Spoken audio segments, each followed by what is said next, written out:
All right. Well, good morning. Good morning. Good to see you all again. We may have said good morning before this, but we'll say it again. Yeah. All right. I would love to start out by just saying good morning. Thank you everyone for being here. I think this is a great opportunity for us to get together and be able to work through our process in kind of a new forum in a new way than we've potentially done it in the past. Just want to say thank you for kind of the transparency, the process that we've been going through so far. I think it's really going to lead to being a very progressive negotiation process. And I just really appreciated everybody kind of stepping into that scenario. So, Yeah, and very much appreciate the collaboration leading up to today. As we were talking about this and preparing for this, this is my first negotiation, so bear with me as we go here. But just saying just how much we appreciate the relationship with the union. And it's an interesting thing, I think, to be representing the city, because although you are here representing your members, we are also here very much working in the best interest of all of our employees.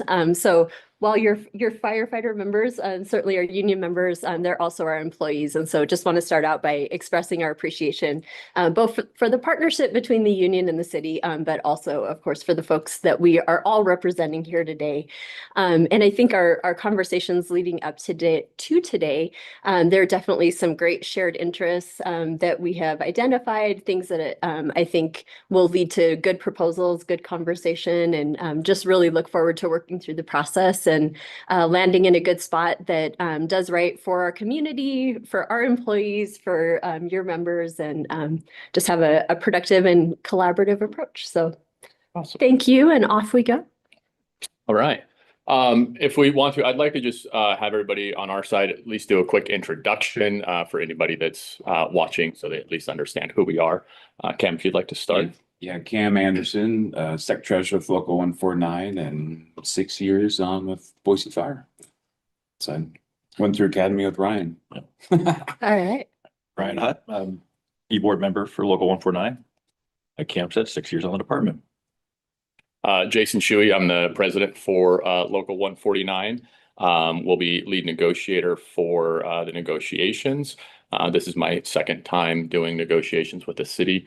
And again, just to reiterate, I really love where we're at process-wise and feel a big difference from the last time that we went through this process. So, Jason, how long have you been with the city? I've been with the city 11 years. 11 years. Okay. Boise, yeah. He's uncomfortable. And although we were not in the same recruit class, I've been about 10 years with the city, but we're about the same tenure with the city. Have also been with the city for about 10 years. Christine Miller, I'm a deputy chief of staff for public safety and infrastructure. So my role here today will be lead negotiator, but in my day job, I work very closely with fire, police, public works, airport, and PDS. So although, again, we are negotiating today, I am one of your team members in my day job. So great to be with you today. Stacy Doty, I oversee human resources, and I've actually been with the city about 18 months. So I am clearly the junior of this group, but looking forward to it nonetheless. And my name's Romeo Gervais, Assistant Chief of Support Services. I've been with the city almost 15 years. And this is my second round of negotiations as well. So. Yeah. All right. Well, thanks everyone. I figured our number one thing to do would be to open up with the ground rules. We have shared the ground rules with everybody. We have dropped the ground rules back into our shared folder with the city. If everyone would like to open that up, we can walk through that. We did make a couple changes to it yesterday, and that is the new version that's in there. And we highlighted those changes just to be able to kind of expedite the process of discussion. That was really easy, I should just say, compared to our last negotiations, getting the folder structure set up. Oh, yeah. Thank you. Winning. We are winning. So I am more than happy to kind of walk through the entire document, which I think makes sense, just from start to finish, but then I'll also kind of highlight just those changes, which I have highlighted in blue there, which were the changes probably from the last version you saw to this version. Great. Nothing significant. It was more just highlighting some of the discussions that we had about the negotiation process Great. and what it would look like. So this is going to be our ground rules, which is kind of the guiding document for the process for us all. So it's great that we can kind of come together and agree on what it should look like. I like to always kind of say this by no means locks us down to anything. It does give us the ability to say, hey, we already agreed on these things, so let's try to focus on making sure that we're trying our best to work within the document. But obviously, some things come up through the process that we may have to work outside of this document or may want to even add it to the document, so that we can continue to work on this process. Because one of the things that this process really is about for us is trying to continue to perfect it every time we come to the table, so that when all of us are gone, this process is well established and it is working very smoothly, and we have kind of a template to go from, so people aren't having to potentially remake the wheel. With that being said, this is going to be an MOU. The Memorandum of Understanding provides ground rules for negotiation to take place between the local and the city of Boise concerning a term of agreement covering the bargaining unit established by Federal Labor Relations Authority. This MOU is interpreted in accordance with all applicable laws, rules, and regulations. These ground rules are not anticipated to address every item that may arise during the negotiation process and may be altered or modified by written agreement of both parties. So schedule of negotiations, we made a small adjustment here where we still had a 30-day window that we were shooting for. Through some discussions and then calendaring, we decided let's try to set our goal at 45 days. It seemed like a little bit more reasonable of a goal for us to try to say, hey, here is our established timeline that we would like to shoot for. So we made a slight adjustment there, just to reflect the 45-day time frame. And I do appreciate that change. I know that some of our calendars cause challenges, so thank you for that. Absolutely. So schedule negotiations part B, after 45 days, those items not agreed upon shall go to fact finding unless the parties agree to extend timelines. And that can be a formal process that we agree to extend timelines, or it can just be a flowed if we're making progress. That's really what that is designed to do, is say, if we're not making progress, then let's just call it at 45 days and we'll submit to fact finding. Generally, there is a progress that's being made, and we will just extend timelines as needed, as long as both parties are in agreement to that. Negotiations shall commence at a minimum of twice per week on scheduled dates from 8 to 5, which will include a mutually agreed upon lunch break of 1 hour. We did add some additional language that just said, unless a previously agreed upon schedule has been reached. That 2 times per week is really just a goal for us. Obviously, when we got together and started to work through our calendar, there were a couple weeks that we either were only able to get 1 day or potentially no days for one specific week. We have theoretically agreed upon that. So I just wanted to add that into the ground rules itself, that this is our goal. But obviously, we're going to do our best to work together to make sure that our calendars are working for all of us. Breaks other than caucuses will be at a mutual agreement of the parties. Then moving on to the section negotiating team members. Local 149 has determined to use 3 negotiators on its bargaining team: myself, Jason Shuey, Cameron Anderson, and Ryan Hutt, who are obviously present in the room. Local 149 and the city of Boise may have non-unit representatives. If it so chooses, the city of Boise will notify local 149 at least 5 calendar days prior to the meeting at which new resources will be attending. All such non-union representatives will carry out their function at no cost to the city of Boise. And that goes for us as well. We just say that they're non-union representatives for the city. For us, they would be union representatives. That's why that clause is kind of separated a little bit. But there is still a notification that if we want to bring someone in as a subject matter expert, that there will be a notification.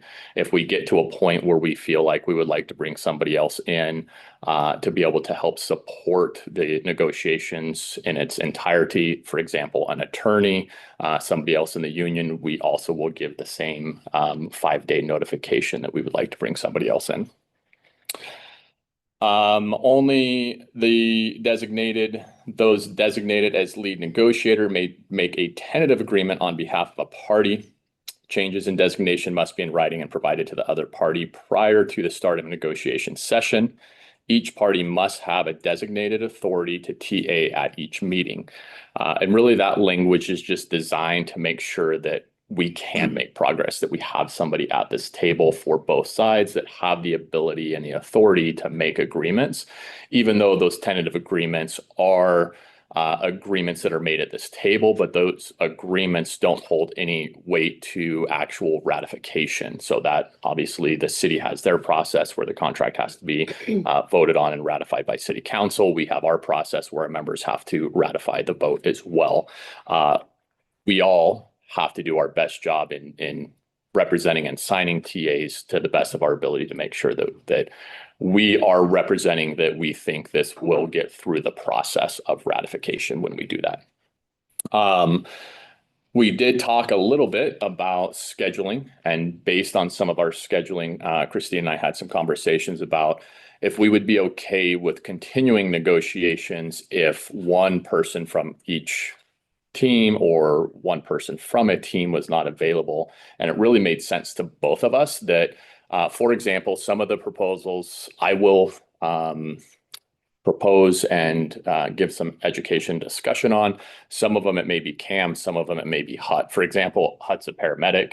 When it comes to a paramedic proposal, he's got more expertise in it than I do, which is generally why he presents and supports that proposal. If we were talking about EMT/paramedic proposal for a day and I wasn't able to be here, I think it makes total sense that we're still able to move and make progress with those proposals, even with one of us not in the room. What we did also talk about, though, was that in the case that all 3 people from each team wasn't here, we would not TA off on any proposal. We would have discussions, we would be able to make progress, make adjustments to proposals, have that back and forth, but we would hold off on TA until all 6 of us were here, or at least 3 representatives for each team. And so we drafted the new language. It does say exceptions will be made to hold negotiation sessions with at least 2 members of each team. However, these sessions shall not have a TA authorization. So that was the new language that we added in after we talked and post the last drop of this proposal into the shared folder. Negotiators may be replaced by alternates who will have the same rights to speak for and bind their principles as the members they replace. Obviously, that comes with notification as well. If the city of Boise or Local 149 offers an expert on a given topic to the negotiation, that person shall not be a member of its team and will only present to discuss that specific topic. Such a person shall have no negotiating authority. Such resources, including but not limited to the fire chief, city financial advisor, human resource administrator, shall sit at a separate table on the side of the room and be resources for both teams. Obviously, we all have our own roles, and we have designated ourselves as negotiators for each side. This would just be additional people that are brought in to help us work through a process. They would be able to come in the room, present, and then just sit at the side of the table and not actually be a negotiator back and forth. Exchange of proposals. Initial proposals will be exchanged no less than 5 calendar days after the commencement of negotiations. Obviously, today would be the commencement of negotiations. And the 5 calendar days, we have already shared every proposal that we have, and I believe it's the same for you. So we have that in there just in case in these first couple days we have any, we forgot something, yep, right, that pops up. So 5 calendar days, we have to present any new proposals or articles. Beyond the 5 days, we will get into what that looks like, but it's basically by mutual agreement that we will have the ability to bring in new proposals. The parties agreed to exchange proposals by electronic copy held in a mutually accessible cloud drive between the two negotiation teams, which thank you, Chief Check. Survey, for setting that up again. So that will be our resource for being able to share information back and forth. And hopefully the one we have 5 different folders that I hope that I pull the right one over and make adjustments on the right one and save it in the right place. So. Yeah. But we'll work through that. But yeah, thanks, Chief, for setting that up. That's very helpful. Part C, the parties agree to use Microsoft Word format. For the sake of clarity, suggested changes to the CLA shall be done with red strike through to suggest removing language and blue font for adding language. And that's really, it helps to, number one, identify immediately changes that we're asking for in the language. So it adds to transparency in the process. And it just speeds up the transparency in the process instead of just handing us a document and going, hey, here's the new document, and we're going to try to filter Good through. luck finding the changes. Yes. This helps us to speed up that process. And I think it's a really good system. We try to do it with every document that we have, because I'm sure everyone in this room has read through a document 30 times and lost track of the changes that are in the document and when they happened. So we love using that function for fonts and strike throughs. Then the location of negotiations. Negotiations will take place at City Hall. Each party shall have a separate room to caucus. Thank you for setting that up. It's appreciated as well. Negotiation procedures. I did immediately go against our ground rules here because I erased the language there, which talked about comparables and defining. I know, right? And defining comparables.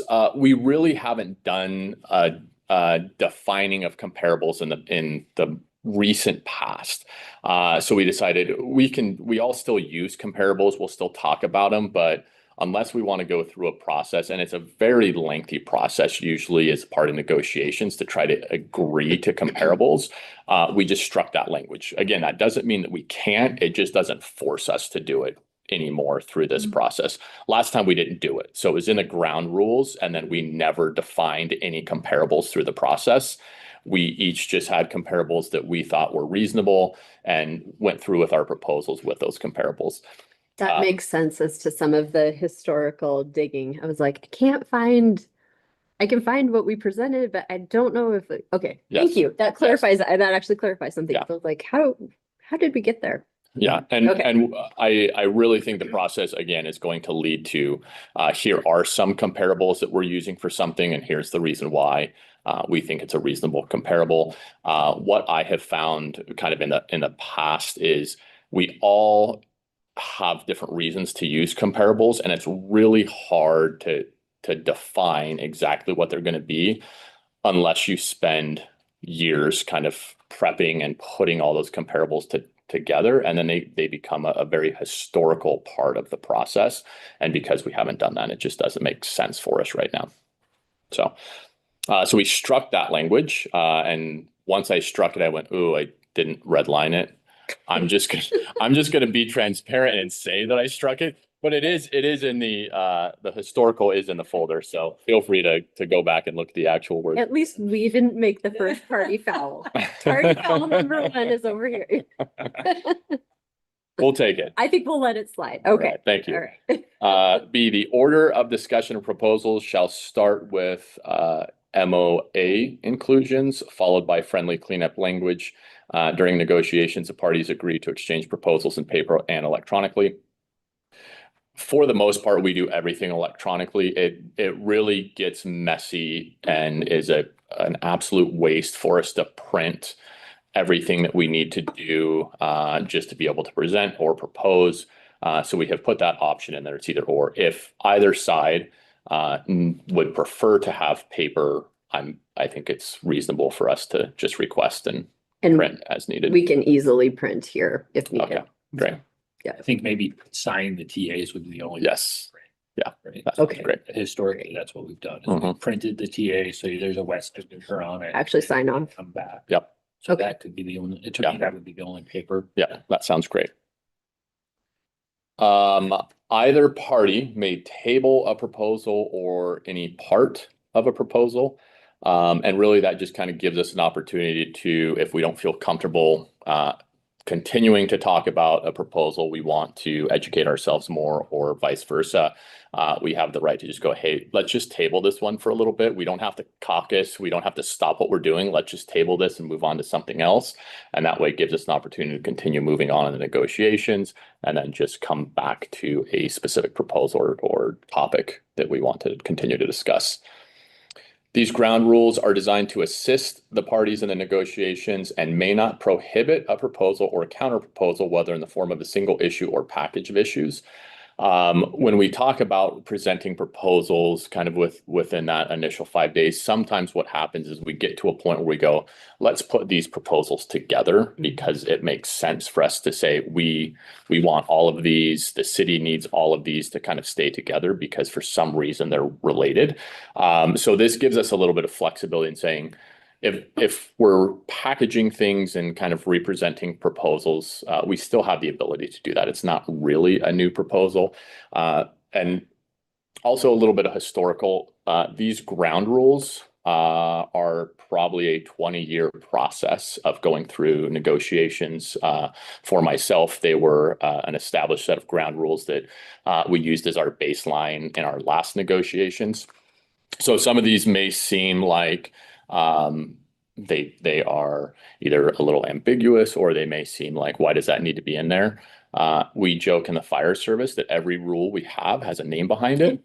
Every piece of verbiage in here has a negotiation session behind it, if you will, that brought up why it was important to have some of these in here.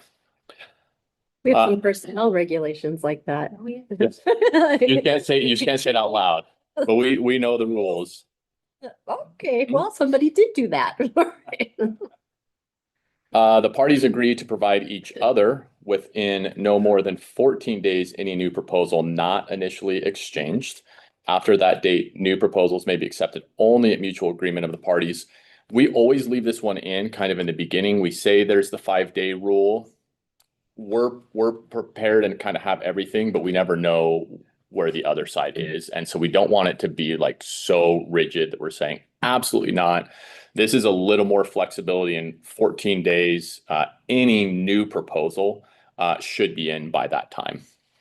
That really gives us kind of this like to date. 14 days is really the date that we want to say we need to move forward at this point. And then beyond that, we go to this would have to be something that was supported by both sides in order to bring that proposal into play. Each party may call a caucus. The length of the caucus will be determined by what is reasonable by the party calling the caucus. However, if the caucus exceeds 1 hour, the parties will meet to discuss the possibility of tabling the issue or meeting at a later date when the party calling the caucus is better equipped to continue negotiations. We just put that in there. Sometimes we'll call a caucus, we'll remove ourselves to our individual rooms, and then we get in there and realize we need a lot more time to process through this. We need more resources. Maybe the resources aren't available immediately.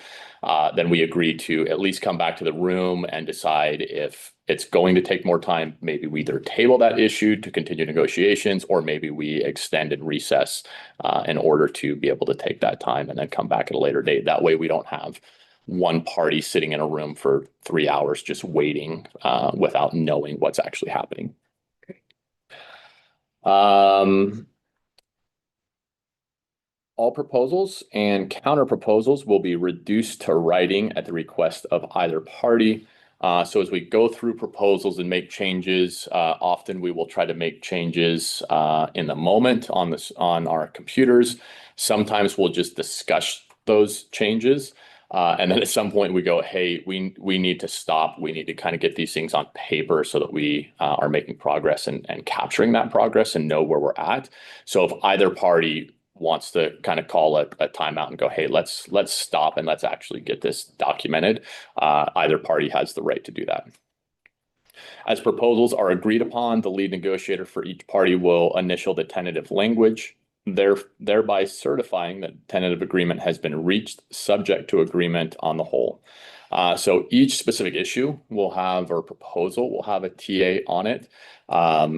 And then ideally, once we get to the end of the contract, we will then bring all of those back together. We will get them put back into the contract, and then we will do a TA on the entire contract as it sits.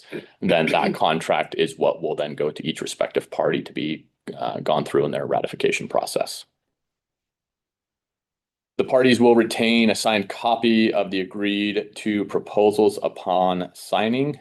So as Chief Gervais spoke to, generally we'll TA have 2 wet copies. Each side will then retain one of the TAs. Each party shall keep its own notes, verbatim and electronic recording of negotiation sessions or meeting between the parties pursuant to the negotiations are not permitted unless mutually agreed upon by both parties. Obviously, we have the Zoom links going on. We are good with the Zoom links happening. We just want to make sure, like, also caucus rooms, individual recordings are not part of it. This, yes, individuals are not. Confidentiality is expected of all parties. Obviously, that's to be within our own teams. We are going to have our own people in our caucus rooms potentially. That obviously that confidentiality is designed for that caucus room.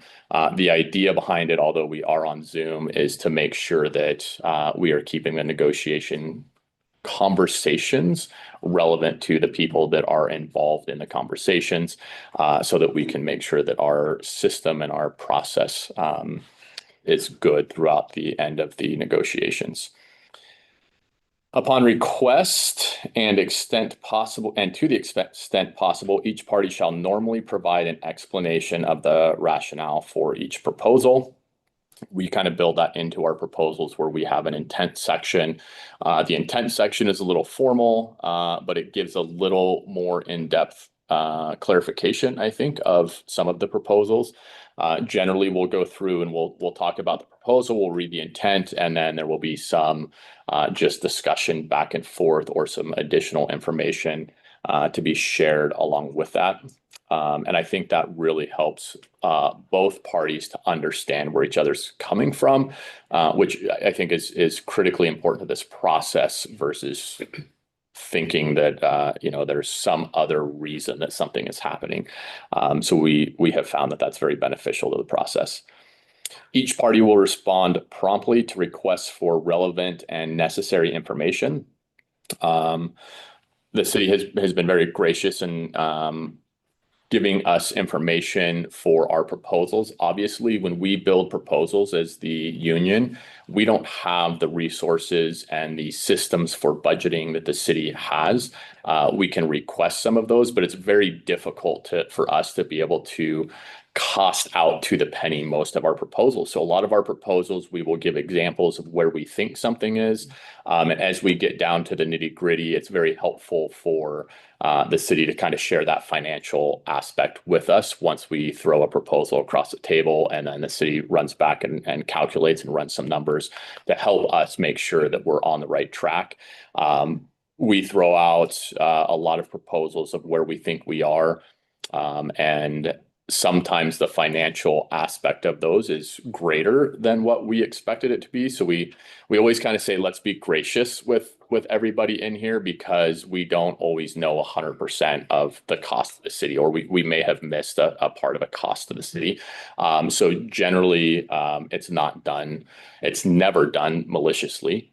We try to be accurate in what we think something has a reasonable cost to the city, and we try to design our proposals based on that. I want to say, just of the ground rules, I think L and M are most important from my perspective. And we've had some discussion about this building up to this, but I think really being as clear as possible as we can about the why enables us all to then problem solve together.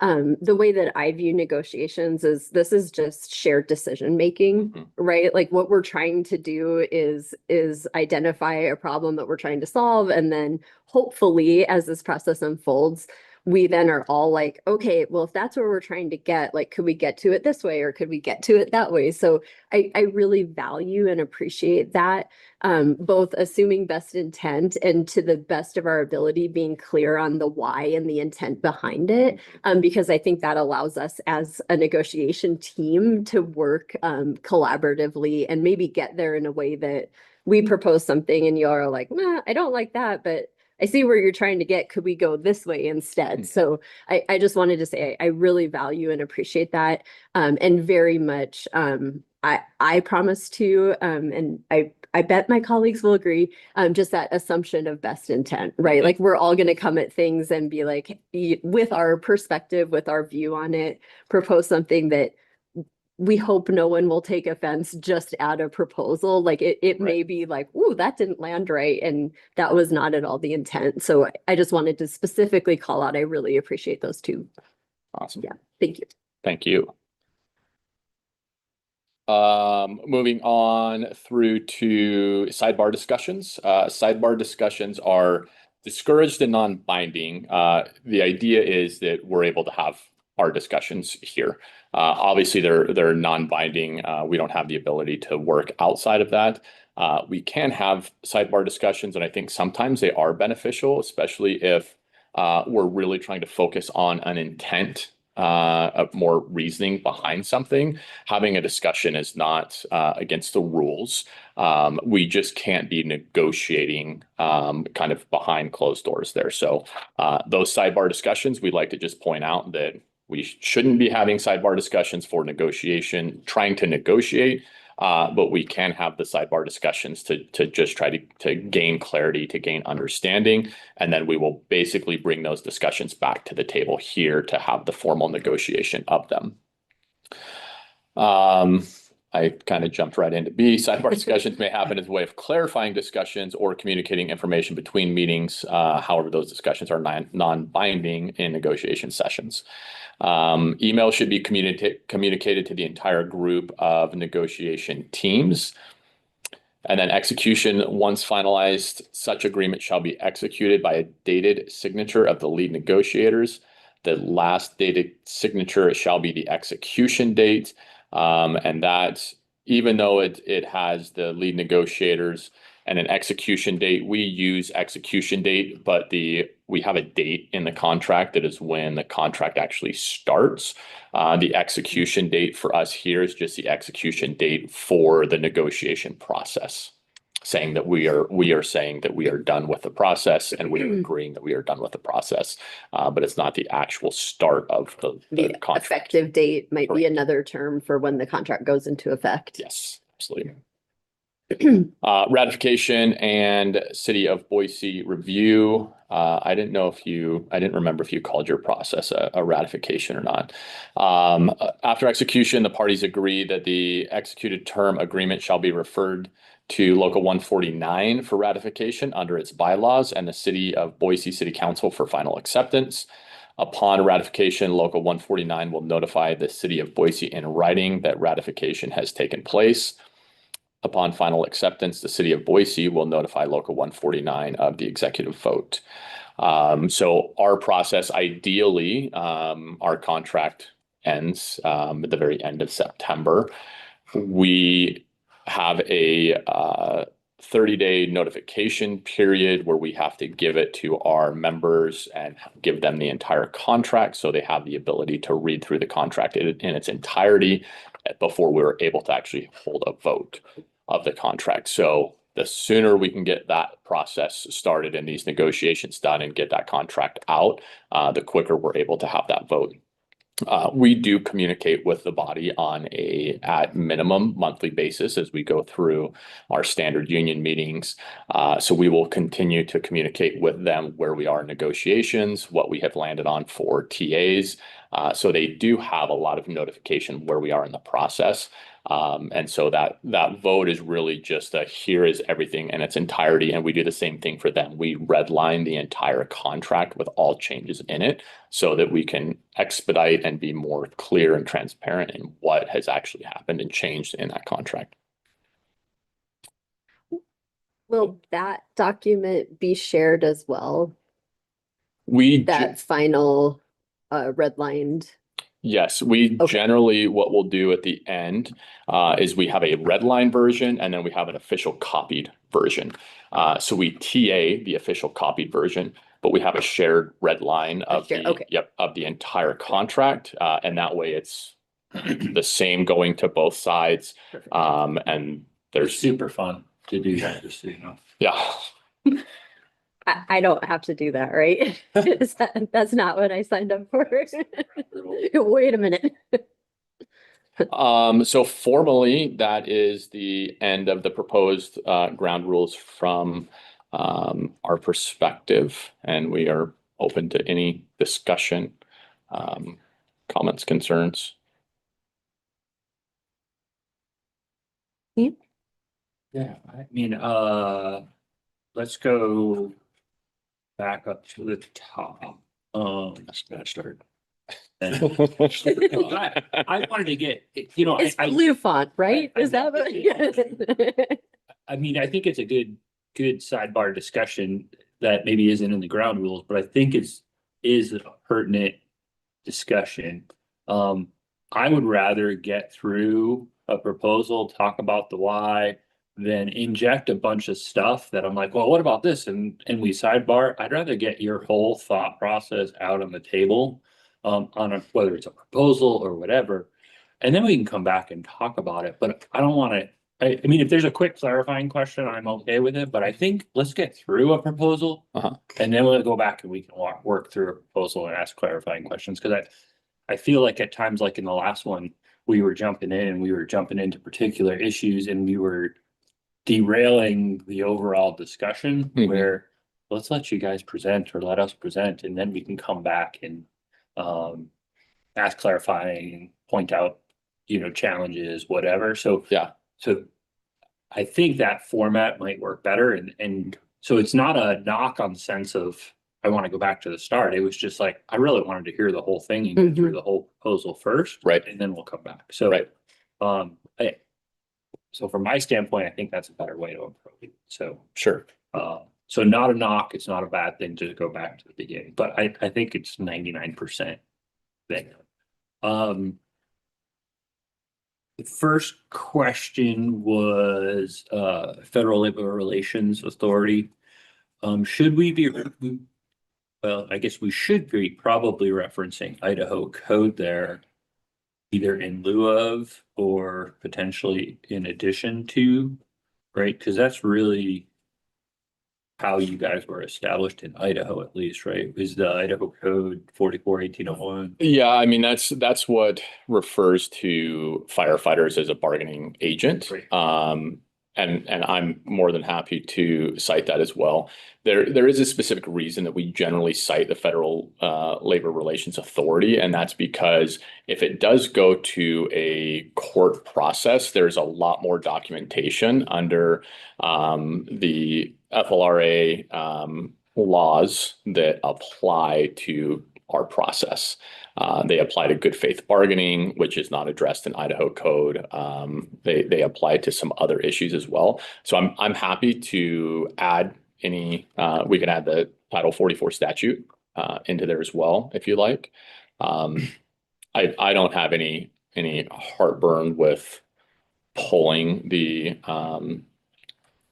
FLRA out of it either, but I think it's just good for us to understand. We've talked about it a lot in the past. That is, yes, just because we're not falling under a state that has code, we still have generally accepted practices that when we go to court, that's what they're going to use.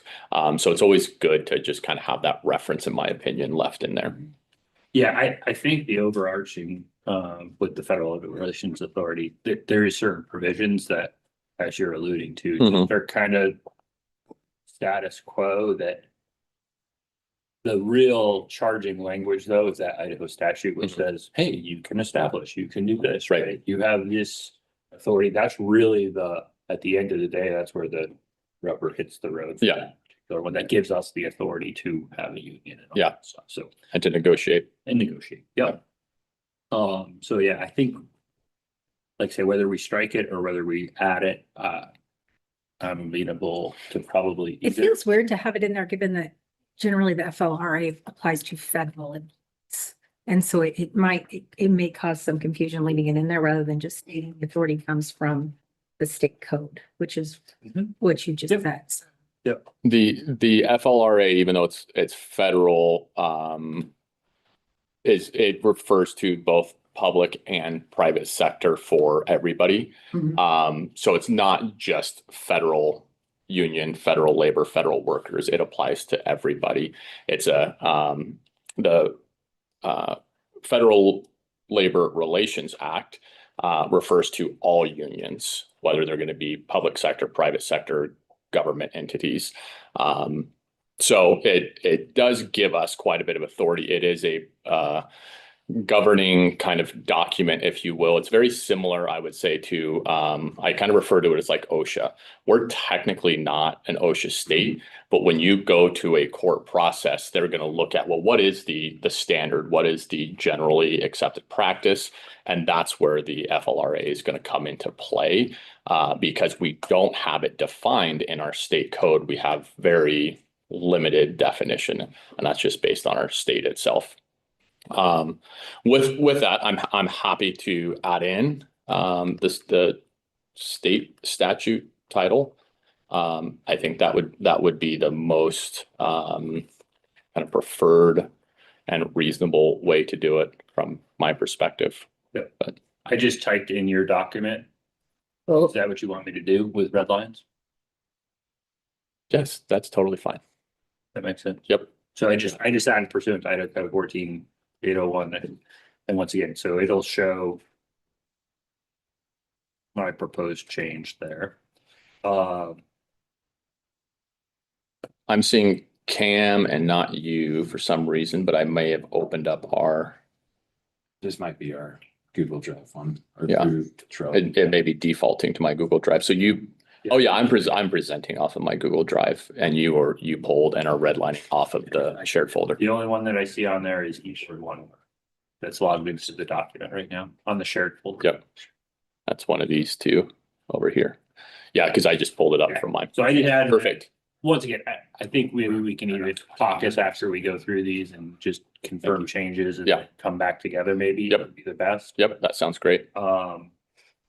So I added that in there. 45-day time frame makes sense to me. One question on after 45 days, the shall go to fact finding. Mhm. I totally agree that either party can initiate that Mhm. and has the right to.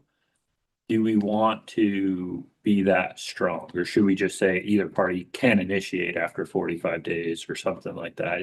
The shall seems like we're already like giving up. Yeah, I There's had a this, unless clause in there too. Unless parties Yeah. agree to extend the time. Once again, it's just nice language. If we just said either party can initiate versus. Yeah. We shall. do, right? Yeah. I'm okay with changing it. The reason that we have it in there shall go to fact finding is because that is our state statute minus the state statute Yep. at 30 days.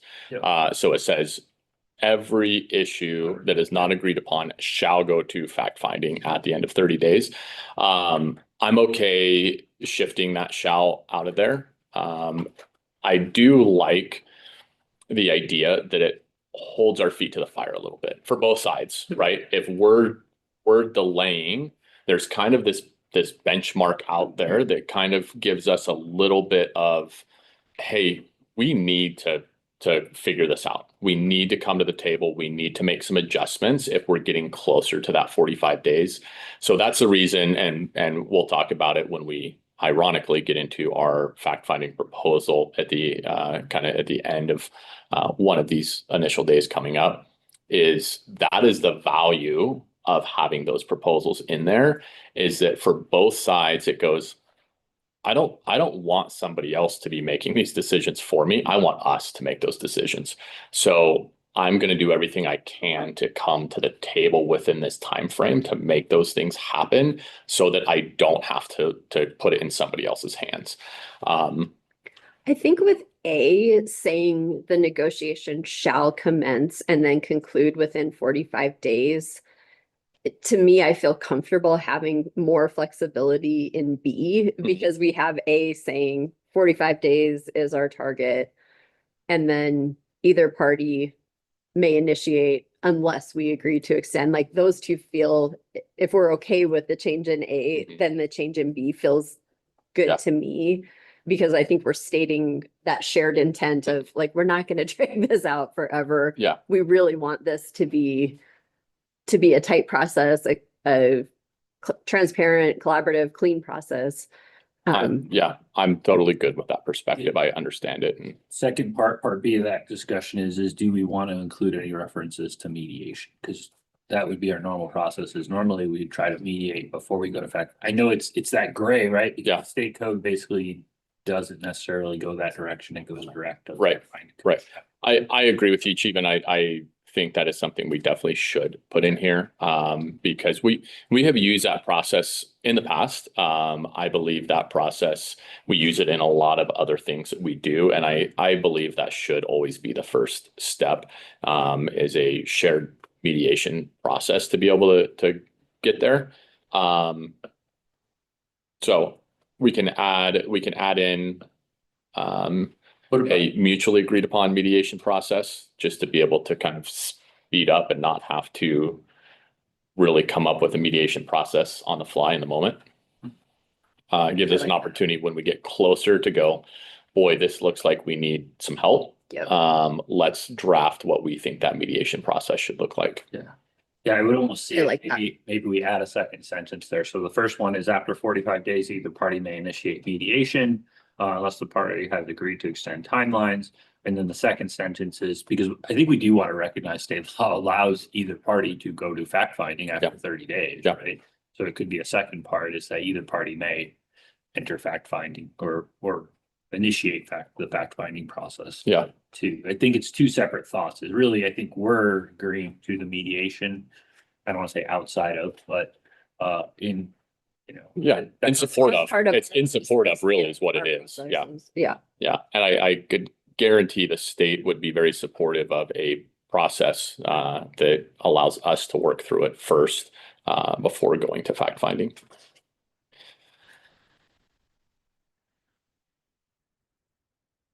I need to, since we're making these changes, open up my other document from the shared folder. So if you will bear with me momentarily, I'm closing this one.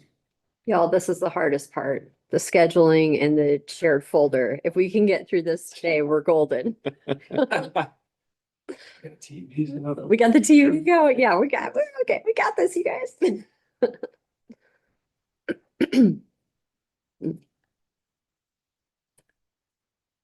It's really funny because we, as we go through our preparation for negotiation, we go, okay, we're gonna use this folder here and we'll drop those in. I will present off of this one here. We try to line everything out and then it immediately every time we go, oh no, this makes more sense. Let's do this. And poor Romeo was like, Christine, I have shared the link 27 times. I'm like, one more time. I can't remember. Was it an email? Did you Teams it? I can't. One more time. Thank you. Okay, so what I wrote there was after 45 days, either party it's not may initiate mediation unless the parties agree to extend timelines. And then the last sentence I just added is either party may initiate fact finding in accordance with state statute. It's perfect. So it just refers back to that state statute, which is 30 days. Yeah. That makes sense. Cool.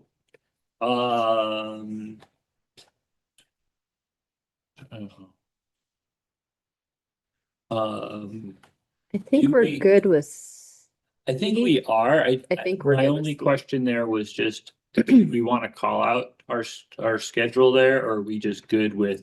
I'm totally good with the way it's written. My initial, when I looked at your stuff was actually, I went through and I was like, hey, we should probably just add the schedule of dates in Mhm. there, but I'm fine with your change to just say unless there's a previous agreed upon schedule. Yeah. We have it now. I like We've got that. the schedule. Yes, Yeah, we're, because if we put the dates in there, even though we've agreed upon them, if we go, hey, we don't need Friday. Yep. We just. Yep. Here's our process, we're working through it. Yep. That's too soon, whatever. I would rather it just be a little more open. open. Yeah.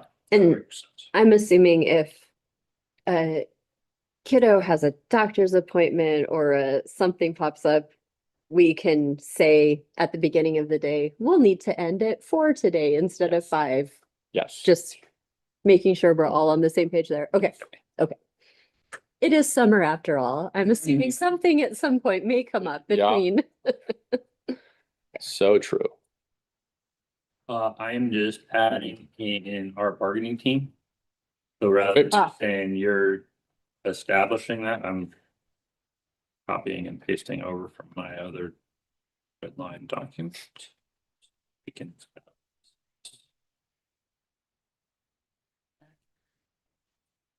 It's a very comical process. And again, with negotiation sessions attached where I have gone through a negotiation and we have talked about who's going to be on either team. And then I've written it in the ground rules and brought it up. Why are you just assuming that this is who we are and who we're having in the room? That's not very nice. Well, I wasn't. I thought that's what we talked about. No, and I think that's picture perfect is what we're doing today is, so I think having in that complete sentence too. So I added that in there. And just to confirm, we'll caucus and review all these changes before. That we would do. be my proposal is Yeah. just to give time. Talk through it all and Yeah. then make sure, okay. If we want to print copies, if you want a printed copy, we can Yeah. print copies so you can look at them. But yeah, I wouldn't expect us to be like, after this, I think we just need to Yeah. go through them all and just. Work through it and then take a moment to, And Make this sure. might be a point for next time too. I know last negotiations, I think we did ground rule session before the start of negotiations. Yeah, sure. I don't care, but I mean, that would be pertinent that if we had done a ground rule session before, then we could have come in this morning and TA'd ground rules right off the bat. Mhm. It's kind of sexes. Yeah. I think this process with a caucus and approval is Yeah. totally fine. Yeah. So. That works great. So with that concept, we can delete D, which is the city of Boise will notify 5 calendar days, the number of negotiators assigned and contact information, because now we've added it in there. Perfect. So that is deleted. oh, you're stuck with us. It's in the document.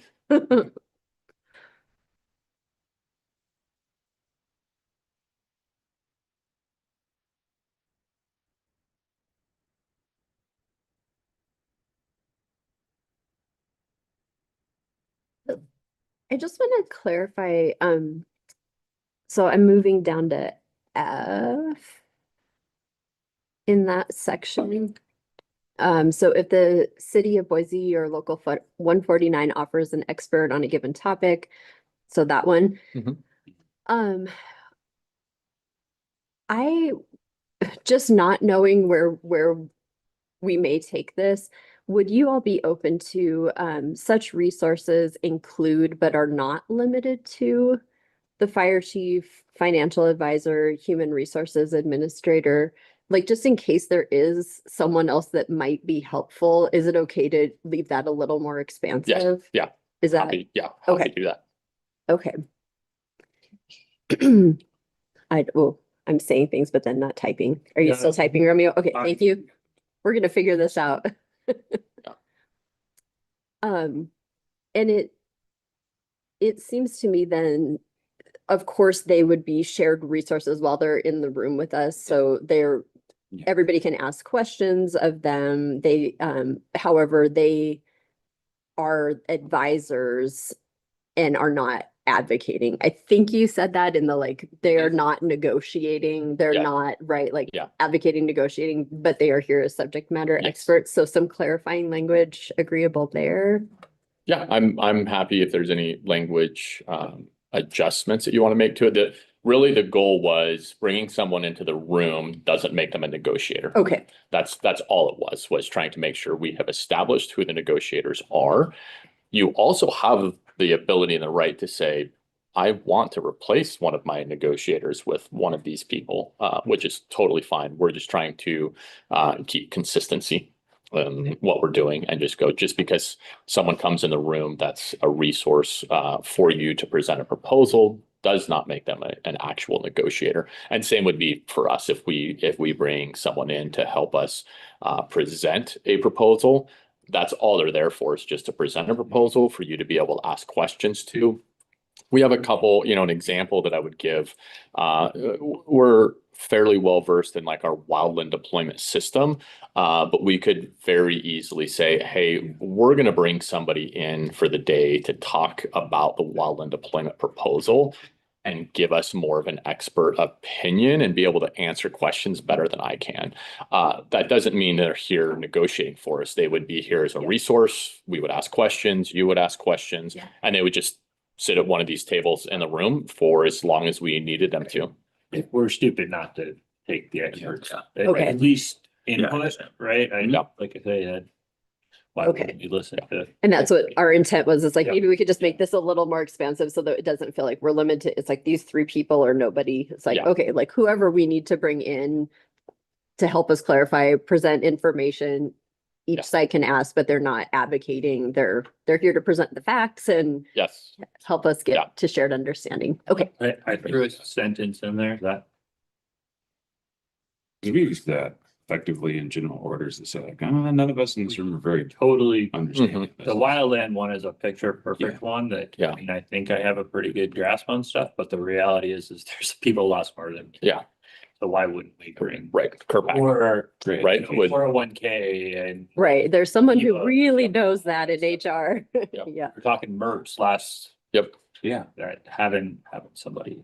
okay, thank you. Yes, absolutely. I threw a sentence in there, feel free to tweak that, but I think that hits the intent of what Christine was saying. It's great.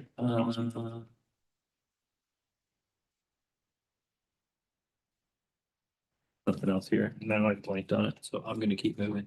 We have some red M&Ms, if that helps.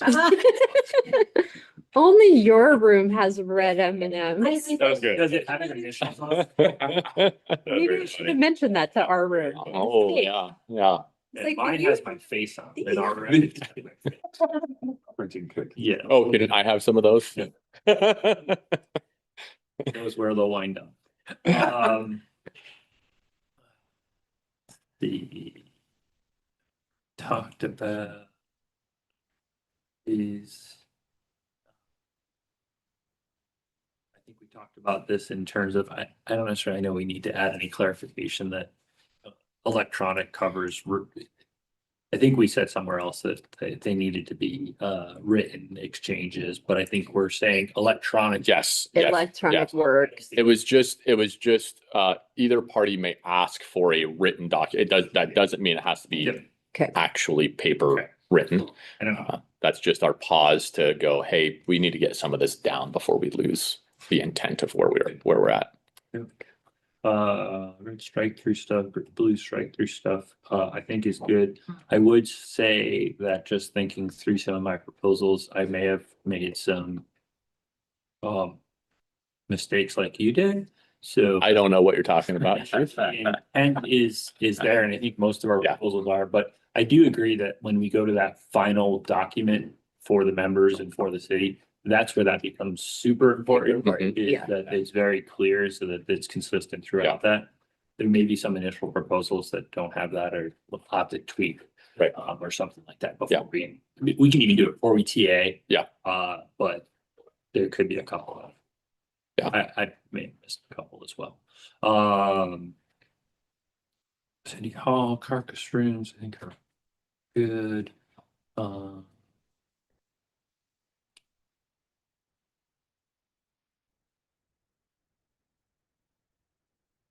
Comparables is an interesting one that maybe we talk a little bit about, Stacy and Christine. I totally agree with everything you said, is we kind of did comparables last time, but we didn't really used them very effectively, and then either party introduced comparables kind of throughout the process to represent a particular situation or show some comparables.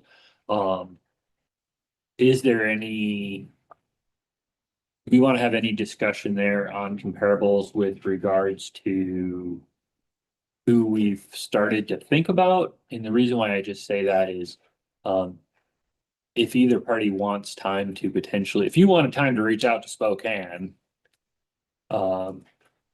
is it worthy of having some discussion around them now? Once again, I don't necessarily know we need to agree to them in the sense of, hey, these are the comparables we're using, this is what we're gonna base everything off of, but is there some level of discussion that we want to have that if you guys said, hey, we really liked, or we might bring in Tacoma's contract or something like that somewhere, and it would give us a little time to potentially go grab Tacoma's contract so that we could have.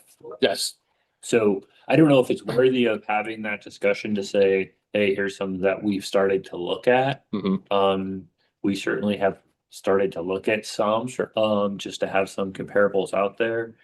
Once again, whether they're, I guess I don't necessarily know that we need to agree to them in the terms of Spokane is who we're gonna use to base all of our Right. financial decisions on. Right. But at least to say, hey, we looked at Spokane for some proposals or something like that. Yeah, really the deletion of the language was because the general process of negotiations is kind of one of two ways, and that's either that you spend a lot of time in the prior months to negotiations trying to define and agree on comparables for either side, and then you pretty much strictly only use those comparables. A, we haven't done that. B, in the past, we've talked about it, Chief, but we have struggled. Now, past, I do know that comparables have been used in the city of Boise for negotiations before. But Yeah. currently and recent past, we haven't done it. So the deletion of the language was just, that's not really part of our process. We generally go through and we have comparables of here's why we're looking at something. You guys have, here's why we're looking at, or, what we're comparing to, which is totally on the table. And I think that that is addressed also in that shared resource line that we have, which doesn't only include financials, but if we're going to present something and say, we absolutely need this and want this because it is in Seattle's contract, you can just very quickly go, can we have Seattle's contract? And we'd go, here you go. Right. Okay. So we're open to sharing those resources. Okay. I was just trying to limit, Yep. trying to say that this is our process. Agreed. I'm fine with that. Yep. Yep. Yeah. Yeah, I don't, I don't think it's necessary. Understanding it, as long as we're sharing information and understanding that either side says, I'm looking at this, it might take the other side a minute to be like, okay, let Yeah. me get on the same page with you. Yes. Yeah. And I think okay. that's to our benefit as well, or to your benefit as well, to share that just to expedite the process. Because the reality is, when we went through our last negotiation process and we were asking for information and we were getting put through the public record request system, it was, well, we're going to get the information one way. Right. Let's just expedite and share so that we can be Yeah. a little more collaborative in what we're doing. We're of the same mindset. We want to share whatever resources we have that we have used. perfect. Sounds good. Do we, in A, it says during negotiations, party agreed to exchange proposals in paper and electronically. Do we want to strike in paper and just say electronically? I am totally good with that. Cause I think that's what we agreed to. Yep. Sorry, I'm that detailed dude. He is the I know, detailed I know. guy. Sorry, I apologize in advance. Yeah, we don't need attorneys in the room. We've got here to worry about the words. Yeah, Yeah. he's the detailed person. Yeah. I'm here. We all have our roles. Yeah, that's great. Well, at least I read it. So that's a good sign. Nice. Read it. Yes, that is. Yeah, I was like, I That didn't is a catch very good- that. that That's is a very good. good sign. All right.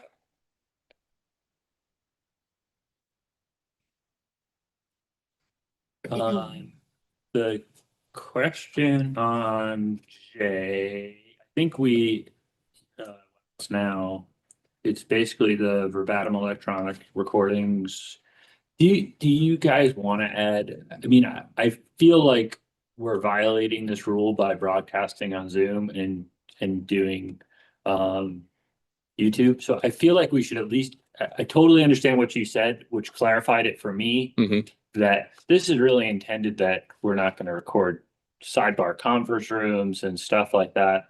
But the recognition that this room, when we're on camera, is being recorded and broadcast on Zoom, kind of in accordance with the city public Yeah. policies. Yeah. I feel like we should add something there to at least acknowledge that. Yeah. Because Otherwise, it's confusing. Yeah, totally fine. um, Oh, COVID. Some of your lasting Oh, effects. right. Who would have thought that wasn't even a thing before?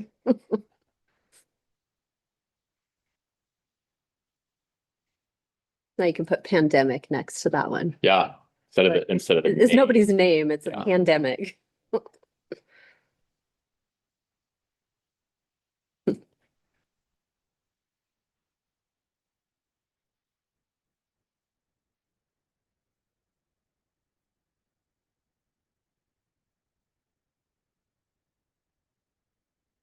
electronic recordings and broadcasts and negotiation shall be completed as is customary for all Boise City public meetings. Sounds great. Sounds good.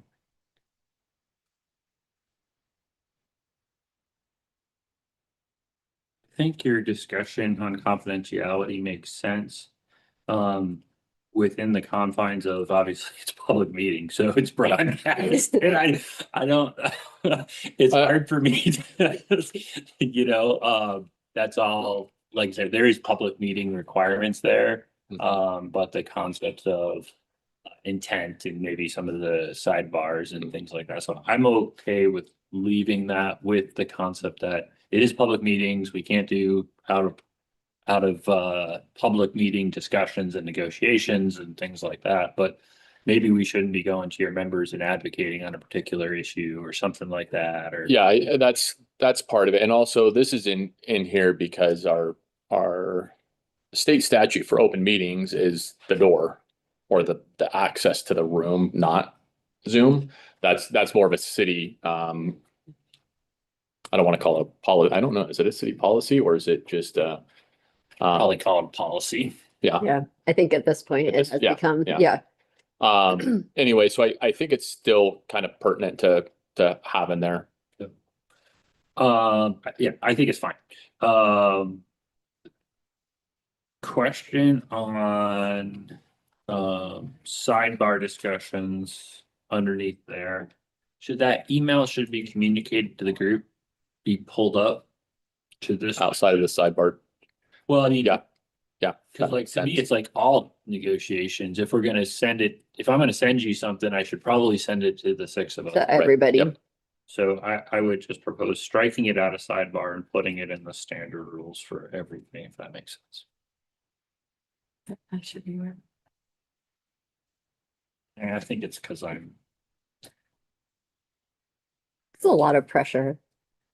Typing in real time, the Notice I red, the didn't volunteer blue. to I know, I was like, You take it it. makes it so much easier, honestly, as long as you don't go through the red lines and accept all the changes as the method to, that's what we did in the last negotiations. is like, Oh, And got rid of them all. And we talked through them all and everyone was like, yeah, we totally support that. And we said, accept change.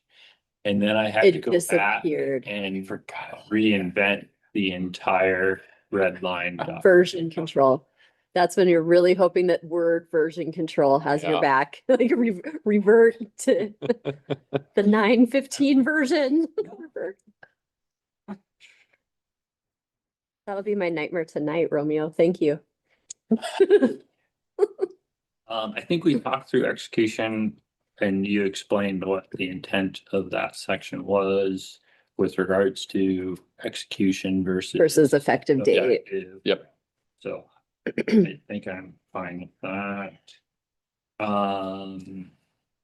We've used it just for clarification. We've used it in the past when we were looking at the state statute of the negotiation process of saying, here is the executed date of the contract versus the start date of the contract, if you will. So it goes a little into history of negotiations. Execution. I think ratification is fine up top. You asked about that, whether the city would call it a ratification process. Yeah. I think that's fine. I may say approval versus acceptance. Yeah, Um, I think that's final approval, because legally technically. yeah, legally, technically, I think it's approval.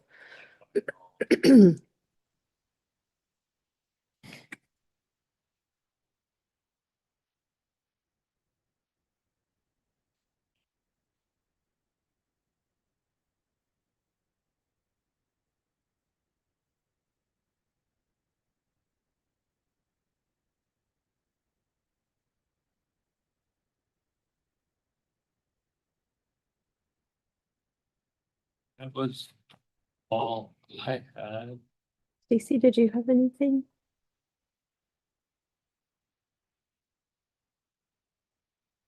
We hit everything. Discussion. Shall we take a moment to do a quick caucus, run through it all, make sure we've got everything? Sounds perfect. Yeah. All right. And Chief, if you could make sure to get that TA back up because you've pushed it down now and it's really driving me nuts. Formatting. I'm just kidding. I have done that so many times where I'm like, okay, where can I get rid of a space Box. so that I can shift that back up? Deleted 2 lines, but you have to accept my changes. Oh no. Anchor image, control alt something. Like the title block is all too, but hey. Would it be agreeable, like, Word. 15 minutes? Sure, yeah, Is that, yeah. I think think that's it's just kind a of quick, a great, like, yeah. a quick break. And then if you guys need longer, I think we've just texted back and forth too. Yes. So shoot me a text message or Christina text message if we Yeah. need longer, but let's shoot for 10:30. Plan to be back at 10:30. Great. All Awesome. right. Thank See you. you then. Oh, look at Heather.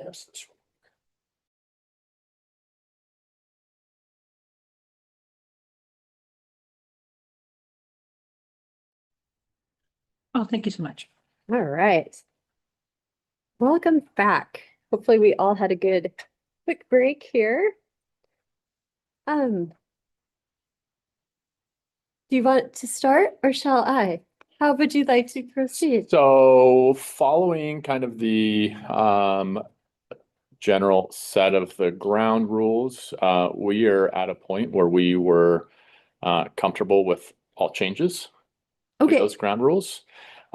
If we are interested in a print and a TA of them, or if you had any additional questions. we have a couple of clarifying right. questions that I just want to make sure that so now I'm going to be the detail person, not Romeo. But I just want to make sure that what we said is reflected in what we Absolutely, wrote. So yeah. clarifying question. Under negotiation process, which I think is page 2. Maybe. You mean Maybe procedures? I'm sorry, Negotiation negotiation procedures. Thank you.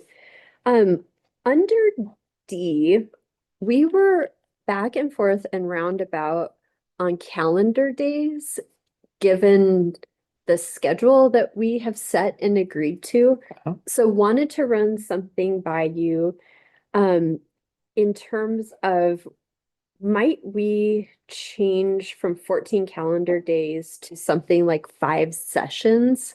Just in case like one of our placeholder days ends up not happening, it keeps us on track, but it doesn't put us to a calendar day in case we miss a session. Yes, Okay, all right. I was like, sounds great. this feels like nitty gritty specific, but Yeah. just the way that our sessions actually paced out, I was like, that doesn't actually line up with a negotiation session that we have planned. So, okay, if you all are amenable to yeah, that, we'll just we are. update it to 5 Yep. sessions. Okay. And then similar intent and spirit behind this one. On negotiation team, under C, there was, again, a 5 calendar days specificity on bringing in new resources. Would you all be amenable to saying like, we would notify you a session ahead? Because if I'll make a very practical example. If we wanted to start introducing proposals this week, which if we make it through ground rules and cleanup, it's likely that we would actually like to bring someone in and do some education as we're introducing our proposals. Mhm. But if potentially you were introducing proposals tomorrow and we were introducing proposals on Friday, we've already missed our 5 calendar day notification. And so just in the spirit of trying to kind of keep things moving, Mhm. we are still absolutely happy to disclose who we're thinking of coming in and which session, but again, on the calendar days, I'm like, ugh, like we're already then we couldn't do that until next week because of the 5 calendar day. Does that make sense? Thanks. Yes, I would like to point out, that section is the negotiating team. So that would really be bringing in an additional member to the Oh. team as a negotiator, or for us, we also specify a ours would be a bargaining unit, but I would use an example of, say, an attorney or a Ricky Walsh or someone that's going to negotiate on our behalf So you're saying somebody who's on gonna, the team. Who's actually gonna sit at the table? Yes. Okay, I missed that. Yes. Okay, that was why the clarifying question. Yeah, Okay, perfect. But as far as Okay. other, and I want to address, kind of the intent of your concern that we had, further on. Or were you in negotiation procedures? Was that the language you were speaking to? I was in negotiation team. Yeah, okay, perfect. So Yep, that's where I was. Yeah. Okay, RF talking about like experts coming in, no time stipulations for notification on it. okay, maybe I was tripped up on, I may not have fully understood the language. That was why the clarifying question. Yeah. I think what we're trying to define is a non-unit representative. Yeah. And a non-unit representative is a negotiator. Could sit at the table. That's not one of the three of us. Okay, If that makes sense. are we good on that then? And Yeah, you all are and so fine. that- If on Friday we wanted to introduce proposals and do some education with somebody, we're cool. Yes, yes, Okay. absolutely. Right? Okay, I think kind of similar question now in F. So now we're talking about subject matter experts, not negotiators. Okay, so now I'm in the right section that I thought. Hey, one quick question on that one, Christine. Oh, Uh, yes. On C, Oh, back on C. Okay. do we need to change the city of Boise to for parties both will parties. by each other? I think that was the other. Oh, yeah. It was just that The city We're gonna- will notify you. we're gonna give Both you parties blue will M&Ms, notify. but you're not gonna give us any. We have a problem with blue M&Ms already. I don't know where coming from. I see what you're saying, no, just. Okay. It's one-sided, right? Yeah. No, totally. Yeah. Parties will notify each other. Okay. All right, Romeo. Magic fingers. Everybody's watching. I don't know if you know, you've been using the wrong color. I would have started there. I probably would start with the first, but. It's purple. Oh, no. See how this. Okay, thank you for that clarification. Okay, so both parties. I just said the parties will notify the other party at least 5 calendar days prior to the meeting. Yep. Great. Okay. Okay, so now on negotiation team down in F.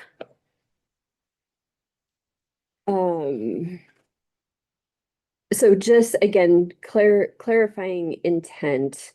So we had talked before about costing proposals. You all have some pretty good back of the envelope, but clearly we've got budget systems and much more detail. So just wanted to make sure, because I think this would particularly apply to the financial advisor, potentially human resource advisor. I would love for requests to come through me So as you are identifying things, if you're like, hey, could we please have help costing this out? Or could we chat with HR about this benefit option versus that one? I would just request that those requests come through me and then I can connect you with the right person. I think we've again talked about it and gotten away from it. Like, we're not going to tie up a group of people sitting at a Right. table for days and days and days and days. Right. So if that is agreeable, if requests come, and then I can connect you with the right person and make sure that you get the info that you need versus Yes. tying up people. I would like to say just a very clear example as well, just giving us, when you bring in a subject matter expert, maybe some, like, I don't want it limited to they're here, we could ask a couple questions. Last time we had some financial questions very specifically related to our sick leave, where it was extremely and still is somewhat difficult in trying to cost out a savings, if you will, in that proposal. At the time, it was Biff who was here, who was representing the city, but as finance. And there was very clear communication that needed to be bounced back and forth between Biff and I in a request of what we really needed. Oh, absolutely. And it was like, okay, Biff, I think this is what I need, but I need to have this discussion with you to make sure that we just understand each other. And it went back and forth probably 3 times where he said, this is what you need. And I go, no, that is not what I need. I think this is more along the lines of what I need. And then we finally got there. Yeah. So I just want to make sure we still have that option, but I'm Yes. happy to run everything through you. Yes, yeah, absolutely. Yeah, it's not limited to, it's like in the room and you have 5 minutes. It just is like to keep track of which conversations are happening so that we're not, we have 3 different people costing out 27 different things, right? Like, it's Yes. just kind of make sure that like whatever we are talking about in the room is what that person is working on. Yeah. Okay, great. Great. Okay.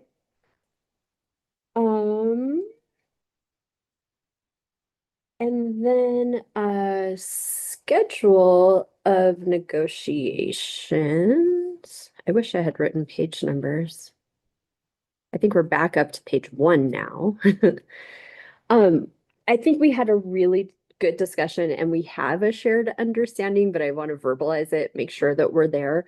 So on B, we added in some language, after 45 days, either party may initiate mediation unless parties agree to extended timeline.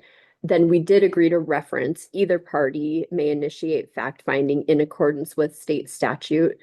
Would you be amenable to a comma if mediation is not successful?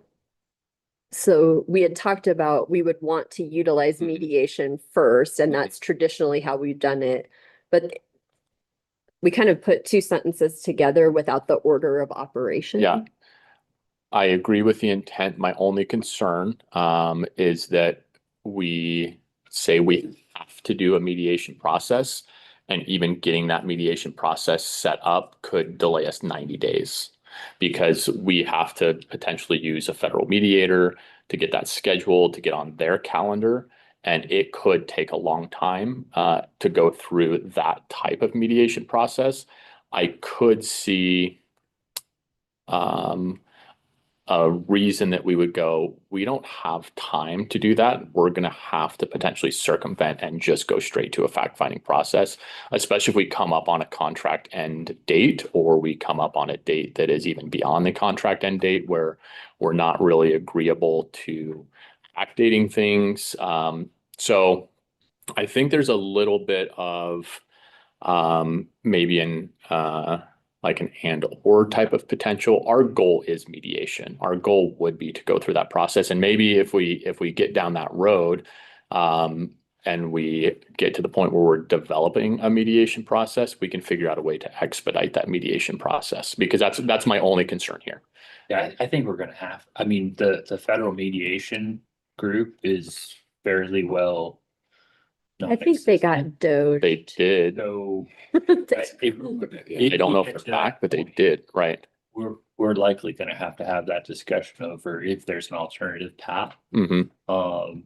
Because I don't even know, never mind, it might not be 90 days, it might just be a no, or Right. not available. Right. The way that I understand it is we would not qualify under the Doge principals that Hmm. they took so much of that group away. Mhm. And it's like teacher unions over X or federal unions, and we wouldn't meet.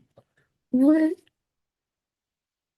Throwing out an idea here in real time. We're practicing. Um, would it be beneficial to identify some mediators sooner rather than later? Doesn't have to be today or even next time, so that we had those at the ready. Because I do share the concern about Mhm. like we don't want this to drag out, and if folks that used to be available to us are no longer, like, could that be a developing a list of folks that potentially are local and available, so that we have a kind of an agreeable and aren't then tossing ourselves off a cliff into the unknown, but putting some certainty Mhm. around that early? Would that be beneficial? Yes. Um,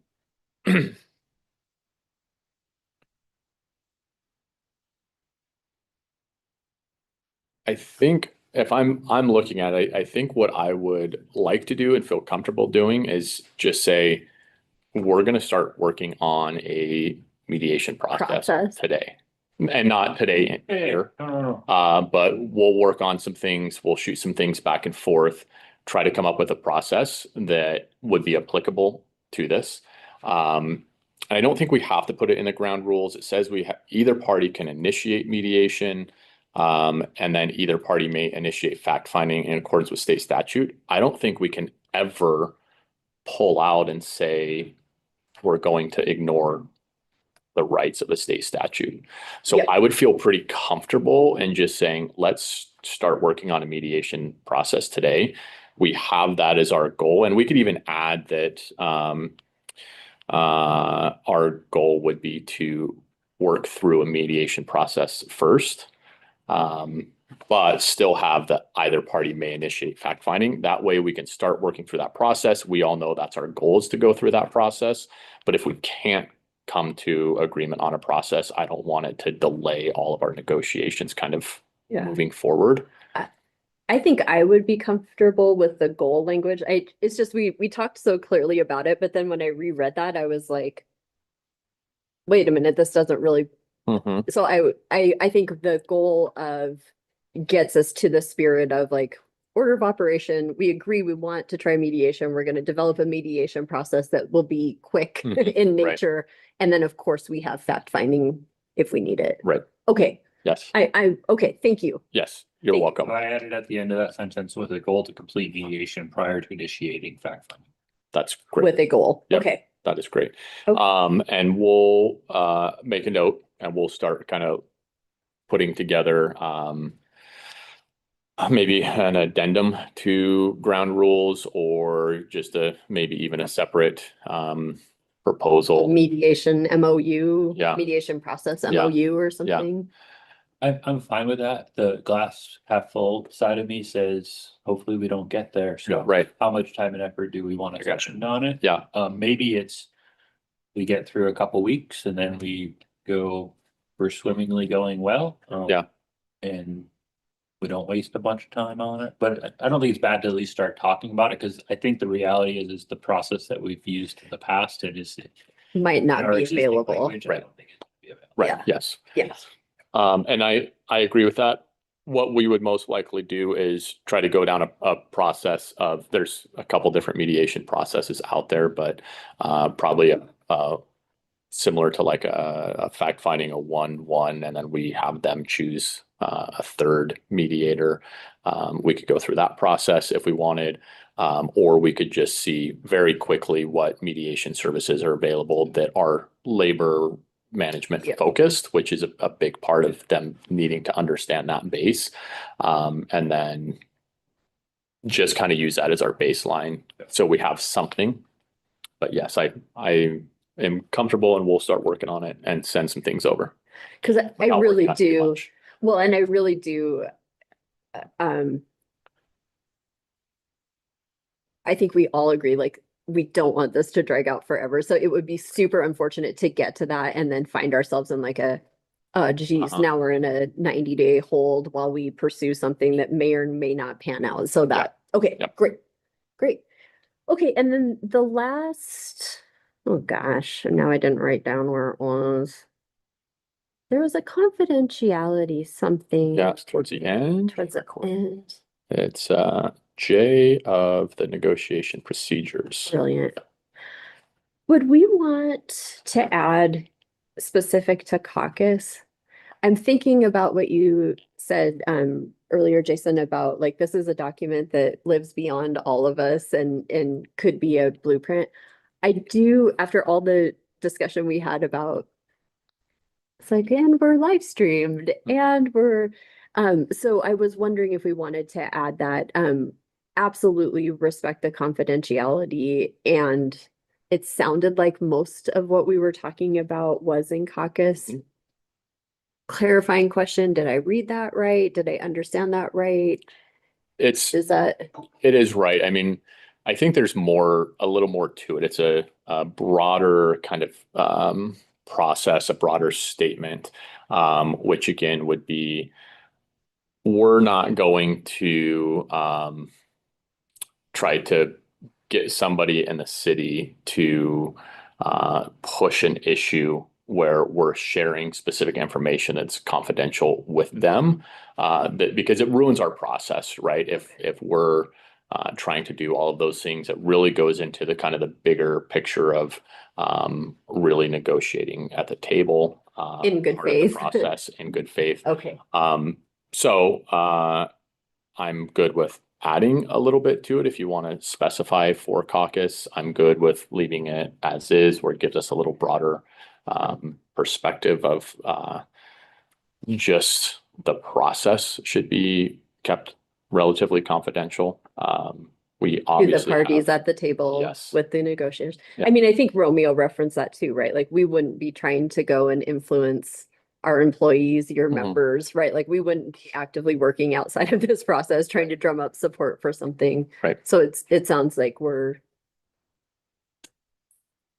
any thoughts on that, Stacy or Romeo? I just go back to the initial intent, which I completely appreciated of 4 years from now, 5 years from now, 6 years from now, 10 years from now, is somebody is sitting here reading this contract and is trying to leverage the work that we're doing. Are they going to read this and go, I understand what that's saying? And as it stands, it's confusing because we're talking about open and public information. We're talking, and so I guess my only thought is it makes absolute sense for all of us sitting at this table, completely understand where we're going. Would I understand it 6 years from now if I was somebody else sitting here? But then adding clarifying language, because you're saying it's not strictly just about caucus. I'm trying in my mind thinking, Yeah. okay, then what would I add? How might we? How would I clarify? 'Cause How would I clarify? I sincerely appreciate that, and I do think that I especially appreciate the not trying to influence folks, because you all could easily do that. We could easily do that. So I love the spirit of Mhm. that. I think what I'm trying to find is like Stacy said, like what's the right language for that? And I suppose at the end of the day, I don't want to spend, Yeah, all of our time on this detail that we all agree and understand the intent on. And I don't think it's going to do any harm in the future. But yeah, that's kind of what I'm stuck on. Would like negotiation discussions shall remain between parties? the negotiation teams or something. I don't know. Or if we understand. I mean, it's If we it's understand- hard, right? Right, Because yes. our discussions in here are Yeah. being videoed to the city. Okay. I'm fine to leave it. I think we are. Thank you for the clarifying discussion. I think Yeah. with the clarifying, oh, but Cam's thinking. Oh, no, Oh. I'm gonna hurt myself. Oh. Better stop. I could just see you. I was like, I don't want to cut you off if you're about to. Neanderthal forehead isn't working so well. And what my honest opinion is of all of this is it's never perfect. Yeah. Right? I Yeah. mean, so I often go, okay, I think we have done really well at improving our process. And again, to Stacy's point, like, I don't want to spend Yeah. 10 hours on a specific statement when the reality is, I'm fine if we take it away. I'm Yeah. fine if we leave it. I'm fine if we They add can to it. revisit it years from now and. Yes. and if it doesn't make sense for the time. I think Maybe that gets to be someone else's improvement. Right? We gotta leave something. Yeah. Okay. You guys in 8 years at the next one. Yeah. Yeah, 8. yeah, I was thinking that's 12. I get a I- retirement date in Yeah, I mind think here. we're- If we could get to. on board with 12. So are we to the point? So thank you for honoring all of my clarifying questions. Are we to the point now that we're comfortable doing a print and sign? I'm comfortable with The it. only thing I'd ask, I'm going to save this red line document Mhm. with a underscore red line. Okay. Then I'm gonna accept the changes Okay. and go underscore final. Can Okay. you dump the original proposal back over there so we have some version control? Cause I probably shouldn't have edited the real Oh, document. We so may that have made a the mistake. Original We got a little proposal open. of ground rules. I do have And the, then we have, from a historical perspective, That when original. somebody comes back, we have the original proposal. I'll have the red lines that we made in live time. Yep. And then I'll have a final document that accepts all the red lines. Yep. So if you would just dump the I'm original back over. on it right I will now. Save this one as red lines and then go from there. So if anybody's in there, they probably have to get out. Oh, is this our cue? Oh. I need to- Exit. Okay. Close. let's see These here. guys. I don't know what happens if Uh-oh. like, I think you just kick us out, but that's okay. either way, get out. Okay, so we are back to the right drive.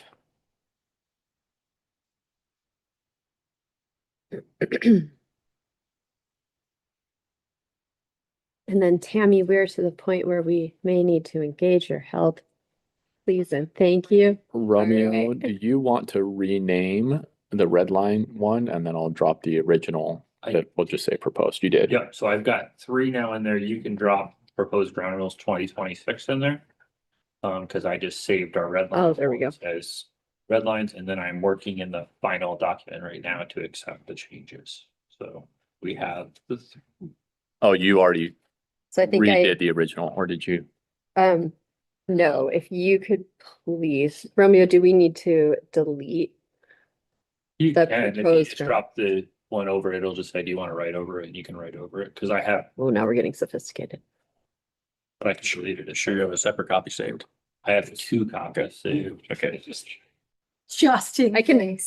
verify that we do have a final and a red line, so I think we just need to overwrite the, Okay, so we have red line, which is obviously the red line. The final is the new language without red lines. That's what I'm working on right now. Okay, and then I also see the proposed ground rules. That's the one that we're getting rid of. yeah. Yes. You'll dump the new one in, or your original one that you put in there this morning, just dump that copy back in from your Google Drive. Call it original. So that we have what you guys proposed first this morning. Does that make Yes. sense? Yes, I'm just trying to clarify. I'm gonna delete the Yes. original one, so that way, That's fine. Yep, that one can be. because it's not allowing me to rewrite when I drag and drop. Oh, okay. It might be a Google to Microsoft. Yeah, that makes sense. Sorry, that's my fault. Delete whole folder. Delete Okay, delete all content. we've got a final, we've got a red line. I am deleting that one. You would be voted off the island. No longer. I was gonna tell, Keyword, yeah. a Oh, story about my husband. Is right. It's on his hand, too. I'm gonna tell a story about my husband and his iPhoto, but I probably shouldn't do that on live TV. I'll save that for a break. Are you sure Good you want? catch, Are good you catch. sure you want to delete? Yes. That's not a Are you confidential. positive? Of course. Okay, let's see here. Posts in it. Let's see if that's me that's in it.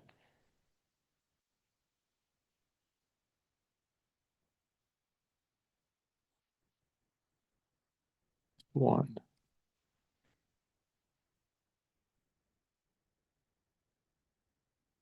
Not allowing me to delete. Somebody still has Uh-oh. Open. an open. Am I in there? I don't think. Ground rules. You? No. Is it you? It's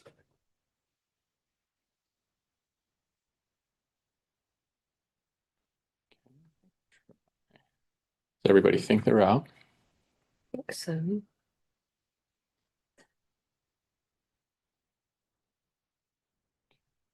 What if in your Okay. Google, if you renamed it original, That's what I'm gonna do. maybe? now.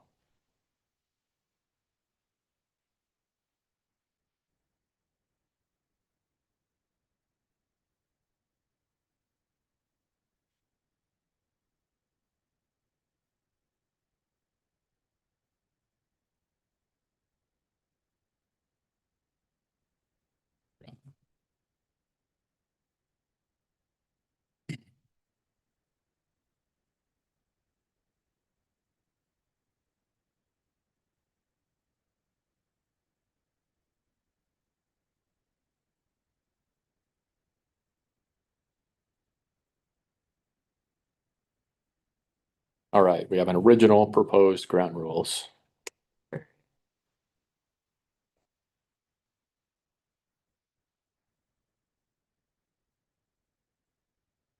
There we go.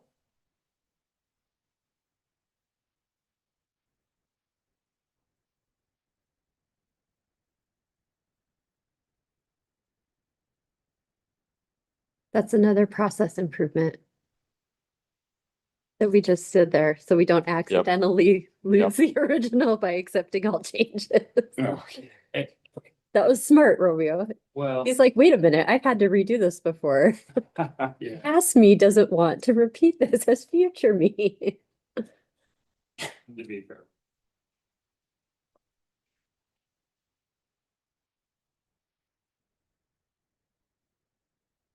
We got there. We should probably do proposals and counter. Certainly when I'm doing proposals, I think that makes sense. I think it's a little grayer with ground. Hey, I'm really proud of us for making it through. If you subtract out our break, that was like under 2 hours. Yeah, I think that's our That's our pretty good. goal was if we can get to a proposal today, oh, we'll see. It's ooh, really gonna be dependent on cleanup language, Romeo. I'm gonna look at Stacy. friendly cleanup. As long as we keep it a friendly cleanup, we Yes. should be good. Oh, I tend to be Yeah. half deputy. And we have to remember the same statement earlier, which is it's never gonna be perfect. Yeah, Hmm. got it most of the way there. There's always language drafted that somebody figures out, oh, well, I can technically do this. Like, oh, I thought I closed that loophole. I did not. But that's a great thing about MOUs and MOAs. Post-process is we have the ability to fix and correct and reflect back on the intent of what we wanted. Got it on the page for you, Jason. Okay, so final is up there and saved. I made all the exceptions. I changed your blue ads to automatic to black font. So I think everything is set to go. So we want to print a couple copies of this and review and then Mhm. I like Fair it. enough. All right. Tammy, do you have access to final? Okay. You want me to print 2 copies? 6 copies? Or do you want just I'm want good to with cut- just 2. just Yeah. 2? Yes, Just because like- we all have the digital. I don't need my own. Great. Yeah. Perfect. Yes, please and thank you. 2 copies.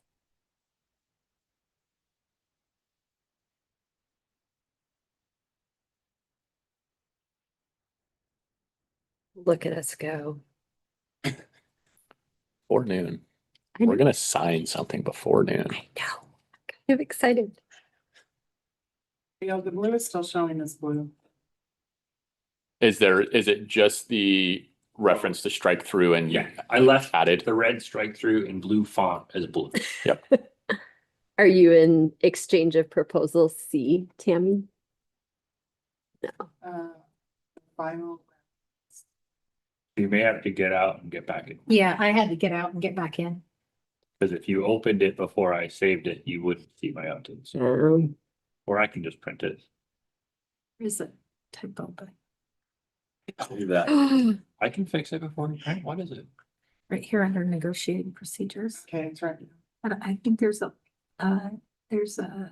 period, 2 periods here and missing one here. I think somehow it got. Oh. Need a period after language, Anyone not can- you after electronically. I just have. No, I would, maybe the best thing to do is everybody look through the final one time through the church, and then I can make any additional edits. Cam's got us. He's got us. And then, So close. I tend to leave some of those in there so I can go, Romeo did it.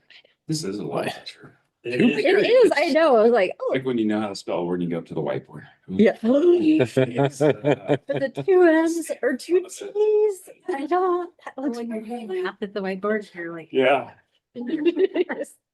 Carry the one. I do it with names and introductions. Oh, I can know somebody's name Oh. for 20 years, and if I have to introduce a group of people, uh-huh. I'm like, you, yes, you. My, There's a little bit of pressure that introducing my aunt one time, just like total blank. About this under negotiating. I like. This Is is ready for me to print? I've known you my entire life. Hold on. You're my godmother. And your name is. Yeah, I get that very, Yeah. same thing happens to me. I'm like, oh, Or any, or agree to exchange proposal. Yes, yeah, okay, I need to get out then, because then I'm not looking at that. Yeah. Okay. There you go. I'm good. so would we like to try to get through one friendly cleanup before lunch? There's more than one. Oh, yeah. I don't know. Yeah, I say we're on a roll. all right, Let's get some prints and we'll move into cleanup. cleanup, I like it. Good, Romeo? Great. Pencils down, Did you get 2 thumbs up? fingers off the keyboards. Yeah. All right, I'm closing out. Great. I think at this point in time, it's clerical, if there's anything.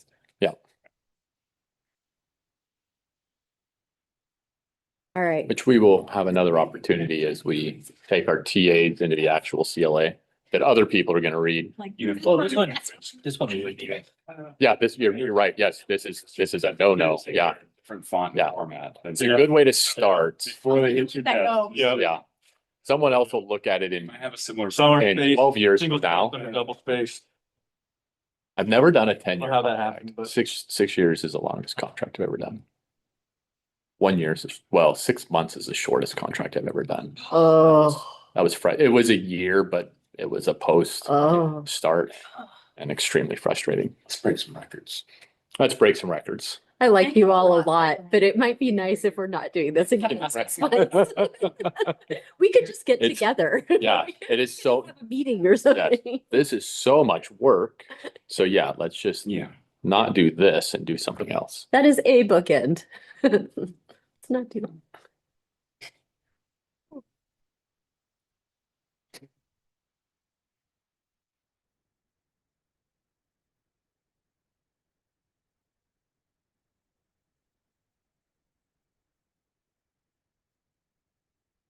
Well, I'm happy to move on and start language cleanup while we're That's fine with waiting me. for copies. While we wait for copies. Sure. Do you all have cleanup language? No. All right.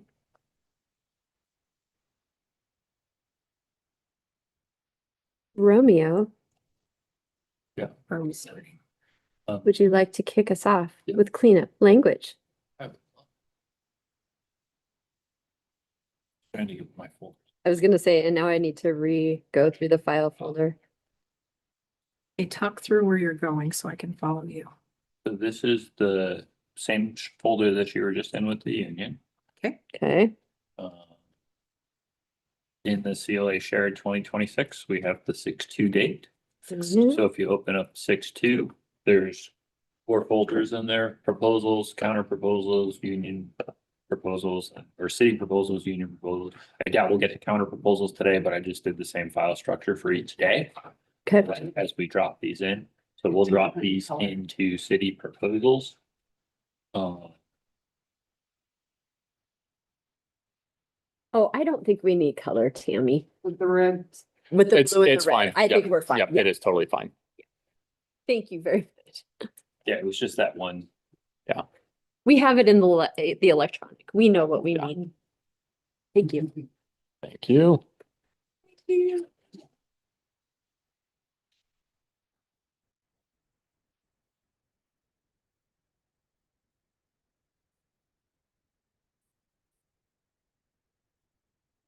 Oh, serious? Oh, So I would start with by saying that, and I think I said this to you previously, Ethan, is that, some of these, are seen up to us, but you may say, hey, let's kick that into normal proposals. So please don't take anything other than saying, hey, I'm starting with it as it's a basic cleanup for us, but there may be unintended consequences, or even just some further discussions that you guys want to have that feel free to say, now let's push that to a full proposal as we introduce. I'll start with the MOU stuff because I think that's pretty clear that those are MOU. So the first one I will kick over there. You haven't put anything in there, correct? I have not. Okay. okay. I was like, I am not gonna be the one who says, I don't see any. It's like, there's Nope. See anything? Oh, okay, good. Let's start with the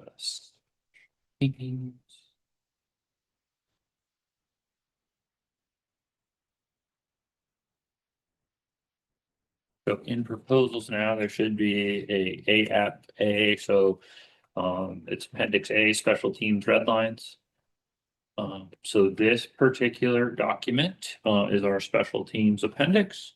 Certainly understand there may be additional proposals that come on that change it, but this is really focused on the 3 MOUs that we have with regards to our hazmat team, our tech team, and our dive team.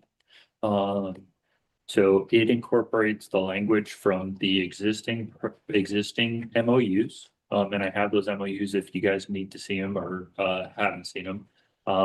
2 changes or a couple of changes from the MOUs is for the hazmat and the dive MOUs. We didn't have the additional language, and I know this is one of that I already screwed up and is red and blue.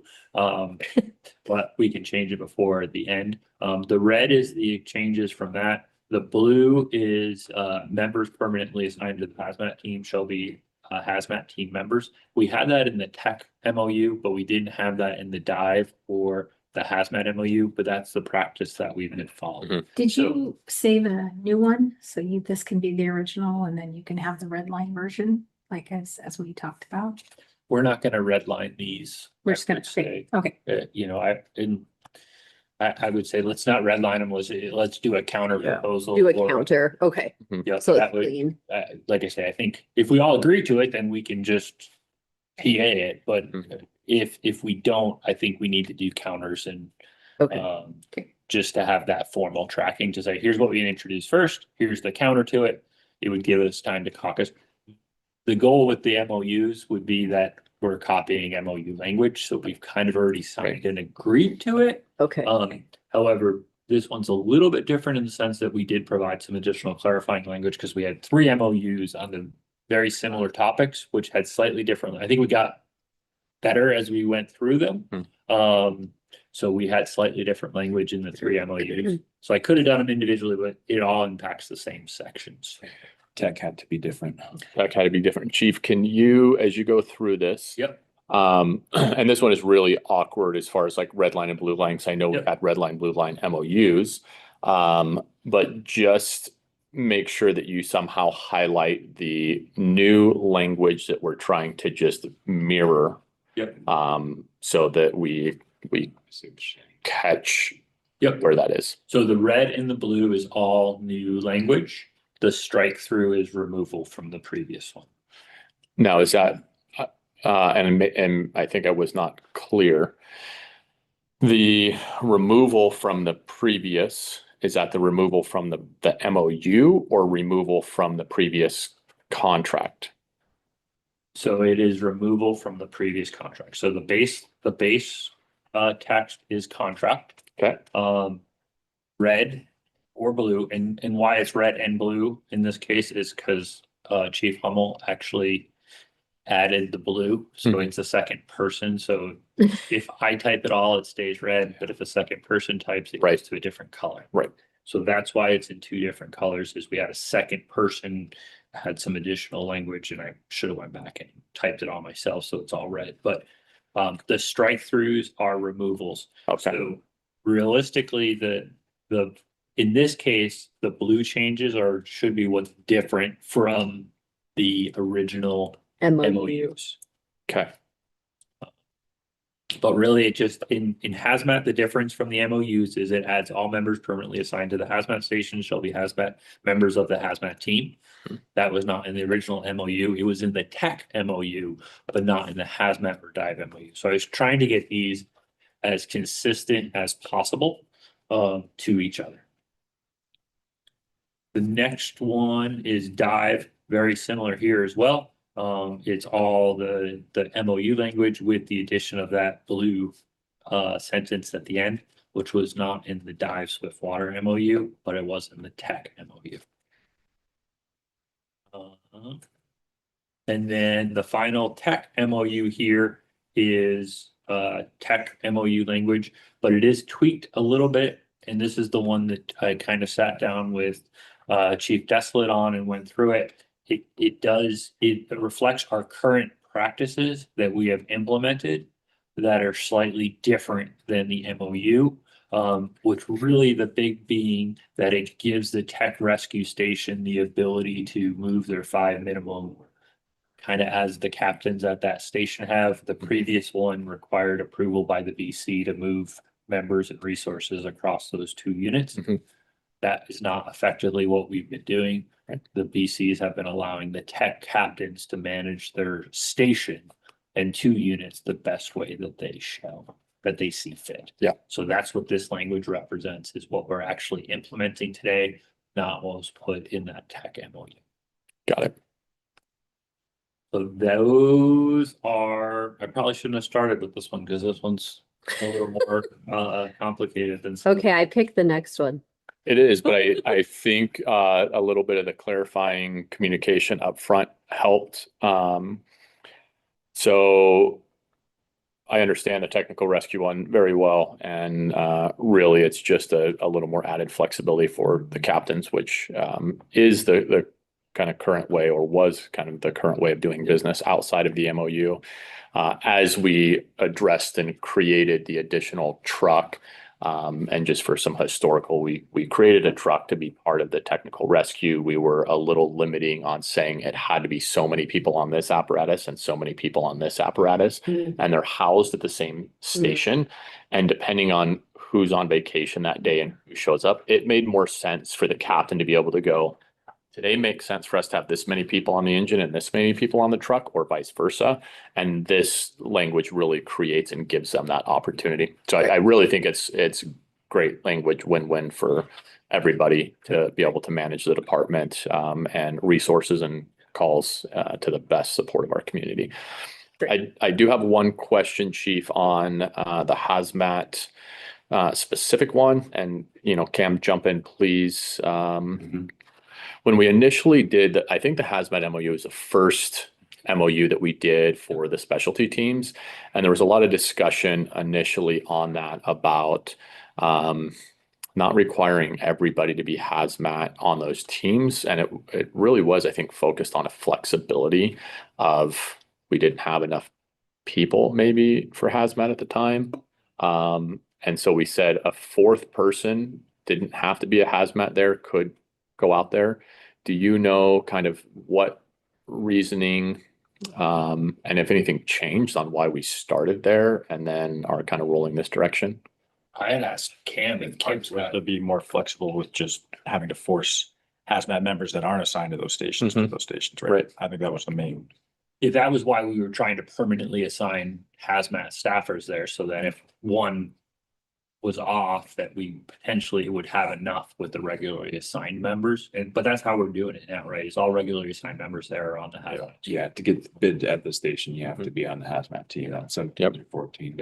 But we could still have, like, we have 17's preferred or 14's preferred firefighters that are non-hazmat Non-hazmat. technicians. Right. And so if the staffing allows for it, they can Yeah. still come out as long as we have a minimum Yep. spread between the two stations. Correct. and one of each rank.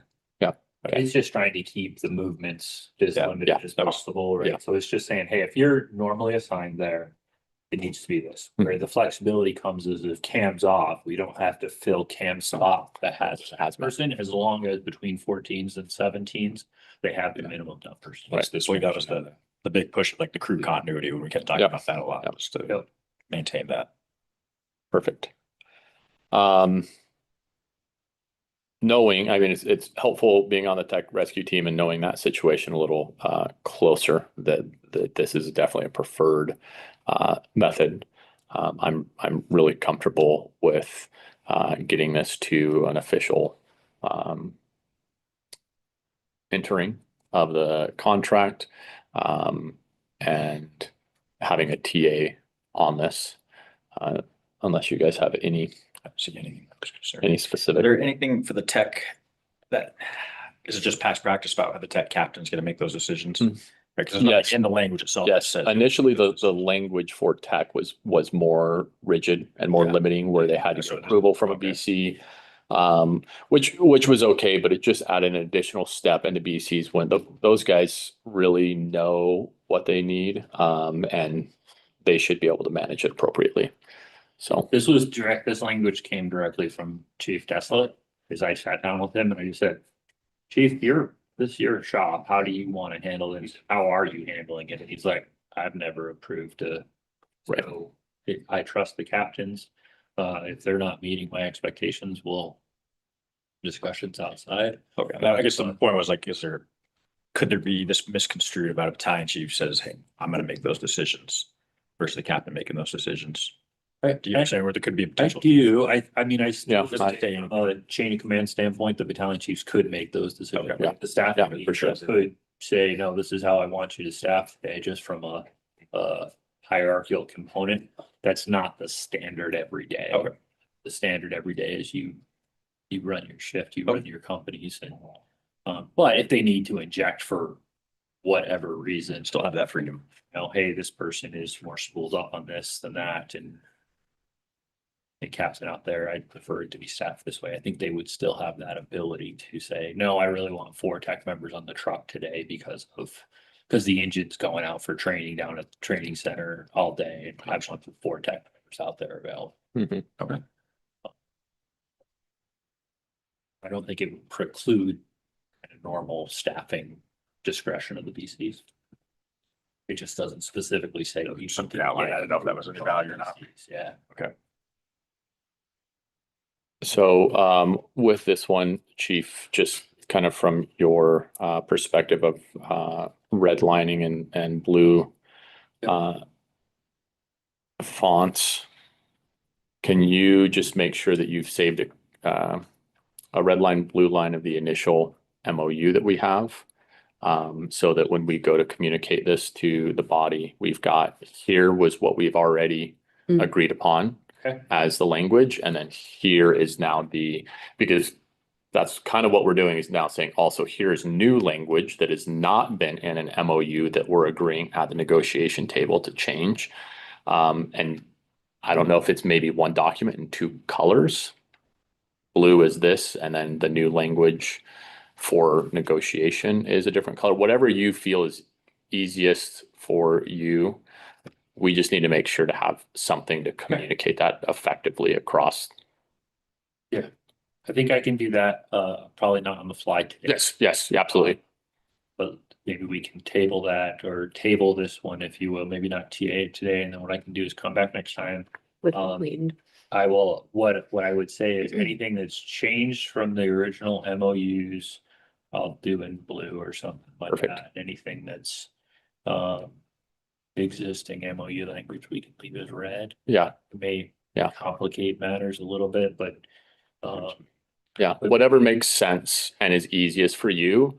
It's just if I have three versions, if you will, or two versions technically. Well, we could even, if we wanted to type in at the bottom a legend, right? So like red is, blue is Yeah.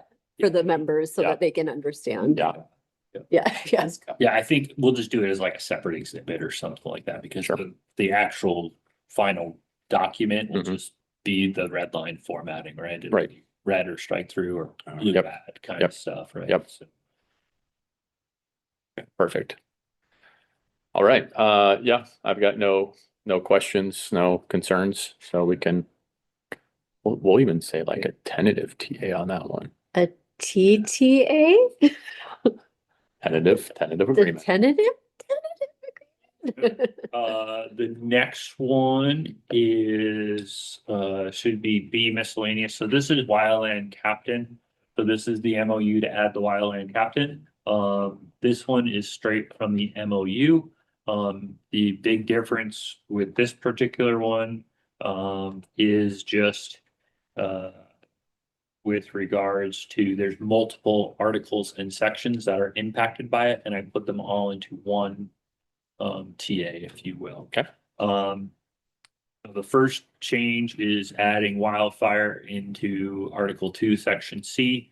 So that's basically just the day crew, defining wildfire as a day crew 40-hour member. The next one is callback provisions. So in this particular one, and I guess I'd call out that, kind of getting ahead of myself a little bit, is the concept that we do have some alternative or other proposals that will impact this section. So that's the note over on the side. Mhm. Is that there will be some additional proposals to change this section as well. So we just need to merge them together at the end if we agree to the others. But really all of this does is it adds Captain Wildfire into that callback provisions. Mhm. As you guys are aware, we have not traditionally required that position to be on call, but we did want to make the provision that if we ask that person to be on call, that they would be compensated while they were on call. So Yeah. it's not a normal thing. It's not something that they're always on call for. But if we do ask them to be on call, that they get compensated. Yeah. Seems fair. The next section Yeah. just kind of speaks to that, right? It just basically says that we may put a wildfire captain on call, so it adds the wildfire captain into that standby designation. And again, I would just say is that the normal concept is that the captain wildfire will not be on call like a training officer or like logistics captain. It would have to be something special. Hey, it's 4th of July, you're available. Mhm. I know we had extensive discussions about that when we put that Right. captain wildfire in play, because it's one person. Right. Trying to think that they're gonna be on call for 365 days a year is not. Yeah. What we expect. So just kind of putting that on the record, if you will. The next more portion is really just adding the wildfire captain into this.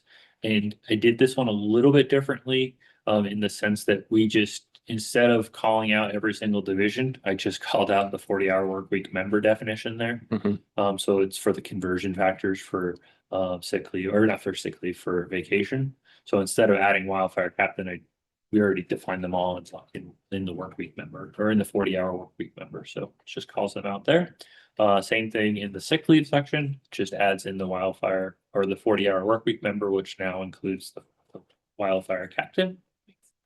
Article 6, Section E. This section calls out the vacancies because it is one person. We expect them to be infrequent. We just basically say there's no standing promotional list. We'll basically do a promotional process when that position comes open. Next one is certifications.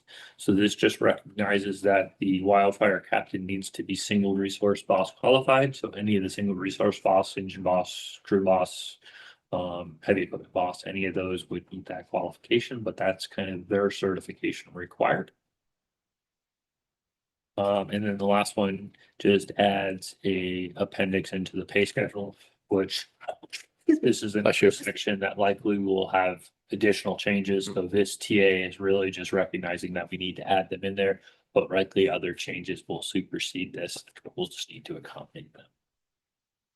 And the final section just adds wildfire captain to the senior captain definition. Once again, this is a section that likely will change with some of the other proposals that I know that are potentially out there, but right now, at least from the existing contract, that needs to change. So if we didn't agree to those other proposals or they didn't come through, then this change would need to be made to allow wildfire captain to get the senior captain designation, the day crew senior captain designation.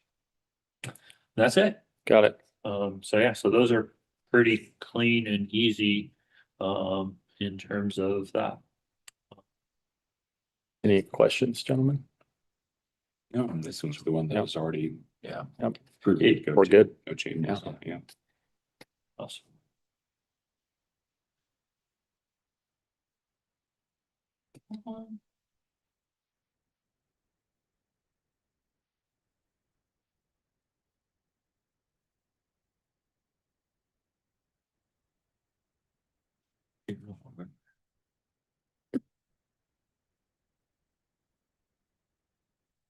Beauty of having a team. People have strengths and skills that you can Oh, bring to situations like a Yeah. negotiation. Weaknesses. And then you're just here to fill in those. Thank you, Chief Gervais.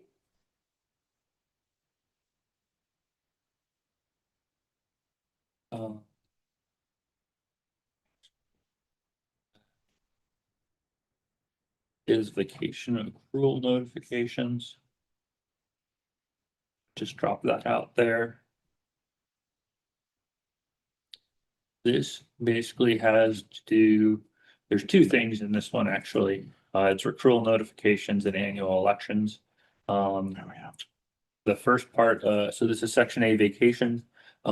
We made this process change, partially based upon a grievance. I don't know that we've actually took it through the whole process, but it was about annual elections being in writing. We worked with Jen Day on that. We worked with your team on that. Mhm. So this just adds into the contract that annual elections shall be provided to Boise City prior to December 31st of the year preceding the election. So I believe that was an IRS requirement that we found based upon some of the grievances that are a grievance that we were dealing with. And so that's in there now. The next part is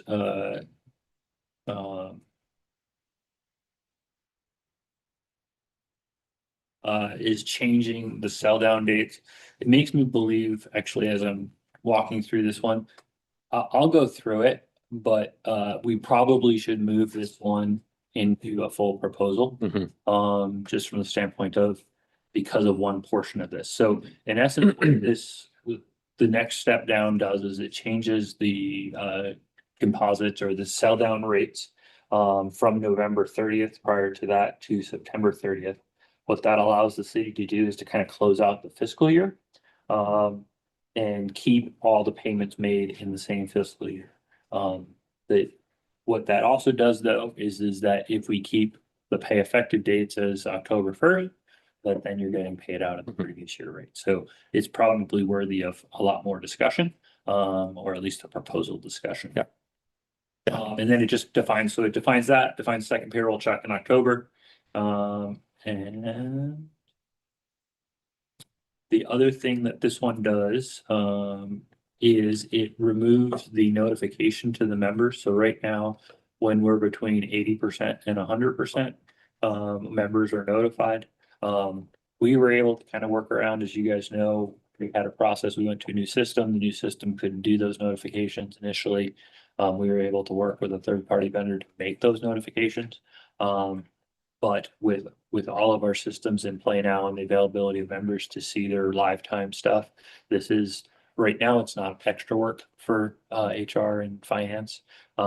But the concern would be is as we're going to another new system, is if that new system didn't have the capabilities to send these, we just wanted to remove that from the contract so that we wouldn't make those notifications. Obviously, we had extensive discussions when this came out. And at that point in time, we said it's in the contract, so we should keep doing it. There was a period of time where finance or HR had to do those manually.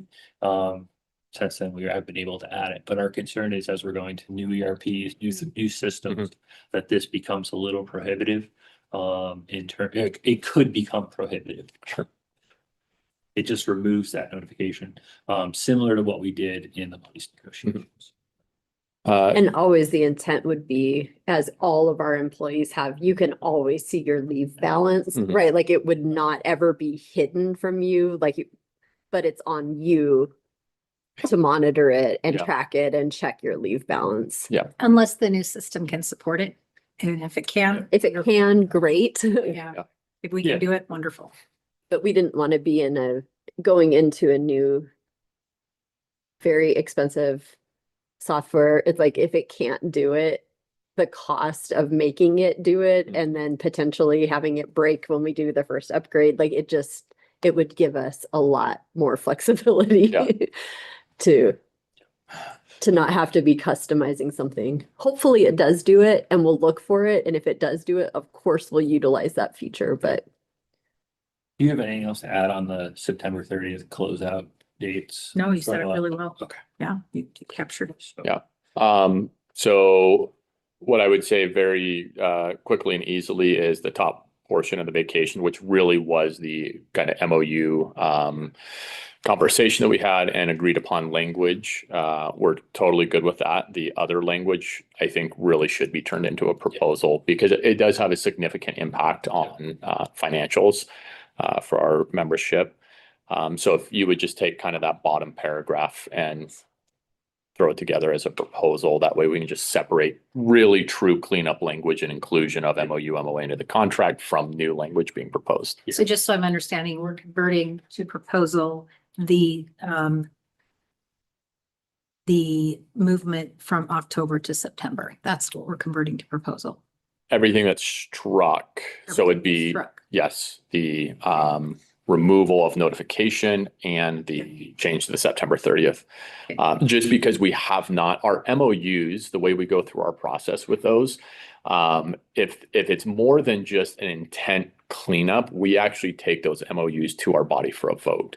So technically, the body has already looked at and theoretically approved that process. They haven't on the bottom portion of it. Sure. We just need to make sure to keep those separate. We did have an MOU on the vacation accrual notifications, but we didn't actually bring it to completion. But wasn't that just from what it was to an email? Wasn't that the agreed upon MOU, if I remember right? I don't think we brought the MOU to completion. Oh, gotcha. Right. So we had the MOU with this language. Yes. And to remove it, at that point in time, we said, hey, we need to bring it to negotiation. So Yeah. As I said, I was taking some Yeah. liberties, probably in calling this cleanup. Certainly the top version is cleanup because it's direct relation. As we added in some of the other stuff, it's totally makes sense to me that we would split those two. Awesome.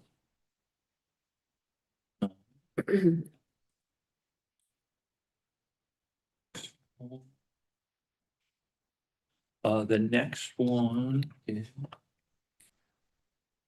That's at least a half a TTA, I know, well, do we want to just bring that whole thing to proposal instead of splitting it out? I'm just trying to think logistically, Ease of, just ease of paperwork. Do we want to just move that entire thing to proposal? Or do Yes. you prefer? yes. Because I'm like, then it's kind of weird. We've got like, Yeah, we've already agreed, and if for any reason we didn't get the full proposal, we could just go back and TA on the top portion. TA on the top. We've already MOU'd this, but I think it's less work. yeah. I was just trying to get clear on what we were printing or not printing. Oh. Realistically, what we're agreeing to or TAing is the concept that the union needs to make notifications on an annual basis about their elections. Right. Yes, yes. That's really, it's just that first Okay. sentence is Yes. we're agreeing. Okay, so let's go ahead and TA that then. Cool. Okay, And put the rest out. and then we'll put the rest in, okay. Yeah. Are we gonna discuss this more later then, or do you want to discuss any of it now? Ask a Trying to question. make it easy. I know. I can't remember. I was like, ooh. Jermaine, why do we want to move to September 30th? Like, what was the reasoning? I know it's for ease, but I can't remember the It's- specific reasoning. I think it's two parts. It mostly has to do with how the city closes out its fiscal year. So the way that we do it now, they actually close the fiscal year and then have to go back and journal entry. So again, it's like a bunch of manual work that they have to then go back because that vacation was accrued in that fiscal Mhm. year. And so it's like this two-step where we have to close the fiscal year and then go back and do this journal entrying because it's paid out not in the fiscal year. So it's extra manual work and it makes a complicated fiscal year end close. And then I think honestly, like the spirit of it is like, well, and it was also accrued and should be paid out at the rate it was accrued. Hmm. So I think it's Yeah. kind of two parts from the city's perspective. Sure. And acknowledge that from a member's perspective, that looks different. Yeah. But I think from our perspective, like if you're really fiscally looking at it, it's like, okay, this was both accrued at this rate, it ought to be closed out and paid at this rate. And so the way it is now, it creates both a double burden on from just a process perspective, but then also is kind of a like, and that's a little perhaps dodgy. So if that helps. Okay. This next one that I just threw out there is city workers' comp red lines. So these are, no intent changes. They are clarifications that were provided, from our workers' comp attorney to make sure we're appropriately, documenting different things and certainly. Are you in the one titled sick leave, Romeo, just to be clear? Yeah, it's sick Oh, leave WC. WC, So, okay, yep, thank you, got yep. it. So it's because it's in the section C sick leave. Got it. It's really, it is with regards to workers' compensation. And like I say, this was from our workers' comp attorney. So real quick to be clear. Yep. This is no longer an MOU that we're asking to be drafted into, but this is more specifically cleanup language. We've done all the MOUs that we've had. Perfect. Yep. So we're Moving shifting to kind of into a a different- cleanup language Okay. Correct. portion. Got it. Yeah, there's no, I was like, I don't. the concept of this is clarity, Mhm. from our workers' comp attorney and to make sure that we're, I think, staying, in line with Got it. state stuff, if you will, and I'm gonna make sure I'm not missing anything. Basically, yeah, the existing language may be interpreted inconsistently. Clarification is recommended to align with Idaho workers' comp statutes and reduce ambiguity in administration. And this was from the city's outside workers' comp attorney, Emma Wilson and Brian Bettman, whose proposed edits to just improve clarity and consistency. Okay. Basically, there's some interaction between workers' comp benefits and composite pay. The calculation methodologies just clarified duration and term for triggers for wage loss supplementation, and then just administrative procedures to ensure consistent application. So. Anything to add on that one, Stacy? So I do think the other thing, I guess I would just say, I know, it looks like we're trying to add, or potentially could look like we're trying to add some terms in there with regards to separation of employment by a member, things like that. That's really just trying to say that if those actions occurred while they were on workers' comp, that would constitute a grounds for removal from that, kind of that obligation of wage loss recovery. It's not intended that we're going to use this section to terminate somebody. They would still need to fall into the appropriate. If they went out and Yes. Yeah. Yeah. did something wrong while they were on this, we're not gonna keep paying them wage loss recovery if they get terminated from the city. Right. For justified reasons. Right. Got it. So, I think that's worthy of just mentioning. Yes, that's, Because I could see how certainly your members could read into that they're going to terminate me because I'm on workers' comp. right, yeah, That's not the intention. The intention is if you have a terminatable offense while you're on workers' comp, yes, we're going to stop yes. the beach loss recovery. Would we like to go through this for the sake of clarification, kind of read through and redline clarification? Or we could also during lunch / caucus, read through it on our own and then just come back if we have questions. With a counter or yeah, with questions or Yeah. a counter. Yeah. Okay. That works. Yeah, I would say, like I say, I'm taking some liberties in cleanup versus the MOUs are, even those are a little probably more complicated than straight cleanup. Mhm. But I think these are more clerical in nature than Yeah. substantive. Yeah. You know, it's documenting existing policies. Yeah, we don't have an MOU that says this, but it's effectively how we're operating Mhm. today. Mhm. So trying to just make sure, it didn't make a lot of sense to follow full MOU language, knowing that it was wrong. Right. Yeah. So, Perfect. so that one is out there. And are we, let me clarify. Does that mean we are ready to break for lunch? I Or shall would we be, forge ahead? I would be open to Lunch. some information on how many more Yes. clarification articles you have. Probably two. Are they big? The last one probably is. The next one's probably simple. I would be good to just kick through for a few more minutes.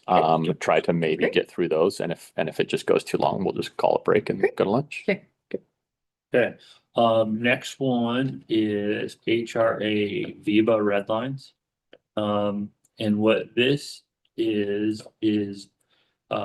clarification. So, originally, and you guys are well aware of health trust negotiations.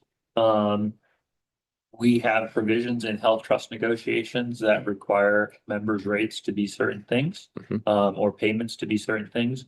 The problem is calling out the exact rates in CLA versus referring to the Boise Fire Police Trust Agreement.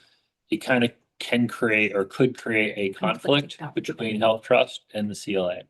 So in essence, what this just basically says is we still want to make sure that we call out the health trust and our expectations out of the health trust, but calling out dollar amounts and things like that.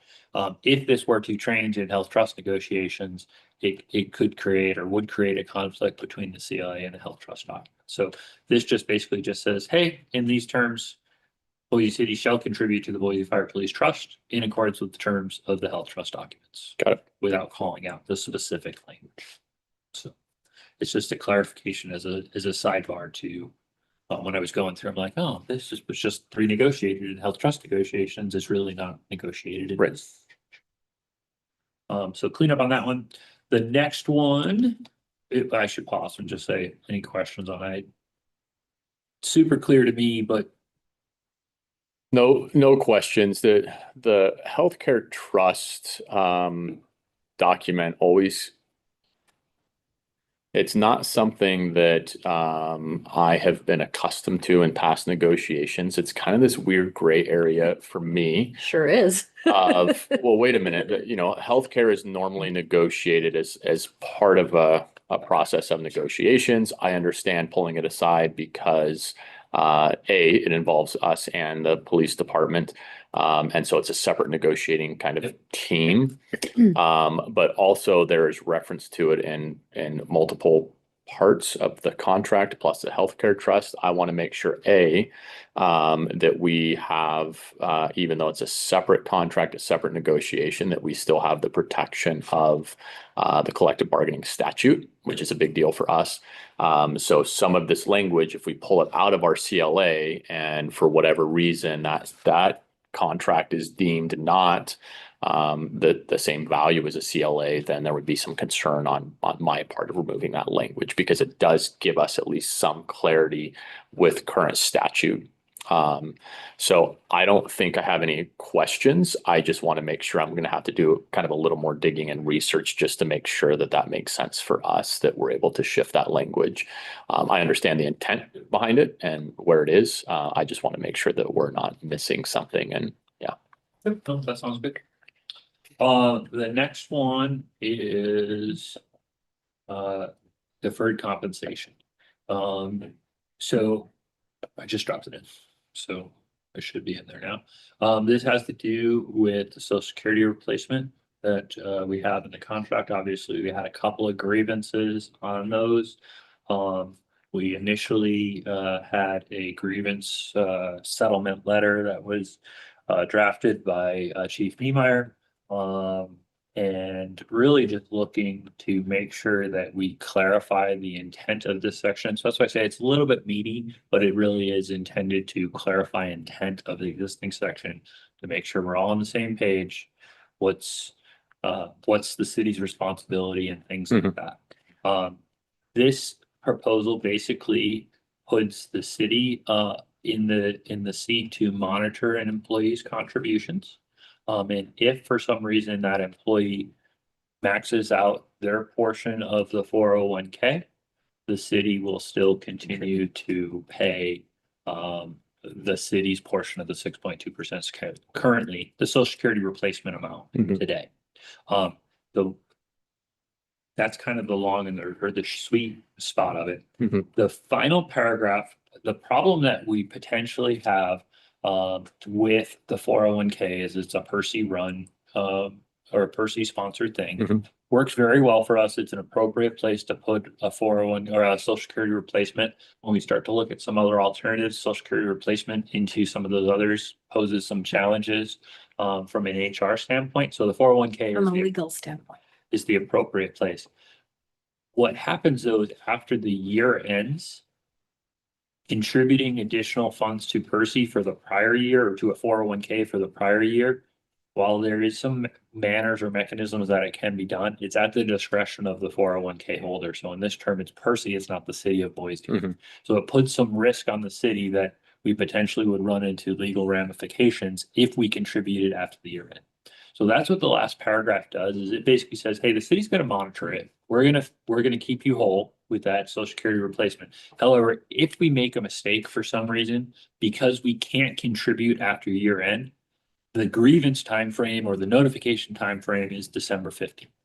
So if you notify us by December 15th that there's a perceived or an error or suspected error, we'll review it, make you whole by December 31st.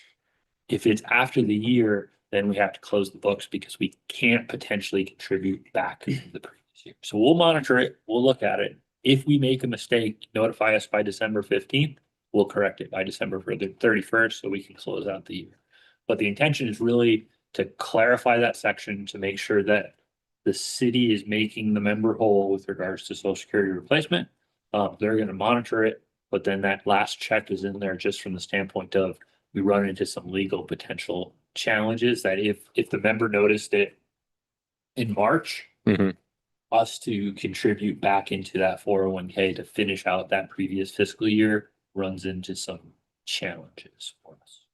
So, as I said, It moves the process up to keep it within the year. and like I said, the main reason we're introducing this really as a clarification is because that grievance settlement letter that Niemeyer said we would do something on it, right? So that's why we introduced it here, is it's a clarification cleanup. The clarification and cleanup is, I think, meeting the intent of what should be. It just is a little more complicated than just clarification, right? Because we wanted to make sure that what we were producing was keeping the member whole, keeping the city safe, checking all those boxes. So It allows us to continue to contribute. Yeah. Even if the member reaches a max. It will not penalize that. We'll continue to contribute even after that. So that really solves that piece of it as well. Right. Yeah. And the reason why that kind of with some of the social security or with the 401k contribution limits, right now, at least we should hit limits, right? Because on the back end, the total cap is what, 70,000, I think. Yeah. For total contributions, the employees' contributions still caps at 23,500, 27. whatever it is, right?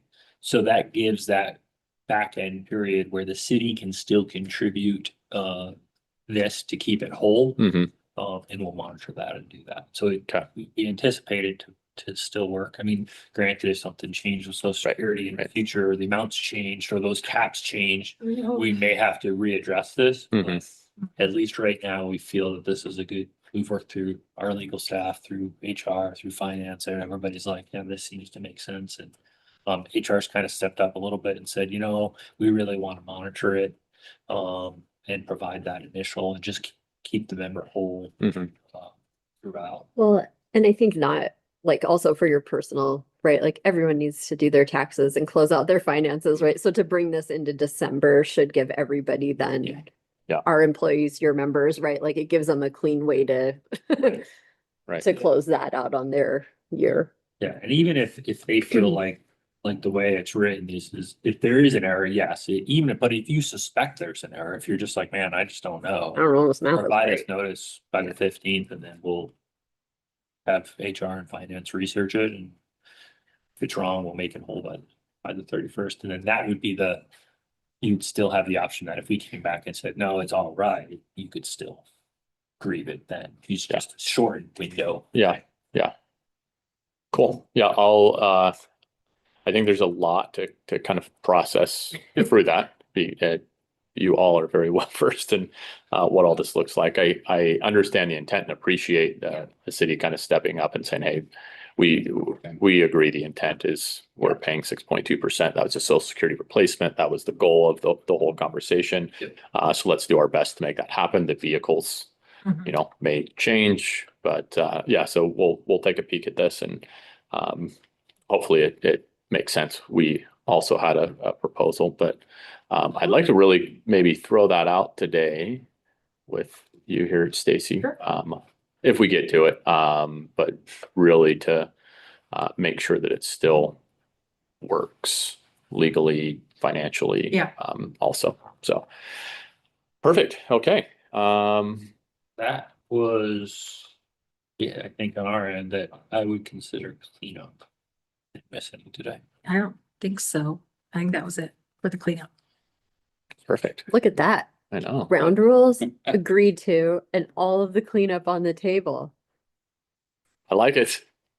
Yeah, I would propose then that we take a caucus for lunch. Great. And When would you wanna like to be shoot back? for one, you want a full, do we want an hour or do we want to go to 1:30, which would be like an hour 15?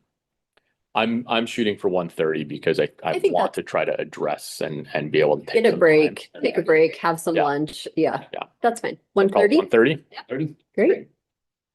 Thank you all. This was a very productive morning. Appreciate it. Nice. It wasn't me. I'm gonna give No. Chief Gervais all the credit.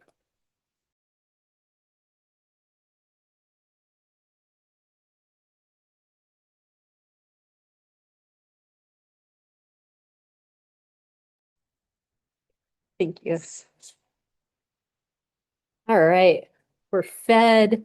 Some of us have had sunlight and fresh air. Let the afternoon commence.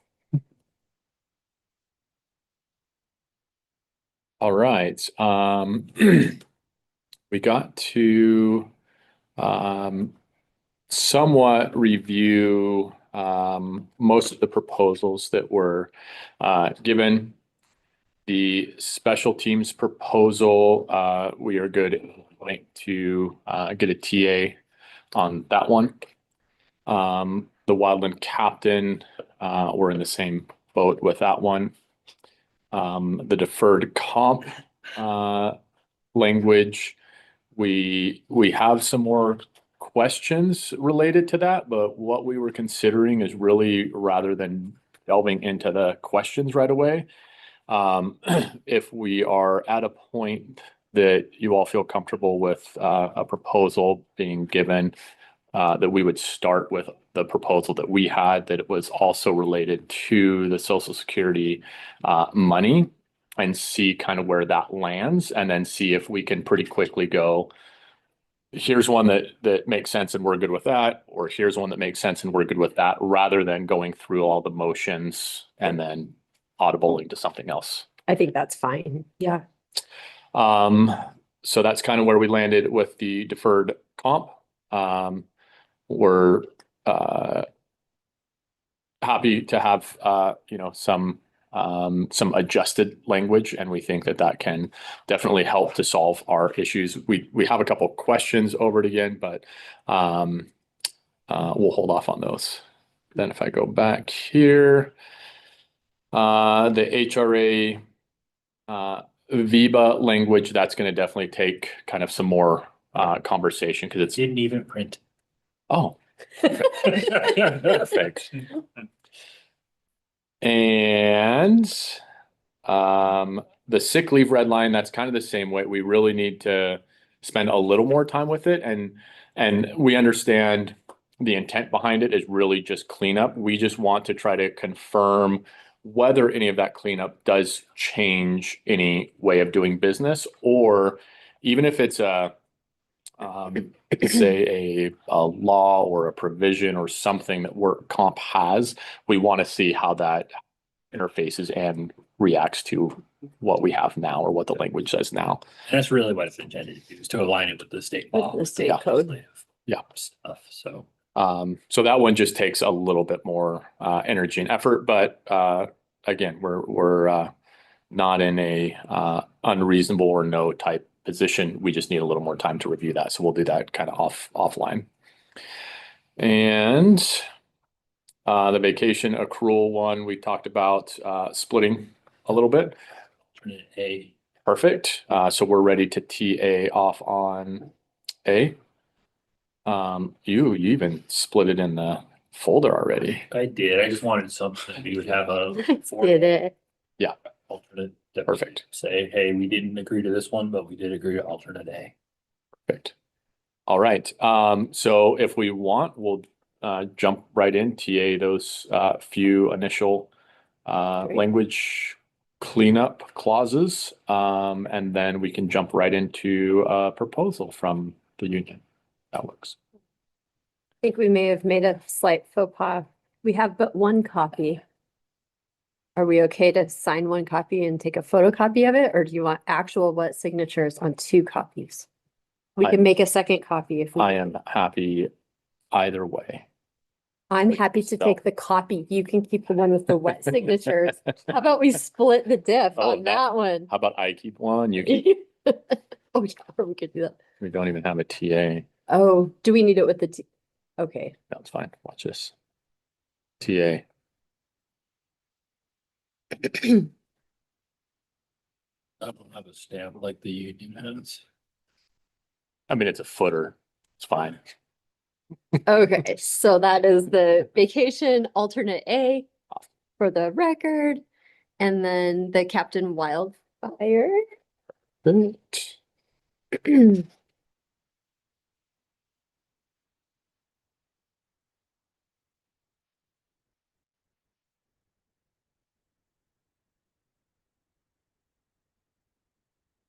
Oh, look at us go.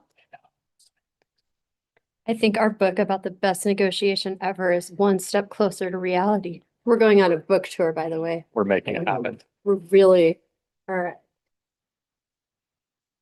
Yeah. I think we have the podcast. Oh, podcast. Okay. Gonna have to work on this plan a little better. It's very squishy. So we got 3 there or 2? The special teams one, we do not have yet. We haven't signed. Hold on. Think Does look like. is our special teams. Oh, we got a funny comment. Is that okay? Yep, that's We got a yeah. weird comment Really, in there. really, I'm happy to, we can clean up and we can TA again if we want to. Okay. Or I am totally happy with these because We're the gonna fold reality them is- all in anyways.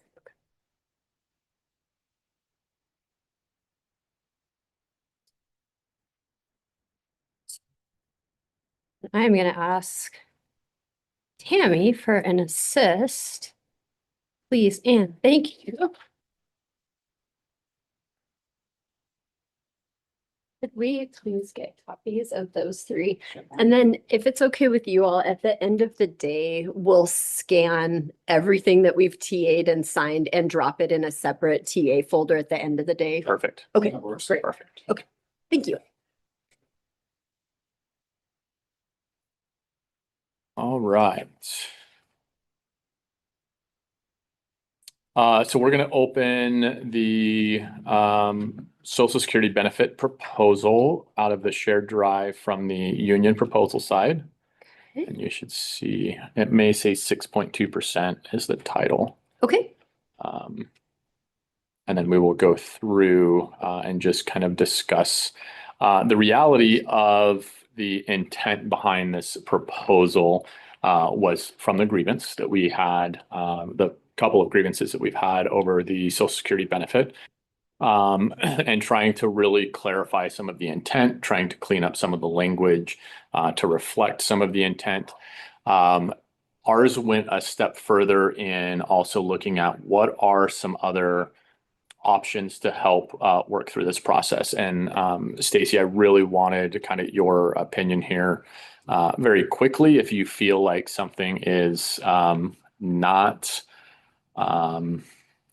legal for us to do, through your opinion, we've looked at it and feel that we're in a good position. But I definitely want your opinion on that as well.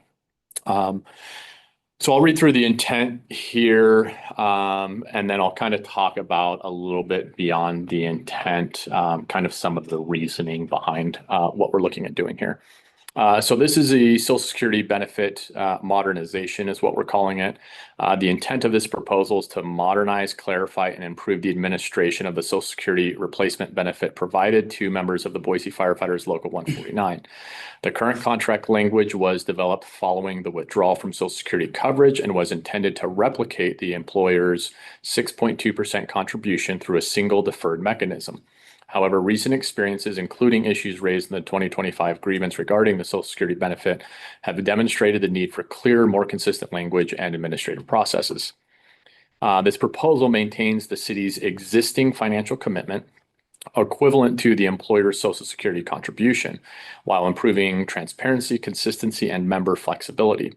By explicitly defining how the 6.2% benefit is calculated, transferred, and administered, this language reduces ambiguity and helps ensure consistent application across all members, addressing concerns identified through the grievance process.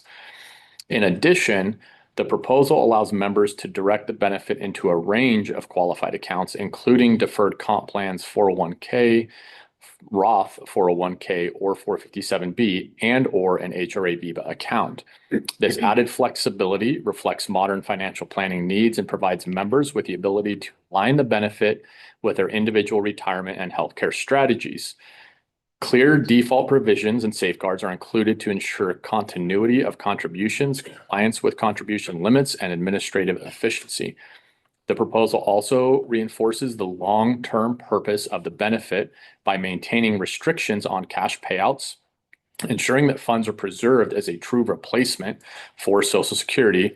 At the same time, it creates a more transparent and predictable system for both the city and bargaining unit members. Importantly, this change does not increase the city's financial obligation. Rather, it ensures that the existing benefit is delivered in a consistent, equitable, and administratively sound manner by addressing prior ambiguities and aligning the program with current best practices. This proposal supports improved labor management understanding, reduces the likelihood of future disputes, and enhances the city's ability to recruit and retain high-quality firefighting workforce. Overall, this proposal reflects a collaborative effort to resolve past inconsistencies, incorporate lessons learned from the 2025 grievance, and establish clear, durable language that benefits both the city and its firefighters. So that's kind of the overall intent. A couple other parts of that intent. I have had multiple meetings with legal over Social Security, where it goes, and being very clear, not trying to say exactly what legal was saying, but trying to give my interpretation of what they were saying. Is we really ran into this consideration that is, are we directing an employee into a specific financial decision that should be their decision to make on where they adjust and move money to for their future. And so within that conversation, I started thinking and went, oh, there's some reality there that could maintain some truth to, we have to be very careful in saying, hey, here's these different investment options. We're telling you, you have to pick this one. I don't know that we're fully there, and I haven't vetted it out through multiple different sources. I've had some conversation with our attorney. He was not of the impression that it really fit that, but he understood the argument. So, which attorneys often understand arguments, and then they have to flush out as well where they think they land on a specific issue. So it brought up that consideration. Through that consideration, we went, well, what would the harm be if we allowed individuals to choose? I would prefer my deferred comp to go into my 401k because I'm doing something else with my HRA VIBA, or I have a spouse that has financial opportunity to contribute to some kind of post retirement healthcare system. So we kind of went, okay, well, yeah, that makes sense to us. What if we did have a system that allowed a little more individual choice in specifically where that Social Security money went? So with that, we went, well, how do we allow choice, which also helps to reduce any potential of federal limits if we have a little more flexibility in those options? You hit a federal limit on a 401k, you have the option to then equally contribute into a 457. You hit a cap in a 457, and really then it kind of defaulted to an HRA VIBA contribution. Also put the onus on the individual employee to make those elections. And if they do not make those elections in a timely manner, it's very easy for the city to go, cool, defaults into your HRA VIBA. It's in the language. We don't have to think about it. We don't have to worry about it. That's where it goes. Next year, if you choose to do something different, you get your election in on time, you're able to then put that money specifically where you want. But there is no pause. Oh no, what do we do now? This person didn't elect, and now we're in limbo. So we put in the language for the default to be into their HRA VIBA if they weren't able to make an election. So that's kind of the intent behind why a little bit more flexibility. Both there's a benefit to the member. There is a no additional cost to the city by just saying, hey, we just want to direct this over here versus over here. And we totally understand a slight administrative cost to the city, right? We're not saying that someone wouldn't have to send an election electronically or via paper and somebody have to receive that and direct money. So we still call it a no cost type of proposal that we're proposing for this. And we don't see any negative downside either for the city in this proposal. Really the negative downside type conversations that have happened in the past really surrounding the Social Security benefit have been very focused on how do we, as both union administration and city administration, make sure that we're supporting our employees to make sure they have a retirement and they have money in retirement. So that has always been a concern of, we want to make sure there's no cash out options. We want to add flexibility to them to make good financial decisions for their future, but we want to make sure they make good financial decisions for their future. The benefit is people retire on time. They have enough money to retire. They don't become someone that's in the system that is no longer producing or just trying to hang on because they don't have enough money to be able to retire. So that's always been kind of the big question. So we think we have captured all of that within this proposal. Very quickly, I'd like to just read through the language. And then if you have any questions, happy to try to answer them now. And then obviously, as we said before, give you time to kind of digest what this looks like. Great. So the actual language would be to strike all of the above deferred compensation language and then go into a new section and or same section with a different title. Section A says the employer and local agree that the employer will make the following mandatory transfers on a pre-tax or post-tax basis on behalf of every member who is represented by the local. The employer will make the following mandatory transfers of their equivalent Social Security benefit, currently 6.2%, to the plan selected by the member, as long as the member provides written notice of the selection. The member can select from the following plans for transfer of the benefit member's deferred compensation account, their 401k, 401k Roth, 457, or the member's HRA VIBA account. If a member fails to timely notify the employer's payroll department of the member's election for the transfer, then the employer will transfer the total benefit as designated below. In the event of a failure to notify the employer for transfer of Social Security benefit, the employer will default payment into the member's HRA VIBA. If the member selects to transfer the following benefit to any of the deferred compensation accounts, but all or a portion of the transfer exceeds the maximum allowable transfer to the deferred compensation plan, then the employer will transfer that portion that exceeds the maximum deferred compensation contribution to the member's HRA VIBA account. C, no individual member election. The member shall not have the option to receive a cash payout for the value of the benefit designated for contribution to a plan pursuant to this section. In addition, the member shall not have the option to contribute a smaller percentage of benefit other than the percentage indicated by the Social Security Administration. So kind of two sections. Number one, if they don't elect at all, defaults into their HRA VIBA. If they do elect and hit some form of cap now and or in the future, whatever is above and beyond that cap that cannot be contributed defaults directly into the HRA VIBA. I am going to very much defer to Stacy. So first and foremost, I really do like the opportunity to look at this to see how we can expand flexibility and control. What I'll need to do with the appropriate source information is to verify compliance with each plan. At first glance, I can tell you, I do not know how this would work with VIBA because it's not a retirement vessel.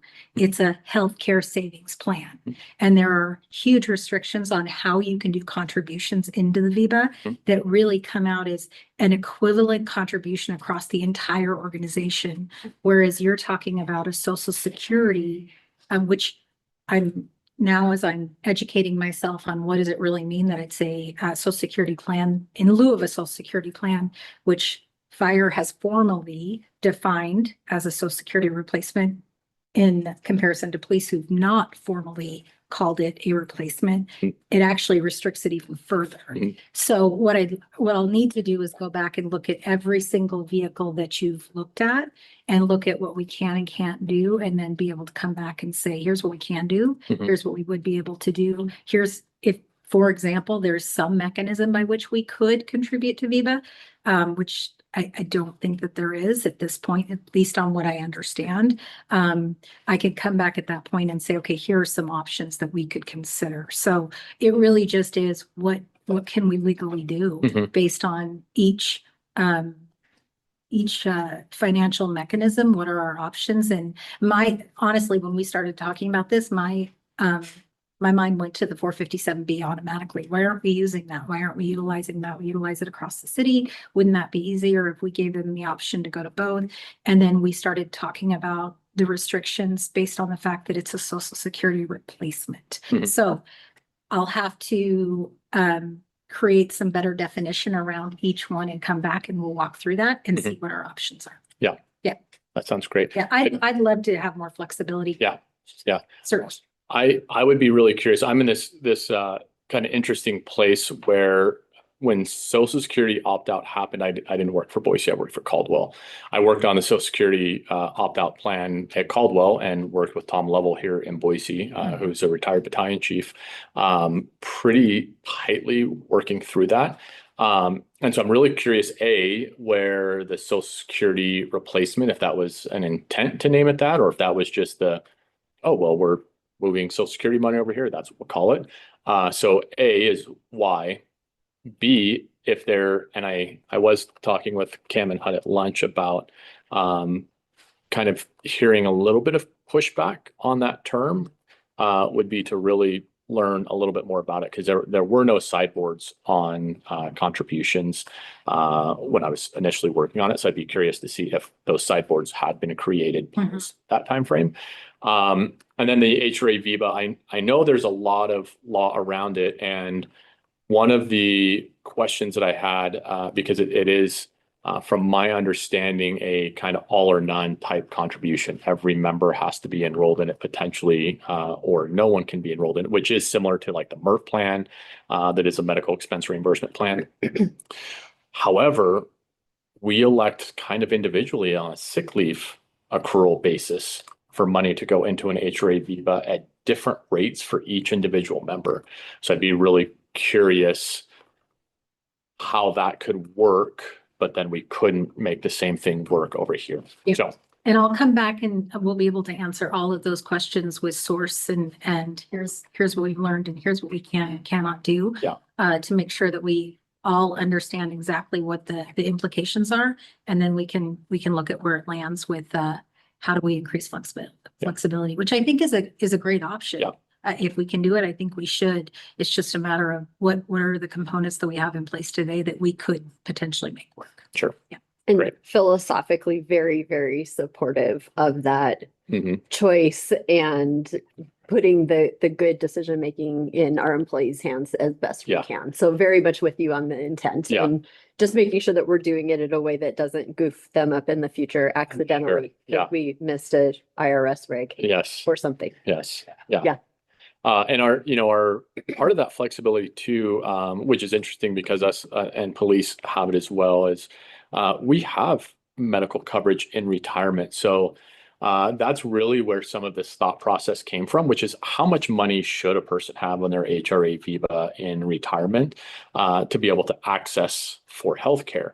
And with police and fire, we have subsidized healthcare in retirement. So that's a big concern for us is we very clearly had some other HRE VIBA type proposals initially that we were thinking about bringing.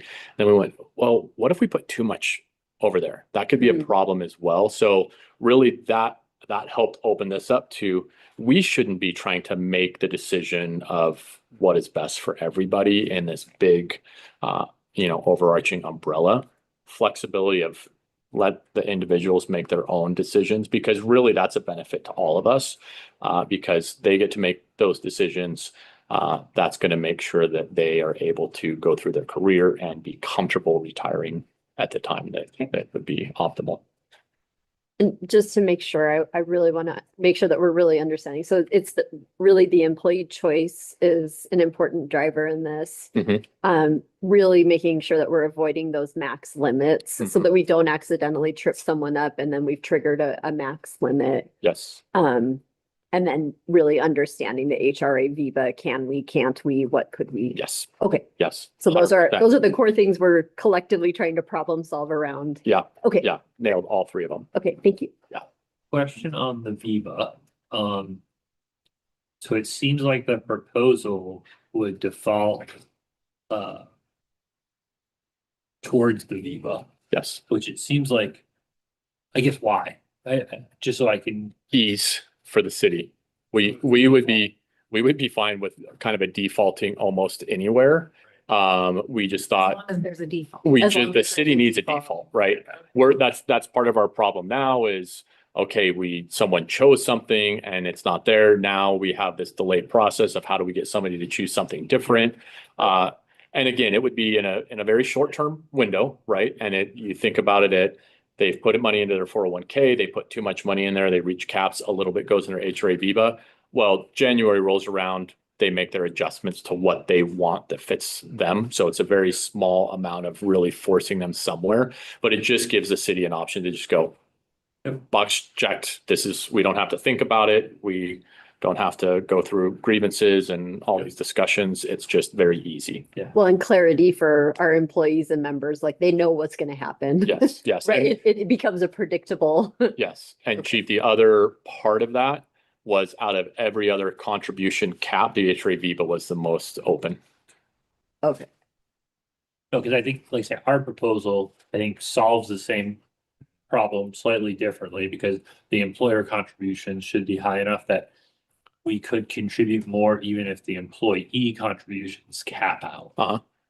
So we solved it a slightly different way, but that's what I was asking about the Viva, like, was that a preferred choice? But really, you're just like, the Viva is Just making sure that we have an alternative escape choice hatch. to- If Yes. 401k maxed out, then Yes. we could potentially go in a Yeah. alternative path, but I, Yes, we would max the 401k, at least in right. today's. Most likely it'd be almost impossible. We were talking about it. It's like 50 grand or something like that, that's employee Hmm. eligible, 40 grand, whatever it is. So it would be very difficult unless social security changed or the amounts changed or Yeah. something like that, right?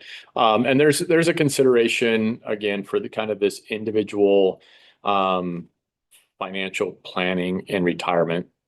HRA Viva, we don't have a lot of ways to contribute. We have a 1% that's going in there by default.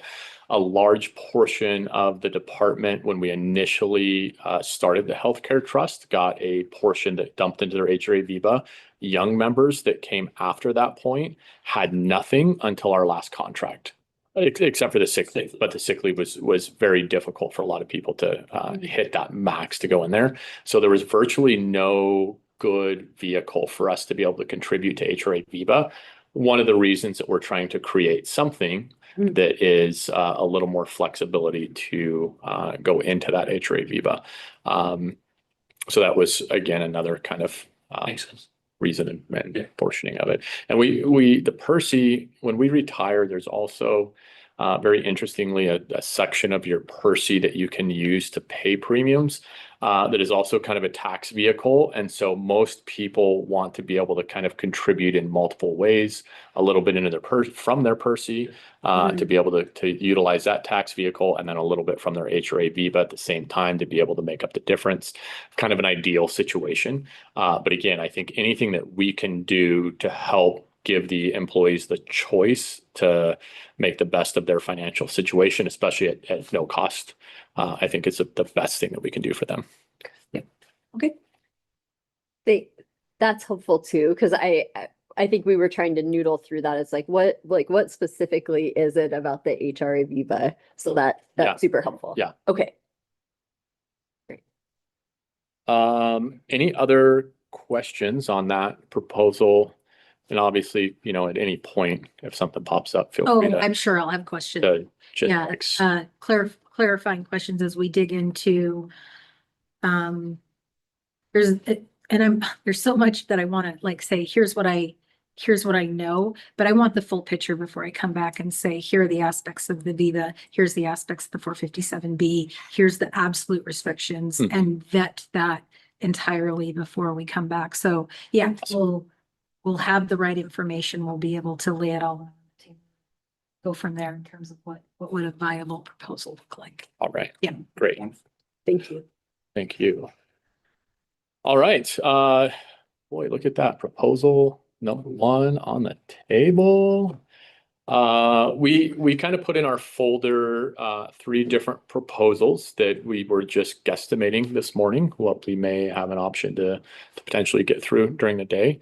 So we have 2 more proposals that we would be happy to present today if you're interested in kind of the same process, just a little bit of the initial intent of the proposal, a little kind of Q&A afterwards, and then give you some time to take those. So if That's everyone's okay. great. Yeah. Yeah. We, I think this format works really, really nicely. So happy to get through whatever you all would like to get through tomorrow, and then happy to have you pick it up. I'm sorry, today. Get through whatever we can. I'm already into tomorrow. Today's gone so well. I'm already like tomorrow. But yeah, if we want to get through these 3, or if there are even more you'd like to get through.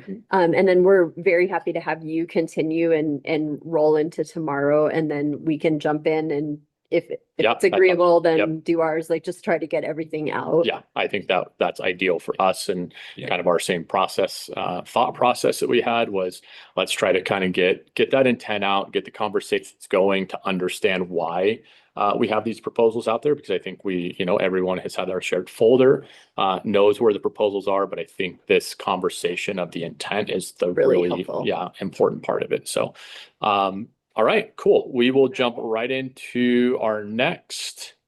And that is going to be our special team proposal. You go. That one into the folder. Proposal specialty team pay. Looking at here. So what this one goes into is we've had, well, it's really a carryover from last negotiation. So we're resuming the dialogue on the specialty team pay.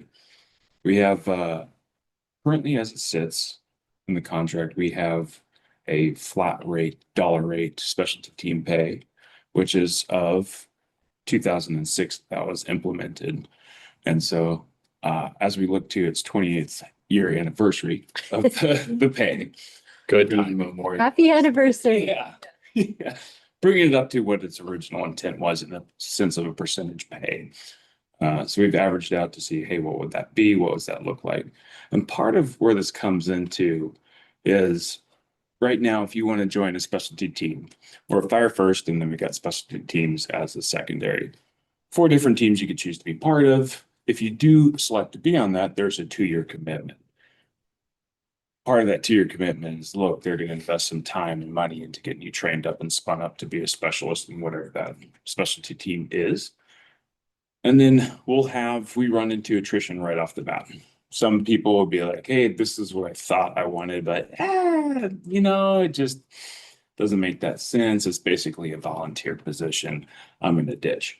It's like, well, yikes. So there's a big commitment. Like I know for hazmat, we send people down now 2 weeks outside to Colorado and Pueblo for federal training on there for a technician. And then you come over here, another week of chemistry with us, plus all the other competencies you got to do. Quite involved. Tech, I know, has got a huge course too, and there's some heavy cost to put those on. So if we're going to have people that we want to spin up and get on the teams, we'd like to minimize the times we're having to do these academies and having to replenish our minimum numbers. One of the things that could be a benefit of that, it's not always the solution, but is having a little bit more of a paid incentive to be able to take on this extra responsibility and this burden on specialty team pay. Because there is a lot that goes into when you're on teams, especially if you're staffed at those stations, a lot more expectations from you. When the people get the calls, do you solve the problems or ask the questions for them? So what we've thought would be appropriate on this and look into is say, let's go back to when that was originally implemented and look at the wages of the equivalent of 2006 and say, for these positions, what was the percentage based of there? And we took some averages out over the years and said, here's where you take all the ranks, even including like a battalion chief, which battalion chiefs as active special duty members is pretty low use case. But we put those in and said, okay, if you're starting out, you're getting close to that 5%. Depending where you are on the steps, the longevity you pay in is where that comes into. So what we said is, let's get rid of the flat rate. Let's convert this over to equivalent percentage of the base rate of 5% per specialty team member. And what that is, that's going to help increase that. Oh, this is beyond just a little bit more of a voluntary role. Maybe we could help reduce that attrition teams. And there is a lot more expectation and work. Now the shifts are dividing up A, B, C shifts the same. We have more responsibility today on these teams. So to split the load, that burden, we're going to actually put it across shifts, not just one person running the team like it has been before. Call volume increased, what we expect. And then we also took, well, it had a longevity clause and they had a breakdown at a 5-year, 10-year, 15-year, 20-year. We took that to say, okay, let's do a bump up on percentage at that 5-year mark. That's when we have a really good, we still have some ambitious folks in there. You're young enough in the team. You have a lot of knowledge to be able to contribute. Try to get that more of an encouragement to stay on, maybe take a little bit more of a lead in that team and bump it up that 1%. And then 10 years and on, you're a pretty senior member of a team at that point. And so if we could add another one, the expectations at 10 years is you're probably running a team in some capacity, some sort of team lead on one of the shifts that's going to be happening. So if we have another percentage on that, that could help be a further incentive because that scheduling the training across all the blocks for the training is just another thing added to the daily job that takes away from your time and availability.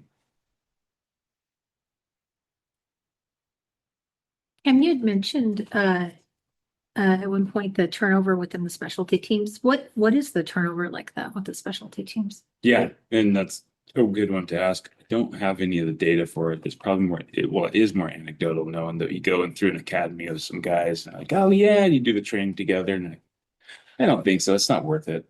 I know I'm on team, but yeah, I'd rather do this. It's not worth the headache.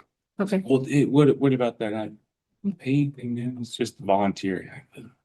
Okay, so I don't have a You do good. find it a struggle to fill these positions. We have, some of them been harder to do than others. There's Some teams. There's definitely a specific team drive that's kind of cultural throughout the department. The airport and ARF team, we often have to do what's called drafting to that team. So our current contract has clauses that allow us to draft members to a team if we don't have enough people that are Oh, interesting. asking to be on a team or volunteer to be on a team. ARF very consistently is a draft process. And I think that a big part of that is just it's a slow station and you're trapped. Every other team is outside of the airport, outside of the fence. They get a little more flexibility in what their day-to-day looks like. ARF is a very secluded kind of position that they have. ARF also has some additional responsibilities currently of doing the daily staffing for the department. A lot of people don't enjoy the daily staffing. I can speak firsthand to it. I was drafted to the ARF team. Didn't have an interest in it. My interest just lied elsewhere. I was drafted to the ARF team, went out, and I was the first one to volunteer to do the board because it was like a big puzzle for me. I really enjoyed it, but that is not the norm for sure. Most people find it a chore and a hassle. So the ARF team tends to have, I would say, the most turnover of any team we have, and the drafting, which also that How long were you assigned? Just out of curiosity. 2 years. And that's our draft minimum. If you get drafted to a team, Minimum 2 years? you are a minimum of 2 years. There are a few small exceptions to that. If for some reason there was somebody that really wanted to be on a team, we had another academy, somebody wanted to be off of the team, we occasionally let someone off the team before the 2-year mark actually hit. But it was very department oriented on what was best for the department, or did we have the resources for it. The hazmat team, I would probably say is kind of in that middle ground. Culturally, people just really like the crews out there, which is interesting to me. Caldwell, we had a big hazmat team, and I walked in and said, I never want anything to do with hazmat. To me, it's slow, it's boring. I have to wear a hot suit in the sunshine. Don't want anything to do with it. But everybody's kind of got their individual interests. But to Cam's point of it's a pretty big commitment to the city to put money into the training for individuals. So trying to incentivize keeping them there, I think is very beneficial. And our real adjustment was, and this, obviously our fault in 2006 that this happened. Ideally, and what most departments do is they generally tie a percentage to specialties, to additional things they're doing. That way, as time goes on and a base rate changes, there's at least some increase that kind of keeps up with where that is. So the duties that you've had at a specialty team in 2006 are, at best case scenario, worst case scenario, the way you want to look at it, equal to or much greater than the task was at the same level. Call volume has gone up. Those specialty teams that we're deploying as an all hazards department has really increased. So not only are you having to go on more calls, you're having to be more specialized, you're taking on a higher level of liability once you get to those higher position roles, as say a captain. Now, not only do you have to take on the responsibility of an individual call, on a medical call, a structure fire, but now you add in the liability of hazmat. Are you making the right decisions to put somebody, your crew, in an environment that may look to myself as the lay person of, oh, that's fine for them to walk into, and you put 4 firefighters in there and they all collapse and die because there was some kind of toxic environment that they were in. So there's a liability, there's a lot of extra work that comes with it. Also, generally, you are tied to a specific station. So there is often a limit of where you're able to move throughout the city, which kind of pigeonholes you a little bit. If you did want to have some more flexibility, often based on you being a part of a team, you're forced to a specific station to have to work there. And so all of those things combined are what people really compartmentalize and go, is it worth it for me to do this? The technical rescue team that I was a part of as well for quite some time is over at Station 7. At the time I was there, it was only one fire engine, and we had 7 different pieces of apparatus and or trailers that we had to manage on a daily and or weekly basis to try to manage all of the equipment that was on there, to do checks. It was a source of our day looked completely different than any other station. We were running all of our calls during the day, and then it was often we were up till 10 o'clock at night trying to just finish the tasks that needed to be done, that were the day-to-day tasks of managing, checking those apparatus, making sure they were ready to respond. So there is quite a bit more work that comes with it as well. And we made the mistake in 2006 of going, hey, here's what we're going to pay you. And it hasn't kept up. And so that's our goal number one, is how do we readjust and pick up where we should have been in 2006 to make that adjustment to here. And then there's some of the longevity pieces of it that are really to help encourage people to stay a part of a team. And there's a couple parts of that longevity that we took into consideration. Cam does a great job with our numbers. He's way better at it than I am. So when I go, hey, let's do a flat percentage and just change this to this, Cam is really good at going, well, if we continue to keep this at a 1% and now we're tying a base 5% to it, that longevity, even though it's, $11, it's going to exponentially increase. So not trying to, I like transparency. Everyone in this room is incredibly intelligent. We all can see through some of this stuff. We wanted to change it to a percentage of increase. We know that if we continue to keep that, it's a pretty unreasonable ask for us to go, hey, 5 to 10 years, we're going to change this to a percentage. We're going to keep this longevity percentage, because that exponential growth is a lot to try to put on the city. And we don't want to do that. We don't want to come in here and be like, oh, here you go, and hope that you don't find it. We just wanted to throw it out there and go, hey, here's what we think is a pretty reasonable place for us to go to try to bring us back up to what I would call as par for the time frame gap that we've missed out on, and then the increase in the call volume and the workload that goes along with it. How often are you utilizing a draft? How often do you see that become a mechanism rather than people saying, hey, this is an interest to me? Because honestly, the perception, as just in my short window here, was that like these teams were elite. Yeah. And everyone wants to be on these elite teams. Yep. So how often are you finding you have to draft members? Not a ton with anything but ARF. I would say ARF is very is the- consistently drafted. We'll say too, there's also a lot of people who they join that specialty team because they don't want to get drafted to that Yes. specialty team. And about 3 or 5 years, like, come out. Our language says if you're on a team already, then you can't be drafted to another team. Yeah, that So makes a lot of, Matt, you're not yeah, gonna get so a both. lot of what happens is people will try to find something that they would rather be on so they don't get drafted to ARF. ARF. Sorry, ARF people that are watching. I was gonna say, if anyone from the airport is watching, we love you. So Just yeah, maybe not that specialty assignment. I don't think we've drafted for quite a while. As a matter of fact, we often, I know Tech Rescue recently had to do a competitive test because more people wanted to be on the team than and less. And it is, I mean, I joined the tech team and I'm a techie type person. I liked it. Was it a lot of work? Yeah. Would I have appreciated where I was at compensation wise? I would have appreciated it being a little more consistent with what we're asking for. Part of that drafted too, one thing that's changed recently is with the increase of probationary firefighters hitting the line and being counters on engines, they displace folks. And we said, how do we change this up? So we've allowed that to be introduced at specialty team stations. So they get exposure to teams that they never would get exposure to. Oh, so once they hit the line, they're like, oh, I got to see the dive station. I got to see the tech team or the hazmat. I think hazmat still has the highest number of people that have to interview on the other teams out there.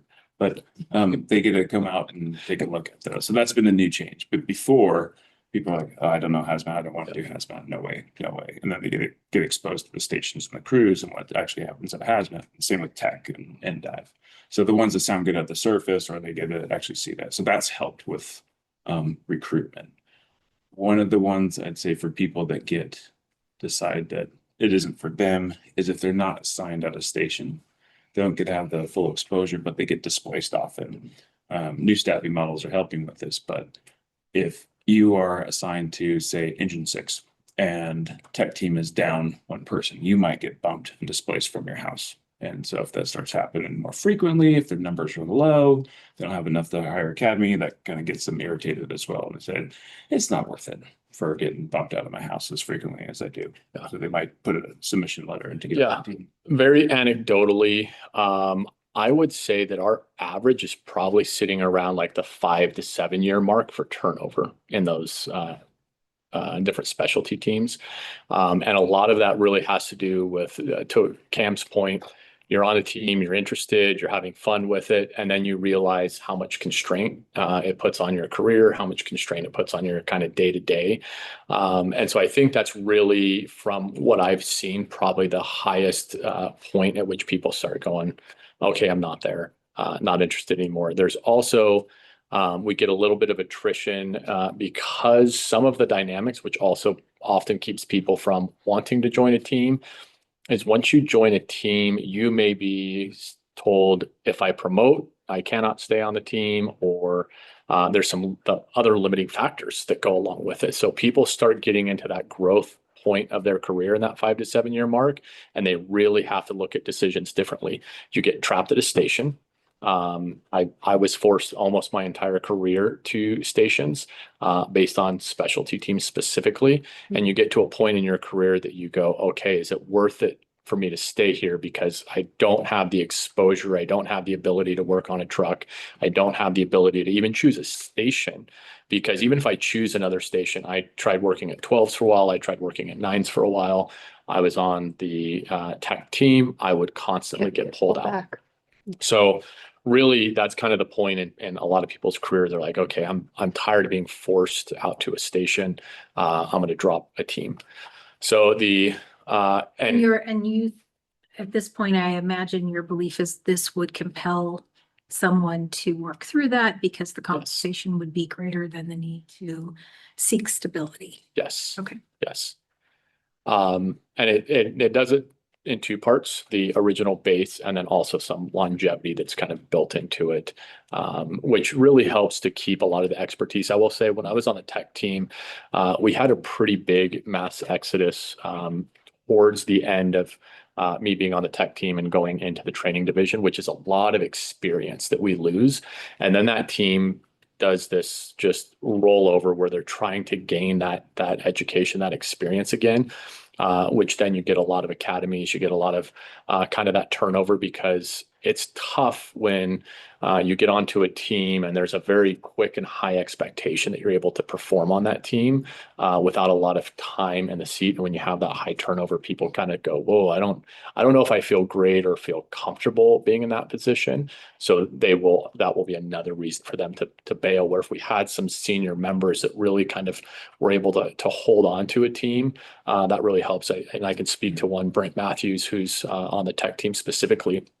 A lot of people are driven to that because he's there and because he's been there for so long and is a very stable figure in the technical rescue space. I think that helps. There were a couple people at Hazmat for a while that were there. Roy Mitchell was one that was kind of a stable figure for a long time, who's now back with us. So we really think that making some adjustment here to this is going to help. And there's again, and it's really hard to try to figure out and cost what the savings are to the city, because I would assume, Cam, if you could speak to like how many academies we've had to hazmat, that's those academies and the training that he was talking about are a heavy investment for the city to put all these people through. I know ARF is an absolute every 2 years they're having to put on because they're forcing people out there. Technical rescue was on about a 2-year basis for academies. Hazmat, I don't know where you guys were for new academies. Yeah. What's your total percentage of population with specialty teams? 30%. Yeah, I think we ran it the other day. You've kind of got the numbers, but I wanted to say no, I think the 30% was probably pretty close to 30%? average. How many? 134. 130. Ish. Yeah, So about 30. well, yeah, that'd be it's a little more than Little 30%, but yeah. I forget Okay. how many is 290. average of 90. Don't ask me to do math on camera. Yeah, it's definitely more than 30%. Yeah. Yeah. We're over on that. Okay. For line personnel, I mean. 227. Yeah. Yeah. So Okay. half on there. So yeah, we obviously, again, one of the things we spoke to earlier was we don't have an exact cost of where this thing is. We put together all of the proposals that we want to kind of put on the table and have discussions of. And then I think once we get some numbers and some costing that we'll obviously have to come back and try to prioritize where we're at and Okay. what's important and what we think is the most beneficial. So. Yeah. That helps. Thank you. How would we handle double team members? What's that mean? It's a great question. I don't think that we have addressed that at all in this proposal. We did last negotiations. You can be on 2 teams at a time. We have discussed multiple times going down to a 1 team per person. If we get down that road, Chief, I think that we just bring up some of those old conversations. And then just look at what does that look like if we have someone that's on 2 teams currently? I don't know where we are on the Tech and Dive merger, if that's still on the table or not. That was our last discussion of. It's not a huge number that are on 2 teams. Yeah, I want to say they were Category. 10-ish. We talked about all of it. Yeah, it's not even 10, I don't think. Yeah. Yeah, Anderson, Matthews, not to call out names, but Yeah, I will. Yeah. I was trying to think who. trying to think of Diver Techs. We had quite a few. Brent and Hammett was Luke Miller. No, I think Luke dropped Tech. Kevin Allen. Yeah, so we may still have a few. I think again, it's worth addressing. If we pursue If it, we- then yeah, we'll if we figure get out down how this to do path, that. yeah. Okay. And as in the past, we very quickly talked about like grandfathering and going, okay, from here forward, no longer 2 teams. Potential. I mean, that's pretty much where we are now, right? Yeah, pretty close. Not allowing new people on 2 teams, but Yep. we did require the people who are on 2 teams to get off. To get off. Okay. So Right. Okay. we've lost. So in practice. Yeah. We probably have 15 last negotiations and 5 or 6 have retired or something like that. I'll make up the numbers, but order of magnitudes. Yeah, and we really it's a department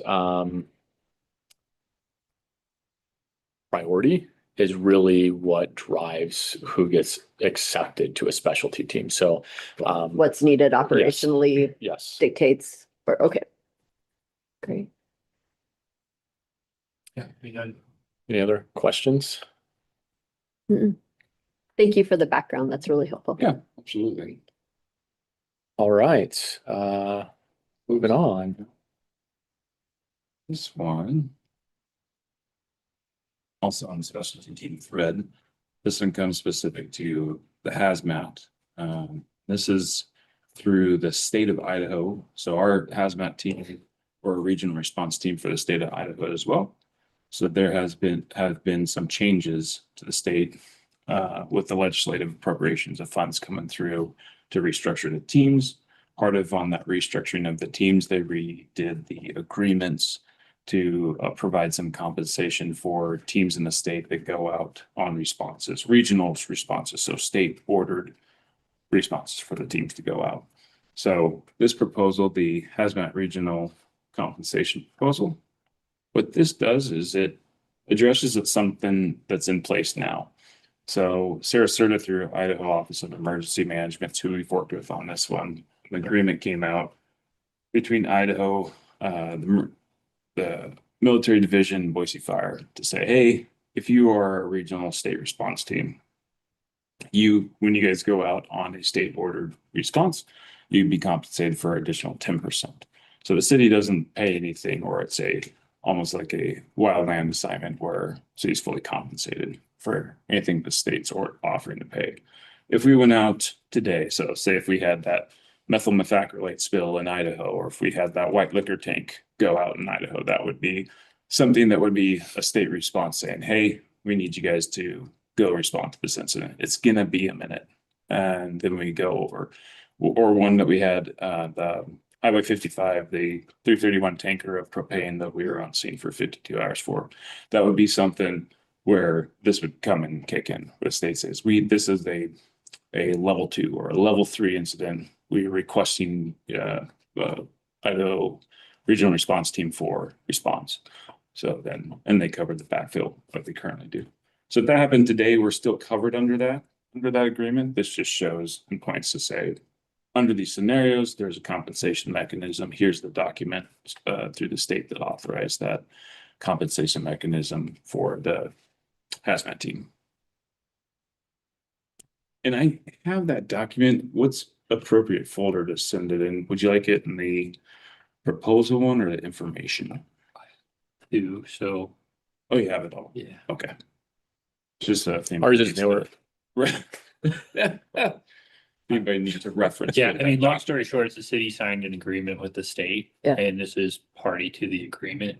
Part of that agreement too, though, is also like portable, if you will, is from the time you leave to the time you get back. And so I think some of this language we may want to look at a little closer and, but I believe the city's, already agreed to that in terms of with the agreement with the state. The only component here is right now, we don't have a manner to pay our members that extra 10% technically, because we don't have it in contract. So this is almost a cleanup. You probably could introduce this as a cleanup in essence. What are we doing now? Like, what is our practice now? So they're getting paid time, but they're not getting the 10% bonus. If pretty perspective That's like that, stipulated by the state. Yes. In the contract that we've signed with the state. a lot of it started with that New Meadows call because we were there essentially just making the same amount of money as if we'd been at the station running calls, doing our normal job, but now we're sleeping on the asphalt and essentially incurring a lot of extra hazard on top of a tanker that we don't have a truck company there to stabilize. So that's kind of where this talk about is how can we figure out a way to help us get compensated for when we have to go Twin Falls or New Meadows for some sort of call that we're going to be on scene for an extended period of time. Okay. And from a state standpoint, a big portion of why they did this was they had multiple agencies with different collection rates. Correct.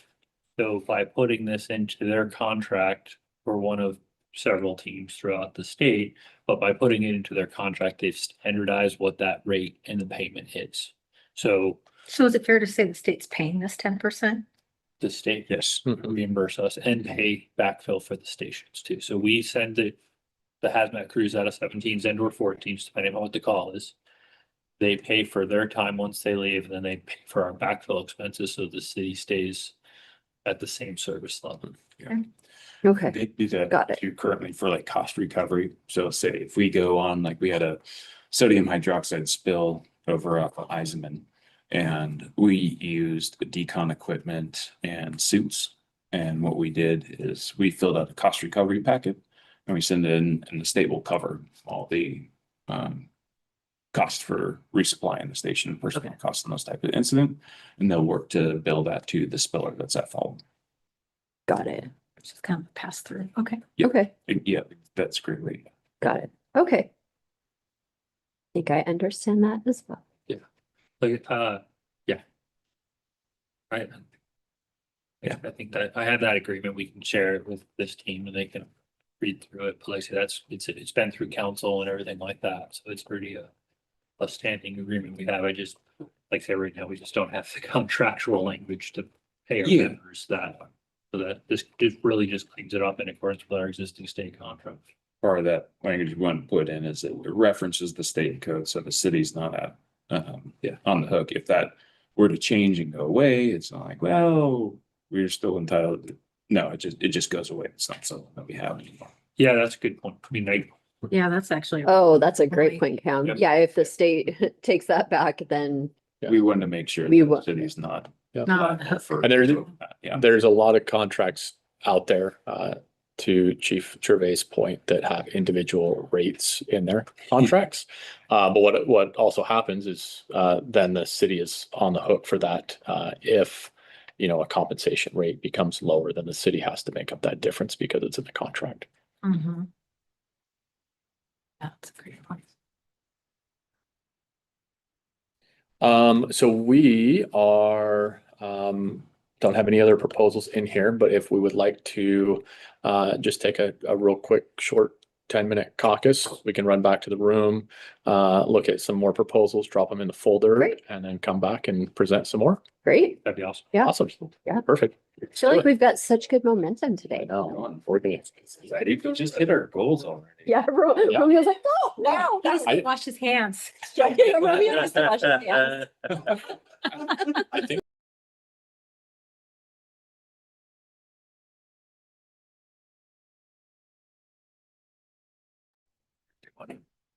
I'm like, Cause the What have I ink been? cause the ink is Yeah. wet. Yeah. I've I done don't, contract negotiations for almost 20 years on the dot now and done many of us and never heard that term. well, it probably wasn't a thing until digital signatures. And they're like, well, what do we call the other one? Right? It's like, well, now the, Fun derailment. Do you know what they call normal bicycles now? Annual. Acoustics, because you have electric oh. bicycles. So now they're referring to normal bicycles as As acoustics. Acoustics. Fun fact. What is the definition of acoustic? Like, what is the formal definition of acoustic? I would assume it's more musical. Music. Cause I Yeah, think, I would go, think like, go. I was gonna go analog. Good throw. Yeah, I was, right? I was Yeah, like, oh, like digital digital analog. analog or, okay, but acoustic Yep, versus electric. yep. I kids. And maybe it's just, It just has. yeah. The kids these days. Generally refers to anything related to sound, hearing, or the physical science of how sound waves travel. There you go. Interesting. So if you Okay. bike at like a sound Yeah, wave, yeah, I mean, then it's, I'm sure it's a Nice hippie folded that figures it cards, out. folks. Like, ooh. yeah. That's pretty good. All right, well, Special effects by Cam. welcome back, everyone. And we're live. And we're live. Yeah. Yeah. That's right. That's what I said. Hot mics, everyone is hot Yeah. mics. Earlier, we're gonna have some comedic relief in here. We are and here. We are here. Who says negotiations can't be fun? All right, we are at a new proposal here. I think Ryan is going to lead the way. It's in there. Wildland incident. Got it? So the overview, objective of this proposal is to competitively compensate members willing to go out on incident assignments, which can encourage growth in the division and an increase in revenues by offering greater resource availability. Brought this one up in the last negotiations. I think the city admin's done a great job of kind of building our wildland department. Also, we've hired a lot of guys with a lot of wildland experience. And I think it's been a win-win for the department and for the members. It is, we felt like kind of been restricting on who goes on these because it's a long time away from home. Often those assignments are 2 weeks. Mhm. A lot of members don't see the value in it. And we kind of wanted to bring this up more competitive and what do a lot of other agencies do? Because right now we're paid at time and a half. And we are only paid for the time where they're working 16 hours a day. So we're not paid for that travel time. It's one of the big ones, which takes a lot of time. It's time away from home. Essentially, we're not getting paid for those 8 hours where they're asleep. Not actually working there, but again, much time away from home. Ryan, will you repeat for Yeah. me one more time, the existing structure? So you're paid time and a half Right now, it's time and a half, 16 hours a day, while you're on assignment. While you're on So assignment. Working days, saying that right? Yeah. Yeah. The assignment of a 14-day duration, but you could have an up to 18 days. You need to make yourself Yes. available. So up to 2 travel days to incident and 2 coming back from it too, which are just travel days. Yeah. The Um, travel is paid at straight hours travel. Mhm. So They- travel's paid at normal time. no, it's the however many hours they work that day. If it's an overtime Instead of day, they 16. get paid time and a half. So the first 2 days of a deployment, right, the travel to and from the incident is paid at actual hours. Once they get to the incident, they get, if they're on either way, they get 16 hours a day. But on their regular shift days, they don't get anything extra. They're just getting their standard rates. On their overtime days, they're getting 16 hours at Yes. the composite rate, Regardless of how many hours they work. regardless of how many hours they work. Okay. And that's it. I don't want to justify your proposal for you. Yes. Let's pause. Yo, remember. Just keep going. Okay, thank you. That's helpful. Okay. Please keep going. Okay, so the proposal essentially is to, I'll just read it actually, then we can talk about it more, but members that are deployed for resource, order, wildfire and or hazard incident assignments outside the regularly scheduled hours of work shall be compensated at the portal to portal rate. In the event a deployment is not a portal to portal paid deployment, members shall be compensated for a minimum of 16 hours per day or actual hours worked, whichever is greater at 2 times the composite rate, excluding travel days. So essentially it's saying that we would get that pay from portal to portal essentially once we start, once we leave, and once we come back, or if it's not at that portal rate, it would be 2 times the composite rate. A lot of departments do this already. You know, the biggest, I guess, pushback would be sometimes when they filter out like who they're going to look to fill those assignments, they will filter out people who do portal to portal because they want to be able to pay less. That may, not exactly sure. It's kind of the ICMA agreement essentially, where they look at what the lowest cost for them would be. Yeah, makes sense from there and trying to, okay. So in a sense, it would be potentially less opportunities for us to go out, but we're gonna have more members that actually are signing up, which is gonna increase the pool of people where we can offer assignments. And is the 2 times composite rate, is that like a standard methodology that we're seeing others use? It allows a little bit more flexibility instead of trying to require just a portal to portal to be able to say we're not doing portal to portal, but we're doing a 2-time composite rate because there has been a lot of discussion in the past about portal to portal and how it may pull us out of a pool of available resources to be assigned just because the term portal to portal is there, where the actual dollars that are being spent are. I think that they're just not looked at as closely as just this big, bright portal to portal kind of definition. So it allows us to be able to have some flexibility in it and still basically maintain a portal to portal for the pay that goes along with it.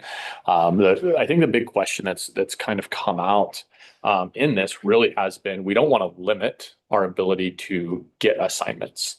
And so in looking at how do we get around that without limiting our assignments, with still trying to maintain a better position that's closer to portal, this was the kind of pathway, if you will, to be able to get us there without limiting as many assignments for us. So the benefit to the city is we get paid additional money kind of above and beyond these costs because we have resources that are apparatus that go out on these assignments. So the city wants resources to go out. Obviously, we always focus on our city first, and we never send out any resources that would take away from the protection of our service. But we want to be able to offer as many apparatus as possible. The more apparatus we could offer to get put on assignment, the more money that the city is going to make on those assignments above and beyond what the firefighters as an individual are making, because we're sending out a resource as an apparatus. So it's going to be a whole team of firefighters plus that resource, and the city is getting reimbursed not only for the firefighters, but also for the apparatus. And when I say reimbursed, you're getting paid for it. So that was kind of the big reason of starting our wildland program, was to figure out ways to generate revenue. And so this is a way for us to support let's continue to generate as much revenue as we can for the city, but also get our firefighters compensated where they want to be compensated at, so that they sign up for deployments, so that we have the resources available to send them out. So do you see this being an additional cost to the city, or do you see this being No. entirely covered? It should be entirely covered, because it's going to be listed at what the cost is going to be for the resource the city is able to listen. Please, Chief, jump in here. Resources have changed a lot, and kind of those agreements have changed a lot. So I'm speaking really from a historical kind of perspective. But we list kind of the cost of those resources out, and that's what gets reimbursed. Okay, go ahead, Chief. And also Earlier, I was giving you a hard time. outside of the fiscal part too, it's just good, like the more we can entice other members to go do this type of work, like that's great training for them. Because like, as we've seen, that we've got a lot of these bigger fires starting to happen, so. That was my next question, or what other benefits? That's it. Benefits to the community. Because we don't really get a lot of, most of our brush fires typically, and that's again, it's starting to ramp up, are, small field fires, and now we're starting to see these like big valley fires, like the Plex fire. Tried to get out on one season after almost losing Old Engine 17. Yeah, that was a close call. I got pretty humbled, honest and wildland, just not coming from that background. Working in the South, we get, that is a very common play call for us, is incident assignments or wildland brush fire assignments out there. I'm just like, wow, I'd really like to be more comfortable in this. And really the way to get more comfortable is to go out on incident assignments. So a lot more exposure to your Exactly. teams. Yeah. And then to On the job training. Yeah. I mean, Yeah, if I, literally. Yeah. Yeah. And to circle back on that too, Stacy, we were asking for who is doing this right now for like that double time. We have Idaho Falls and the Eagle in the belt that we know they're on double time. And then we also have Twin Falls, Pocatello, Caldwell, Nampa, and Coeur d'Alene on that portal to portal. And I believe the new ICMA agreement coming out this year, it used to be you didn't have to say what you are, but now you have to say, you got to let know dispatch and ordering, say, we're sending in as a portal to portal, or we're sending in as our regular contract, right? So we have to be able to differentiate per assignment, which one we're coming in And as. the big difference with the ECMA this year is that portal is designated by an agency. So you need to designate on the front end that's your portal, and it's on the top of your contract. When you show up at these fires and they check in, that's part of the documentation that you hand the fire or the incident to say, here's my ICMA, which is kind of like our ordering agreement, if you will, because we bill through the state of Idaho. So that incident gets a copy and it says portal to portal. And yes, so it's part of the agreement now. That it's always been in there before, but now it's clearly defined, very top of the agreement that says portal to portal. So I guess from that standpoint, just a follow-up question on that. What's the feel of your members as far as going to this portal to portal? Because there is some other agencies that are doing portal to portal, not necessarily here locally, but that we've talked to that potentially are seeing either not getting orders or looking at alternative ways to deploy outside of portal to portal. Especially as we talk about things like a suppression module and things like that, where that module, I guess, is all your members on board with the concepts of portal to portal, or shoulder season, maybe not getting out, things like that. Have we had Somebody that define discussion? portal to Oh, portal for me, Sure. please. Portal to portal, so, and that's probably what we should also do, is we should probably take portal to portal out and follow the hazmat agreement. Say from the time you leave the station, to the Right. time you get back to the station, you're getting paid. oh, it's destination. I had substituted a different definition. Yep. Thank you. That's what portal to Good portal question. is. So basically like. Oh, it's if you left location at from the 3 time you o'clock today, leave. Yeah. So then you get back Yeah. at. Okay, I was Door thinking to in my door. mind, like Door to. pay to pay, or like. That's what I was- Rate. That's what I Okay, was okay. too. I was thinking it was like this From door to ICMA door. agreement rate. Okay, got it. Starts, Now I'm tracking. So basically from the time you leave to the time you get back to the station, you're paid. Okay, And it's a very, very common rate or a proposal if California uses it pretty much throughout the entire state. okay. So it's very common for Cal Fire or any of the California agencies to pay that. They call it portal to portal. So from the time you leave to the time you get back, you're getting paid. The hazmat agreement has that written into it. So basically from the time our hazmat crews leave to the time they get back to the station, they're getting paid. This But now I guess makes the just- whole travel situation make sense. Yeah. Got it. So going back to that question though, is that's probably one of my bigger concerns is what. And I guess maybe it shouldn't be my concern, but what's the feeling from your members on that potential that if. Joe lost the heavy equipment operator deployment early season, like we've had a couple this year. Yeah. Because of that portal, because when we do get the orders, there's, the dispatch is gonna filter somehow, right off. Mhm. I did go back through and kind of look and it's not as big, but certainly those shoulder seasons is where we've heard and seen that we may lose deployments. So any, Yeah. Deployments because of just resources. See, because, yeah, that's because we're at higher rate, that Oh, They're like, no, thanks. We And- don't want to and the pay shoulder you season. 16 hours to drive. it's to- not a dire emergency as much of the shoulder season. It's usually more Yeah. preparatory or cleanup. And there's more resources available, so they get to be choosier. choosy on who Got they it. choose. Yep. Yeah, versus an emergency where they'll take anyone. When the season hits, it's just, Yeah. keep working through resources. That makes sense. Yeah. And part of the agreement, which is good, for the membership is allows that flexibility. It doesn't say we are only doing a portal to portal and nothing else. We say, hey, look, this would be ideal. If it doesn't make sense, then we'll go with this one. We've kind of Kurt back in there, being able to look at the resources and his vast experience, knowledge from that field. Coming in, he could be able to say, this is definitely a portal to portal assignment. And I feel comfortable sending resources out for longevity. And he may say, I don't think that bid's gonna go through if we list up a portal to portal, or I'm pretty sure they're gonna get cut loose really early. If we're gonna be on that portal to portal, especially with the new ICMA formatting of it. Before, from, as I understand it, it used to be something, if you're in finance, you didn't have a good way to understand who was on scene and at what cost necessarily. It just said, here's a resource from this. You're like, well, I mean, they sound like a bigger department, so I might be able to assume. In this one now, it says portal to portal, so you can quickly look at your board to say, who do I have on this incident?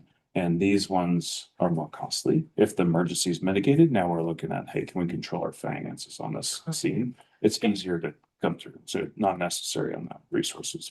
Cut through that way. And this is, Steve, see that does that. Who does the assignments? well, so there's a couple different components. IDL is who we bill through, so Department of Lands, they are kind of the fire agency for the state that we sign a contract with, and then they basically rebuild the feds. So that's who we work through as far as that goes, but the ordering process generally comes through a federal component. So like Boise Dispatch, Okay. actually is the one who would get the order from wherever they get it. And then it comes back down to us. So basically we'll get a phone call from Boise Dispatch, but that's where we could potentially lose some of these is because when Boise Dispatch gets the order, sometimes on the orders it specifically says no portal, or Mm. like we had some incidents, this last year where it was to Texas. And Texas State Fire Service had specifically said in the ordering, no backfill. Well, if you Geez. don't get recover backfill, Yeah, it's a loser. We, right. not Wow. only, and the concepts. And there is the impact to the community, Yeah. right? Like that's, yeah. and that's why other not good. departments may not have Yeah. that same impact, right? They may have Yeah. enough resources where they don't have. I'm sorry, I interrupted you. No, totally fine. The only, I think what you're proposing is not something that we haven't talked about. I think portal is not. And I think it's, this is definitely a mutually beneficial system that we're trying to work through, which is if we come across as we're asking for too much money, we won't get any opportunity to then go out on assignment. So we're trying to find the sweet spot Sweet as spot, much yeah. as the city wants to find the sweet spot and where that works for both of us, because again, resources being able to deploy is a benefit for an actual revenue source, which we're very limited in revenue sources from the department. Well, and community benefit there, right? If we're able to reinvest that in mitigation, right? Like, I think Yeah. we are starting to develop something that it's like, hey, this really then does become a community benefit if we're then able to do mitigation efforts and. Yeah. Yeah, okay. And I would just caveat also with revenue, and from a state IDL standpoint and from our ICMA agreement, the concept of the ICMA is not necessarily that the city makes revenue. We are recovering costs for our engines, things like that, right? So it's not intended that we're a for-profit company making money. But yes, we get an hourly rate for our engine that we are able to use to, for example, our new brush rig was purchased with Wildland abandoned dollars. So it keeps our equipment whole, it replaces us, it does allow us some Wildland kind of stuff, but the concepts behind IDL and it's in their new agreement is that this isn't Not for profit. It's cost recovery. they haven't quite gone to say cost recovery, but they have said that it is not intended to be a revenue producing. Got it. So, Okay. so we just gray there that is worth mentioning, but. Thank you. Agreement, we keep saying ICMA, that's another one. Idaho Cooperative Mobilization Agreement. So that's where between Idaho Department of Lands and cooperative throughout the state, including Boise, is what that agreement is that lines out. Thank you. Did you guys consider adding some language into your proposal, which would match like that hazmat agreement language like we talked about there, where if that ICMA change, which wouldn't shock and awe me if IDL does something similar to IOEM. Mhm. IDL, Iowa Department of Lands, IOEM, Office of Emergency Management, they kind of, IDL does wildfire, the IOEM does the hazmat stuff. But it wouldn't shock me if they follow path with IOEM and just say, hey, look, it's base rates plus 10% or whatever it is for deployments. How would, I feel like that one almost be like, we cross that road, or cross that bridge when we get there, maybe it's an MOU. It'd be kind of hard to work all that specific language in there. Yeah. Because if that happens, right, it's not, nobody's losing money, it's just that we're not getting assignments anymore. Right? yeah, If they're saying we're not doing portal to portal ever, or we're only doing time and a half, that becomes an issue. I feel like Yeah. we'll probably write up something else. Because you'd be turning down everything at that Exactly. Yeah. that's my concern is that if that happened, right, if they said no rates, right, I think the portal to portal one is probably safe. Mhm. I don't see IDL changing that, but I could see them doing like what like IOEM did, just say, hey, look, if you want a separate rate, it's 10% premium pay or whatever you want to call it, Mhm. which is not uncommon in the firewall, right? Sure. When a federal resource goes out and they're on an actual fire, they get a premium pay for being on the fire versus just working in office. Mhm. So that it's not completely uncommon. Yeah. The rate, the 2-time rate kind of thing is a little more, I don't want to say Idaho centric, but it's Idaho centric.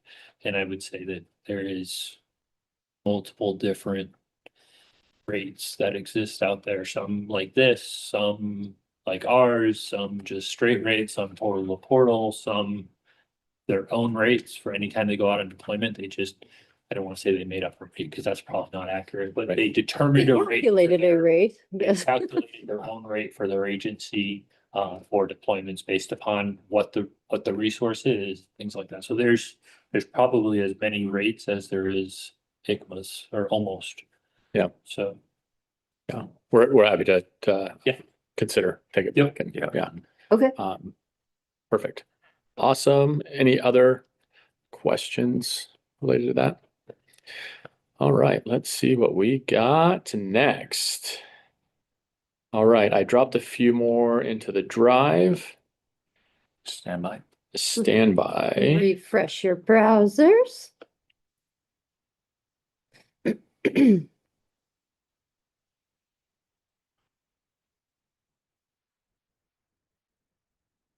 All right. It's callback. Callback standby. Callback. Terms that we have adjusted in the last contract. Callback, standby. Recruit firefighter, beginning firefighter. All right, so the intent kind of behind this, I will read through basic intent and then kind of talk about some other parts of the information of why. So the intent is to adjust our callback standby pay from 2 to 4 hours at the standard rate to 2 to 4 hours at an overtime rate. And then there's also a second part in there that would adjust the number of hours. Adjustments to callback pay are long overdue. Very similarly, this was designed in 2008, and call volume was completely different. Resources that you were being called up on were completely different. And so we are looking at really a lot of what we do here is we go, who would do this if they weren't being forced to do it right now? Kind of the specialty team scenarios that, and we get enough people. And by the way, all little background information, all of our proposals come from our body. They are all people that are saying, I would really like to see this changed, and here's why. So for a lot of our membership that are on day crew and standby, they really look at this and go, I don't want to do it. It's not worth me doing it. I dislike doing it because of these reasons. So the 1 hour was added to the week and 2 hours to the weekend and or holidays. They were adjusted back in 2008. That was the last adjustment that we had. The adjustments are requested based on disruption of daily weekend routine for families and an increased workload as members certified for call positions fluctuate. Many members in call positions spend approximately 1/3 of their year on call. Wow. This amount of commitment during normally scheduled off-duty time creates a significant impact on day-to-day routines due to the individual's required availability and response time commitments. Members on call during their off hours face extreme negative impact to daily life. They miss planned family events. Imagine being the spouse of a member on call. You wouldn't be able to rely on your significant other to take your child to soccer practice without the possibility of call out. For a week at a time and or days at a time, you might effectively be a single parent. They face childcare hardships. Imagine being a parent managing a 50-50 child custody plan or contacting a babysitter to be on call in the middle of the night. They are limited in off-duty recreational activities, biking, running in the foothills, fishing, or floating the river, as they're required to respond in a specific period of time from the initial page. Leaving town on the weekends or holidays is not an option, depending on division staffing, sometimes for weeks at a time. Simple things like going out to a family dinner or driving the kids after school event requires 2 vehicles, so our members can on call can respond at a moment's notice. They may get called out before arriving and miss the event entirely or have to leave halfway through dinner. Adjustment from standard rate to the overtime rate increases compensation and allows members to take advantage of IRS premium pay rules. Also, would like to adjust the language for intent cleanup to reduce potentially misinterpretation, most importantly to capturing current practices by adding per day in 2 separate locations. So that's the intent kind of in general. This one works really well for me to speak to because I am a day crew position that I cover on call. So my on-call coverage happens 48 hours at a time every 10 days. So for 48 hours at a time, every 10 days, I am basically connected to my red truck that I respond to calls on. The responses to those calls are generally larger calls that are happening within the city. Ideally, a actual working structure fire. However, through dispatch and through the call types, we are now responding on multiple call codes, small grass fires, brush fires, which are sometimes single resource incidents, and we're having to leave to respond to those calls no matter where we are or what we're doing. It requires us to stay within the city of Boise to be with that red truck. If I'm on call and I need to run to the grocery store real quick, I have to go in the red truck to be able to have it with me to be able to respond. But again, trying to do anything with my family is very difficult because that truck has to be with us at all times to be able to respond. So 2 vehicles, the ability to leave the city is not there. So that means that I am stuck in the city. So even though I am not functionally working for those 48 hours, I cannot do things with my family and get out of town. currently, we in the training division, based on turnover, and this is very common in a lot of the divisions, we have very few people, which is why we're on call for 48 hours every 10 days. Currently, we're in a position at the training division. We have 2 people that are not able to do the on-call. They're just not trained up. They haven't had enough time in the division.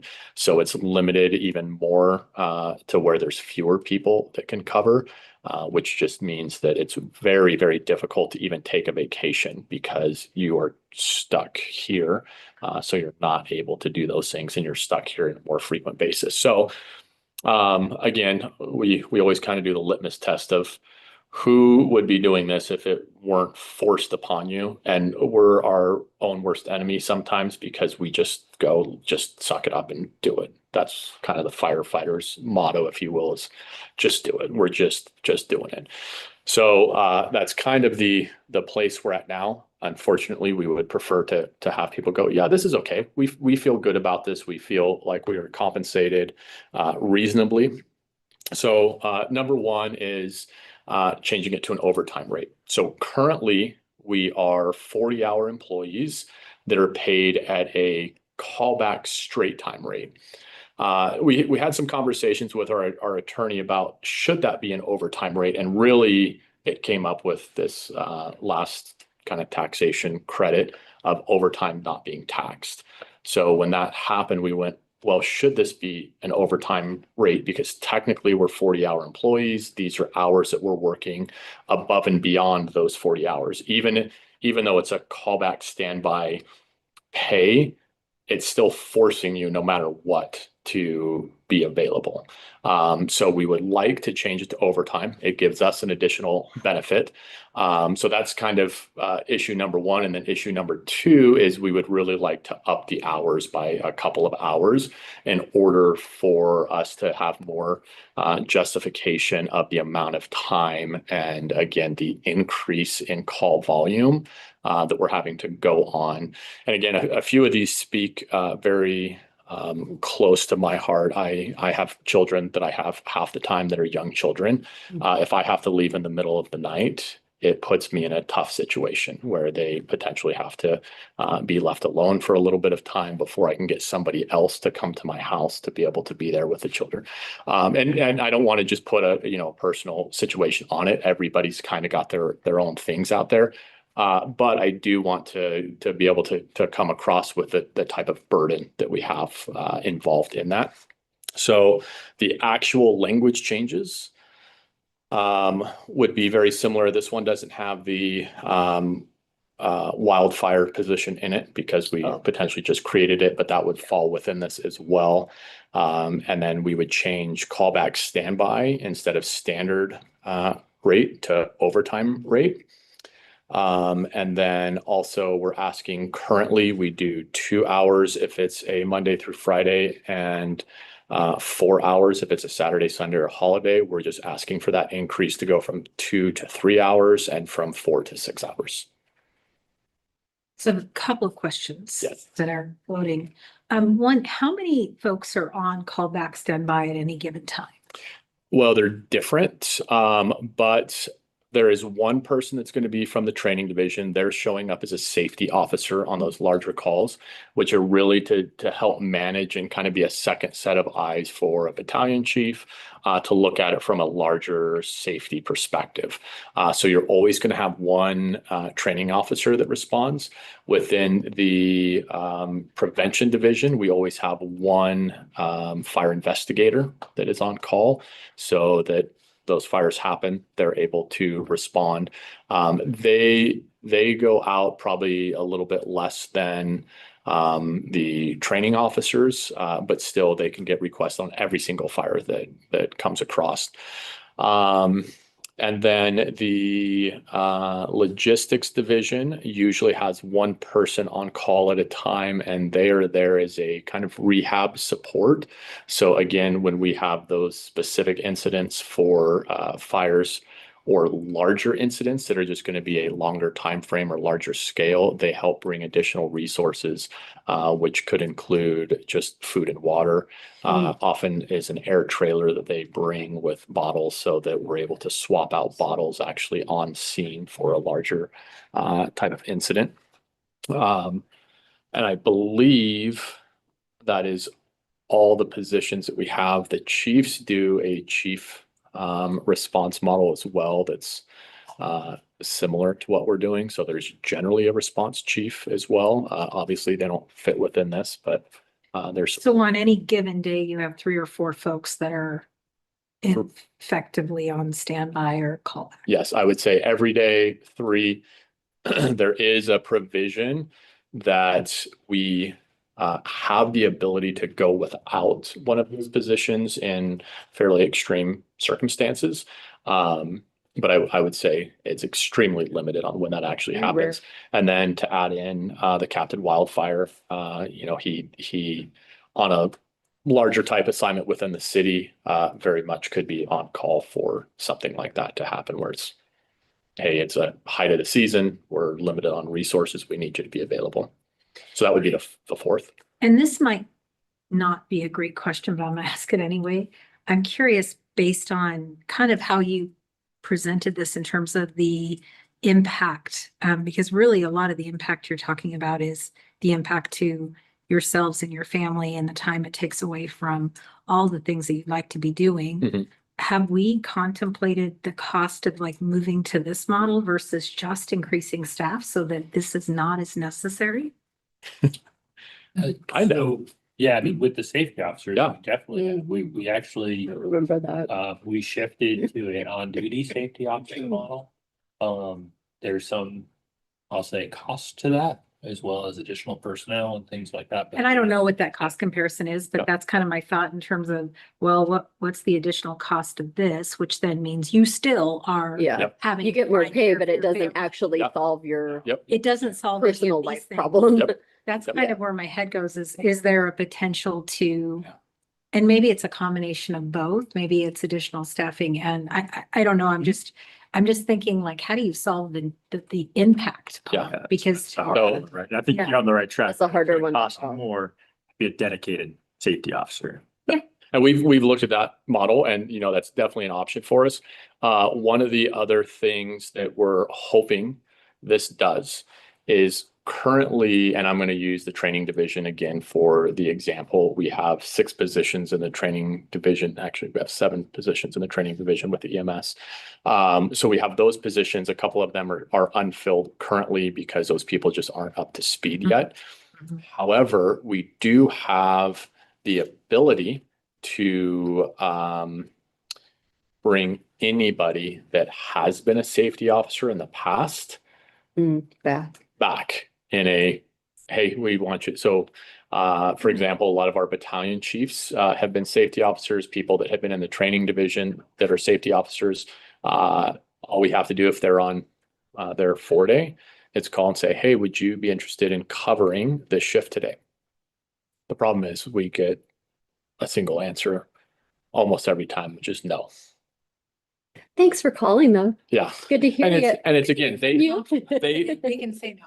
they can say no. They understand the impact and there's just this, value of is it worth me spending an entire day responding, being here for the pay that's associated with it, especially when they're used to overtime rates that they're getting for any of the time they come back, and then B, it's a very limited few hours. I will say, just for full transparency, if we end up on a call and we are there actually operating, we do get an overtime rate for the time we're on that call. But that's not a part of the real compensation that even gets anyone to the point where they would be like, yeah, sure, I would cover you. And we try to do that. There's a lot of, it's not about the money. I would Can I help if trade you so I could. could go on But vacation? there's a little bit of that Yeah. is we know we will get the opportunity for a few more people to say yes if we can just slightly up the compensation of it. So this truly this is as per, well, as it stands today, you get 2 hours of pay, whether you get called out or not. So this is truly the standby component of it. So Yeah. this is truly the compensation for being on standby. Yes, correct. Okay, and then the call out, as you said, is a distinct, Yeah. then we kick over. If you do actually get called out, then you're kicked over into. Yes, the Okay. overtime. Thank Yeah, you. it's just the hours you're on call that we're Yeah. talking about, Yep, correct? Yeah. correct. Yep, Yeah, the callback standby, we're really talking about standby. yes. Okay, Yeah. thank you. I'm not as familiar with the contract. It's similar to the city, you know, with Yeah. general employees where we have a facilities, you know, an Yep. IT person on, Yep. on call, if you will.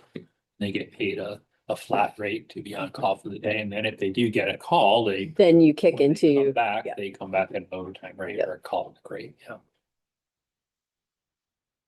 Did you consider any changes to that callback? Rates or hours or things like that, because you know, that's another component that, like, right now, the safety officers get the half-hour minimum, but logistics and prevention get a 3-hour minimum. Mhm. It wasn't, we were just trying to make a small adjustment to this initially. Again, these all get brought from, the membership in the body and, you know, as much as we'd like to just go, hey, let's fix every problem and let's make adjustments to everything at the same time, we have to look at it from a, you know, a larger perspective of what are we going to take? What should be a priority? How much is too much? You know, we're always trying to weigh those options as we come into negotiations of, you know, sometimes it's the right time, sometimes it's not. Sometimes there's a hot button issue on something that we're like, let's just not bring that up again. But yes, so the answer is no. And just so well, I'm getting ahead of myself a little bit, but we have a proposal to address some of this as well. To add in the wildfire. We Mhm. obviously just did that with that cleanup, but we also that response chief that you were talking about. So Mhm. just for a little color, there's also a response chief, so that's generally filled by a division chief on our department.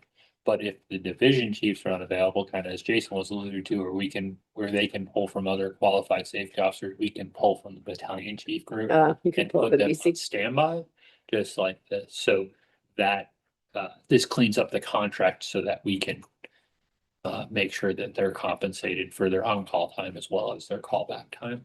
Yeah, do you enjoy your week of standby? I actually loved it when I was doing it. Wrong answer, wrong answer. You're giving me ideas about things I should be addressing with my role. Right. Perfect, perfect. Wait a minute. To hang out with Grace a lot. So I was on Grace's shift, so. Yeah. All right, let's see. Any other question? What did I do? Any other questions? Did I got perfect? Let's see what we have. Next is advanced EMT. Mr. Hutt. All right.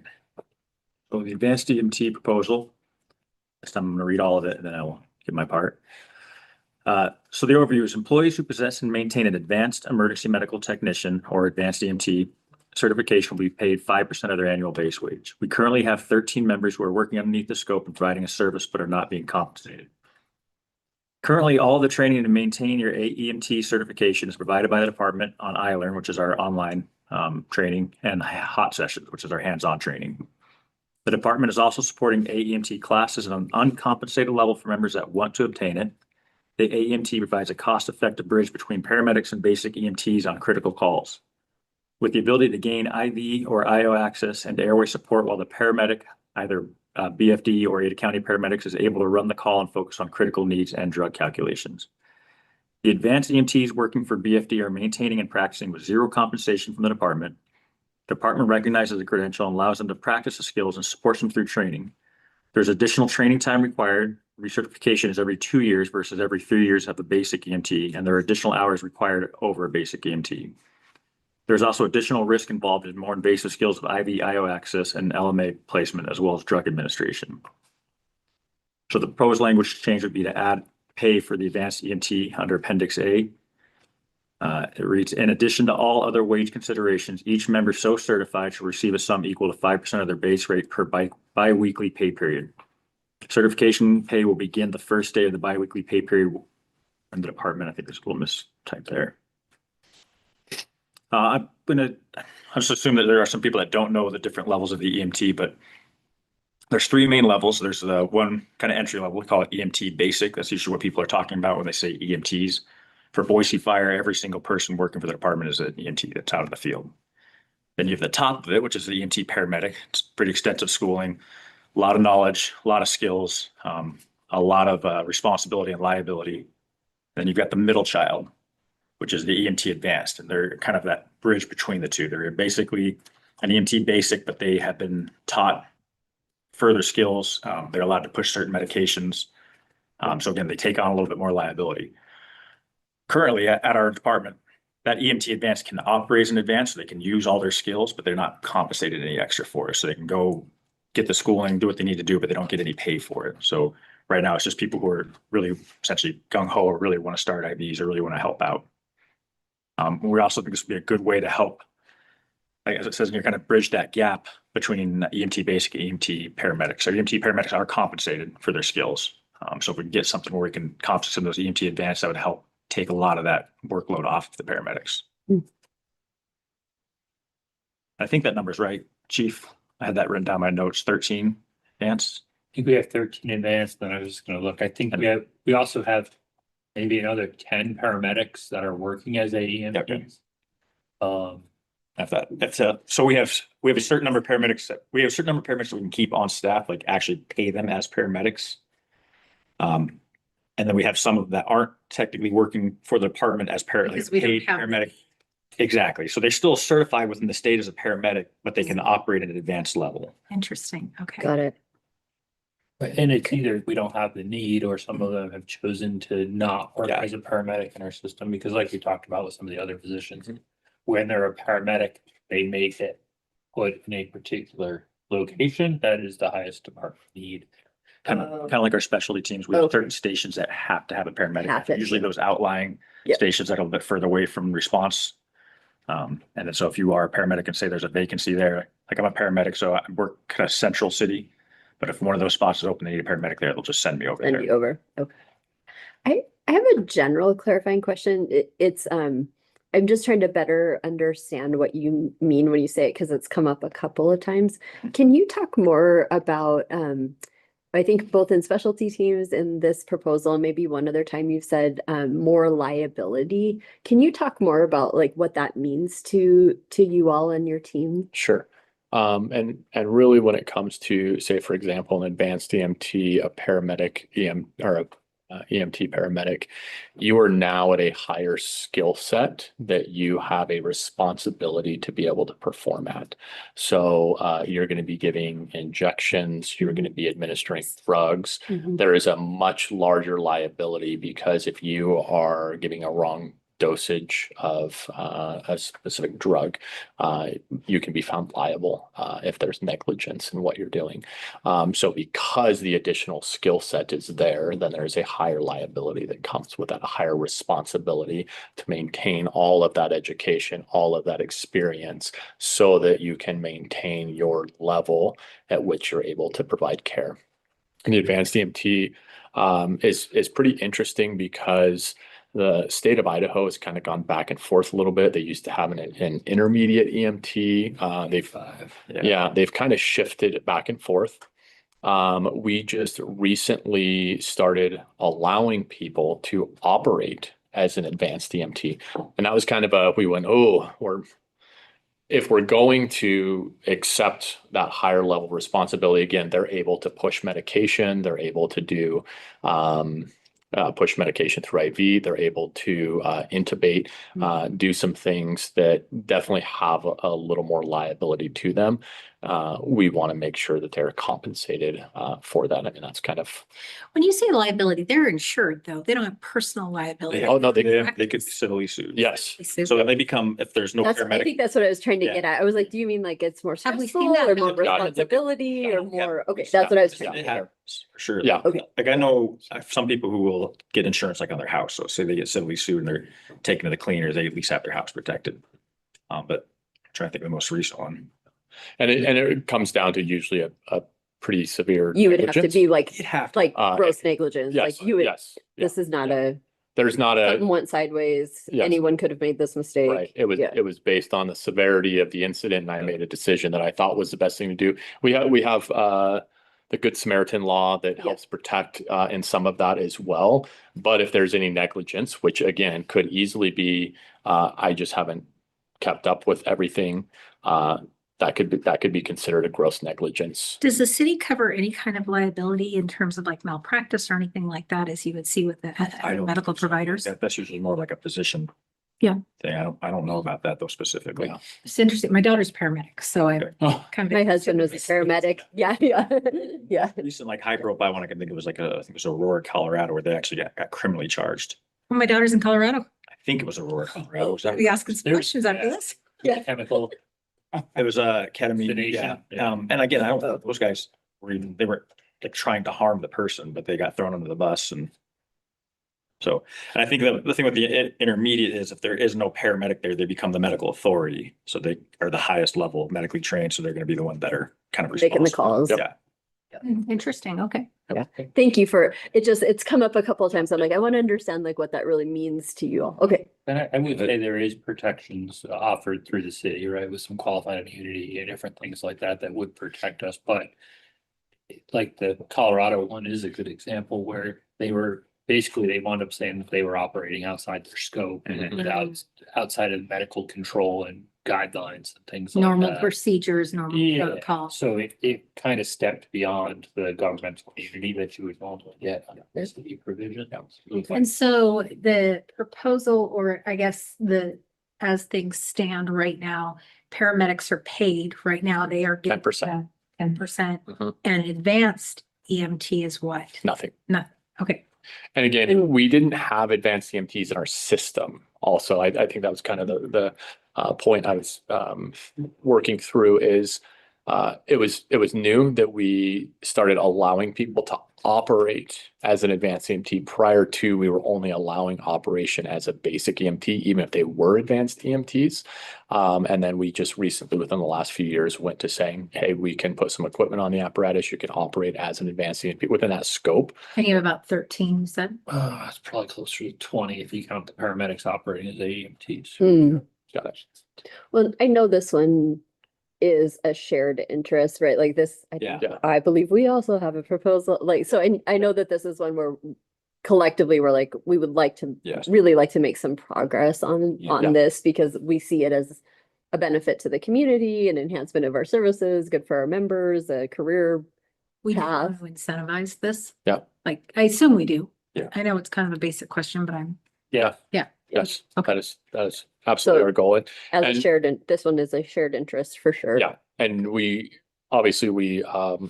know there's another proposal as well where we kind of readjust the structure of how many people we have in different positions within the paramedic process and the advanced EMT. We knew that was here. We presented this at our last negotiation that we had with the anticipation that we were going to start allowing people to be advanced EMTs and actually practice. We didn't quite get there because there was a lot of discussion about some reorganization, if you will. So we're very open to the reorganization also. We just wanted to present this. If we don't get through a proposal of that full reorganization, then we have something to kind of default back to just go, okay, let's come back to this one and just see where we're at. so even though there's not certification pay presently with AEMTs, we do pay for their certifications. The city is paying for their certifications and their training. There's been some parts of that. So there's certification above and beyond their standard EMT, which they have to have an EMT to even walk through the door. So the department doesn't pay anything for their base EMT. There have been some classes offered that the department has said like, hey, if you want to take this class, we'll pay for the class. We're not going to pay for you to be on overtime, or we're not going to backfill. So it's kind of been all over the board. Like you could take it on your own time. Yeah, yeah. Okay. What Yeah, that we've looks gone like. through, I think now 2 classes, maybe 3 Mhm. of AEMTs.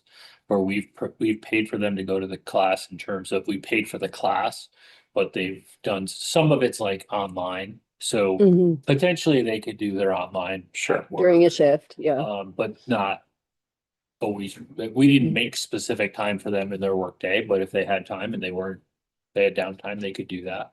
And then we have paid for a couple of classes. So we have moved that direction as a Mhm. department to try to certify our internal members.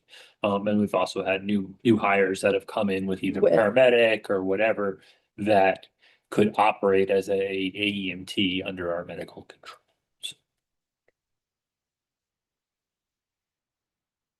Only, I guess, a couple questions or a question would be, so with this proposal, would we have any limits on the number of members that could get their AEMTers? Anybody who goes out and gets We- it, gets the 5%? Yeah, we didn't Something. initially add in No. anything.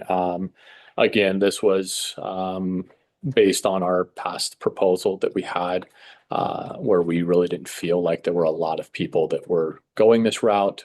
We're more than open to any idea of trying to consider what this looks like and potentially having a certain number like we do with paramedics. Good.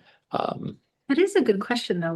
What happens, Yeah. I'm going to like. No, no, totally. Yeah. You have to cap it. Situation here, Yeah. 300 Mhm. people decide they yeah, yeah. will fight You'd have to cap outside. it. You'd have to cap it. Yeah. And I think that part of that would be like what the numbers we decide on, and then I think probably a lot of it would be like, what does the EMS department or division want it to look like? Like, do they want certain advanced certain engines, or how many specific do they want? So Yeah, I what's- think we'd what's have the to- that would be, yeah, difference? that'd be something. How would we? And then beyond that, you'd have to fill a slot. Yeah, that makes sense. We have that defined for specialty team members, paramedics. Yeah. Well, so- And we Yeah, totally.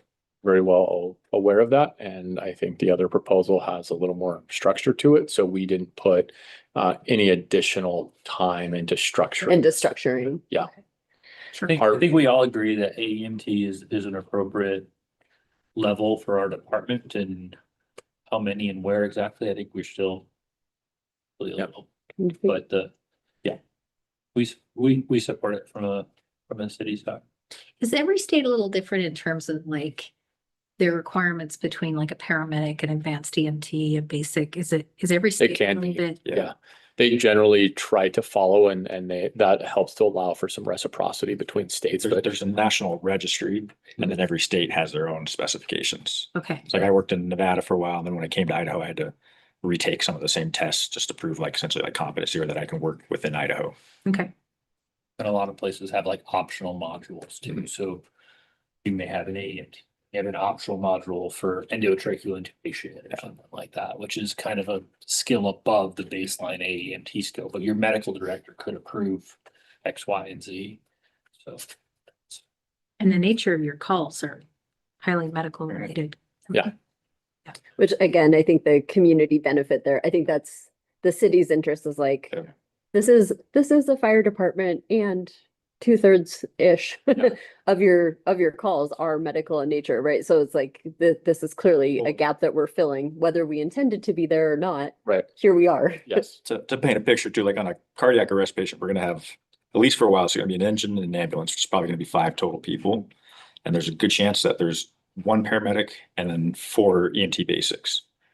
And then the amount of skills, IVs, intubation, medications that have to be done falls a lot on that paramedic now, Mhm. who's also responsible for running the call and making sure everything's going well. I imagine it's kind of hard to see the bigger picture when you're in there doing all the skills. Right. So if you have some advance that can help bridge that, that really makes those calls go a lot smoother. Because now they can kind of be that, for lack of a better word, skills monkey that is doing all those things while the paramedic's got the bigger picture and is making sure everything's running appropriately and smoothly.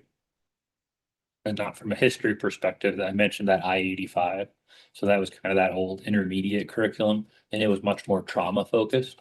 So it was really about trauma stabilization and fluid levels and stuff like that, where that AEMT now really bridges that gap, as Ryan's kind of alluded to tie into some more meds, some more Mhm. medical related things that are outside of trauma. So Just trauma. it's advanced quite a bit from that old I-85 curriculums and levels. How old are you? Doing it a long time. Experience. I'm just kidding because I knew every word. Any other questions, team, on this one? I don't. Yeah, I think this is one that we'll be talking a lot more about this topic, maybe not this proposal, but yeah. Okay, thank you. You're welcome. All right, we have a, check time. We are three. This is 3:45. got the perfect glare on it.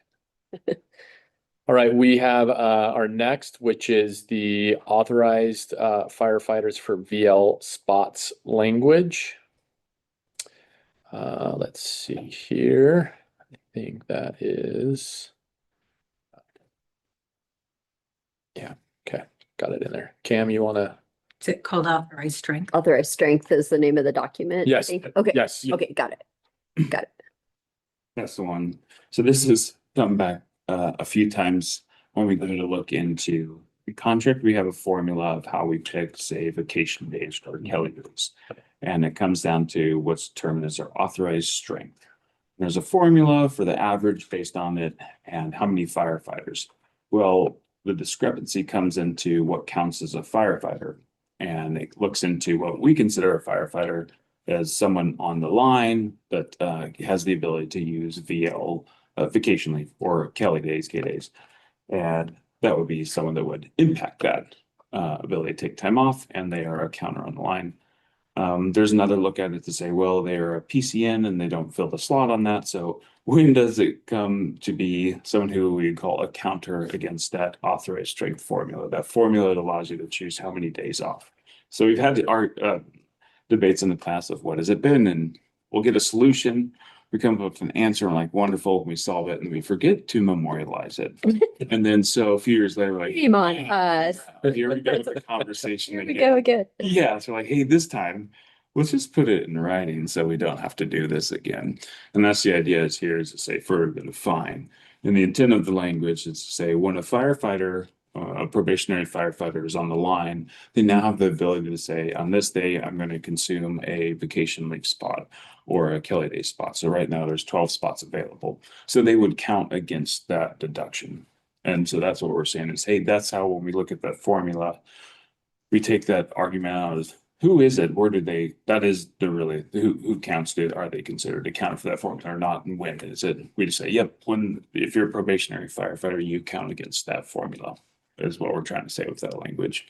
Yeah, and that formula to give some contextual history is kind of a percentage of the department. When you hit a certain percentage of the department, you have one more VL One more day. spot available. And there's a lot of mutual benefit in that for a member of the fire department. There's now another opportunity for them to use VL. And then for the city, that's also going to then reduce the VL bank. So there's really not a huge cost to the city in this because it's either that time gets banked further and just holds on to that liability for the city. And that could be held on to for another year and potentially cost the city more when it gets paid out because now it's at a higher rate that it would get utilized. Because eventually it could be a sell down. It could be a sell down or it could just be carried over longer past October to where now it has more value to it. Yeah. So the usage of kind of the when it's able to be used now, the balance of that is we have so many VL spots, then we have some people calling in sick, and at some We're point in a that constant potentially staffing. could be a constant staffing issue. So we're trying to find the balance. The city's trying to find the balance. And we have come really close to saying, okay, here's our formula that makes the most sense for everybody. The big discrepancy was the title authorized firefighter, which really, well, what does the word authorized mean? And when does somebody become an authorized firefighter? From our perspective, again, to what Cam alluded to, we go, well, the logical thing is as soon as somebody is On the through, line. through academy on the line and they can take a VL spot, they should be counted in the formula that we're using for VL spots. The city has had the formula that's been used that's on the authorized strength, which is a PCN of when are we actually putting the PCN into the system. And so that has been that discrepancy, is that difference between here and here. Technicality. Yeah, and that's really all that it is. I don't think there's a huge kind of issue other than we're just trying to say, let's make it easier for people in the future. We've talked about it time and time again. Let's just try to say, as soon as somebody hits the line and they're able to use a VL spot, then that's when they count as an authorized member. We had some good conversations with Jen and Kelsey on figuring out, and we found that quarterly reports and PCN numbers are actually really beneficial for us too, to understanding vacancies coming up. Mhm. So we had a lot of good conversations. So Yeah. let's capture this one. Yeah. And So, have we, I guess a question for us later, but do we have a sense of how this would impact constant staffing? Or would it, It or, probably wouldn't day one, but it could, just it's gonna depend upon, how many probationary firefighters we Right. have at any given time, right? Because it could adjust that number, so so if we have a bunch of retirements and a big recruit class and, it's less that and more like, I guess it could in something like that, but it's generally it's more as we're adding more, because usually if we're bringing them on, we're kind of staying in that same ballpark range, but as we're adding more people, it could impact where in the time of the year, it could shift 11 off to 12 off is really what we're talking about. Mhm. or as we're making progress on 4-person staffing or, As we're adding a fourth, but that's gonna hit whether it's a probationary or Yeah. not. This is really just when is it calculated and how do we calculate it? Okay. Um, did you guys consider doing a date certain? in We, that? Chief, we talked about so many different options. We talked about a date range. We talked about just picking an arbitrary date of the year and going, hey, at this point, let's just count how many firefighters are here that are at least classified as a firefighter. We've gone through iteration after iteration. Yeah, otherwise it's a constant moving. Yeah. target that Yeah. you- And then we also kind of had this consideration that once we hit the authorized strength, we wouldn't be going backwards, because then we're again playing that game where every retirement potentially could Uh-huh. shift it back down, and it just becomes this really silly kind of back and forth. Yeah. So we kind of said, hey, if we hit our authorized strength number, then that's when we hit the authorized strength, and we're not going to go backwards. I mean, I would say short of like a layoff that would happen, that would really drastically kind of decrease a chunk, or some kind of catastrophe, then we just keep it where it is. What is the present authorized strength? Yeah, so we have it, and as you come back to circle back to your question too, what impact would this have? So right now it has zero impact. Current authorized strength that we have is, or at least for the Kelly days, the average is 90 per shift. So ABC each have a 90. So you take that average of 90 divided by 7.5, and that gets us right at that 12. So we're sitting right at that average at 90, 91. Some shifts has a little bit more, 92. But you take that across and divide it. So for us to get to that next marker, which it has to hit it and hold, there's no rounding up. To get to 13 off, we'd have to have 98 average per shift. So that's quite a few more. Yeah, that's a jump. Yeah, it's So yeah, it's gonna 27 firefighters that would have to be hired and all come on the line with no retirement. So again, to Chief's point, yeah, that's a huge jump, a big change in how we're doing business before we even come close to the next movement of that. Mhm. Okay. And just to clarify too, we're talking probationary, so they're out recruiting.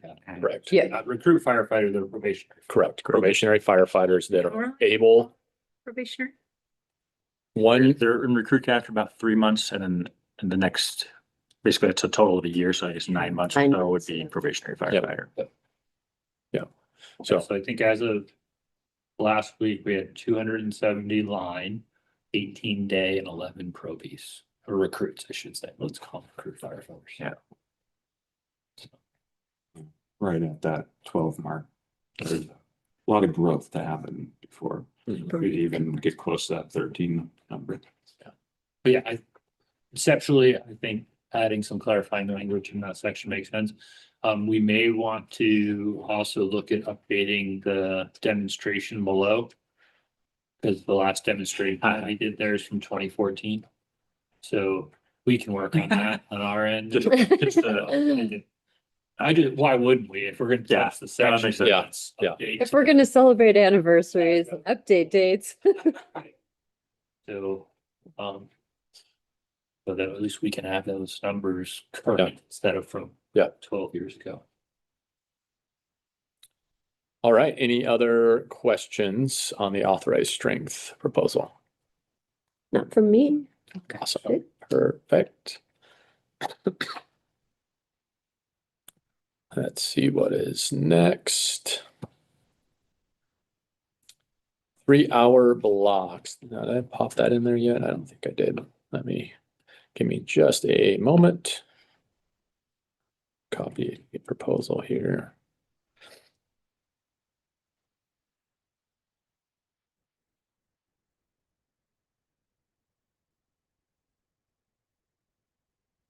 Is your intent to scan those? I believe Tammy was working on that. Okay. I what? I sent him to Romeo this. Oh, to upload. Brilliant. Thank you. I've been so engaged Yes. in conversation. Yes. Sorry.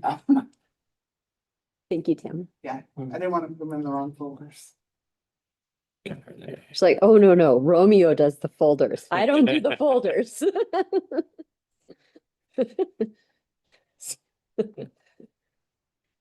There's been a lot of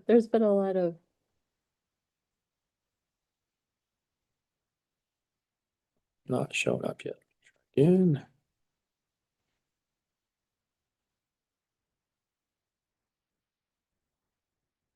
Stop link, I think it's in there.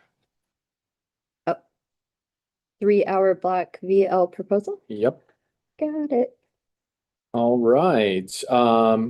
So this is a what I call a carryover as well from our last negotiation session.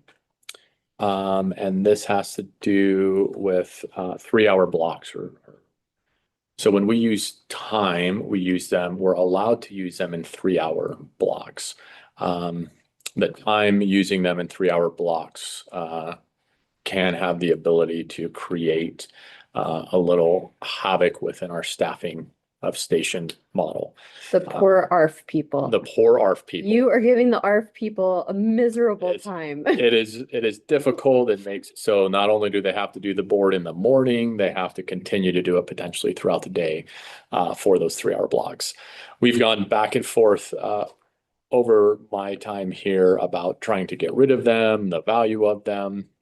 And it's kind of ebbed and flowed a little bit on where we are. So we're gonna kind of throw this back out there and see where we really feel the value of this lands. But I'll give you a little bit of the intent behind it. And then again, as we've been doing, just talk to you a little bit more the reasoning why beyond the intent. So the intent is in order for both parties to fully understand the operational, financial, and human impacts of the proposed adjustment to vacation leave usage blocks, it's important that the bargaining team provide a formal description of intent. The proposal affects leave usage patterns, accrual rates, operational efficiency, staffing flexibility, and member quality of life. Currently, members commonly utilize vacation leave in 3-hour blocks. If we were to use a conservative and reasonable average, if a member utilizes this option 10 times per year, the total leave used would equal 30 hours annually. And it's important to, we use that to kind of quantify the ask here. So currently, if somebody was to use 3-hour blocks 10 times per year, then it was a 30-hour cost to themselves as far as their vacation leave block or their vacation leave bank, excuse me.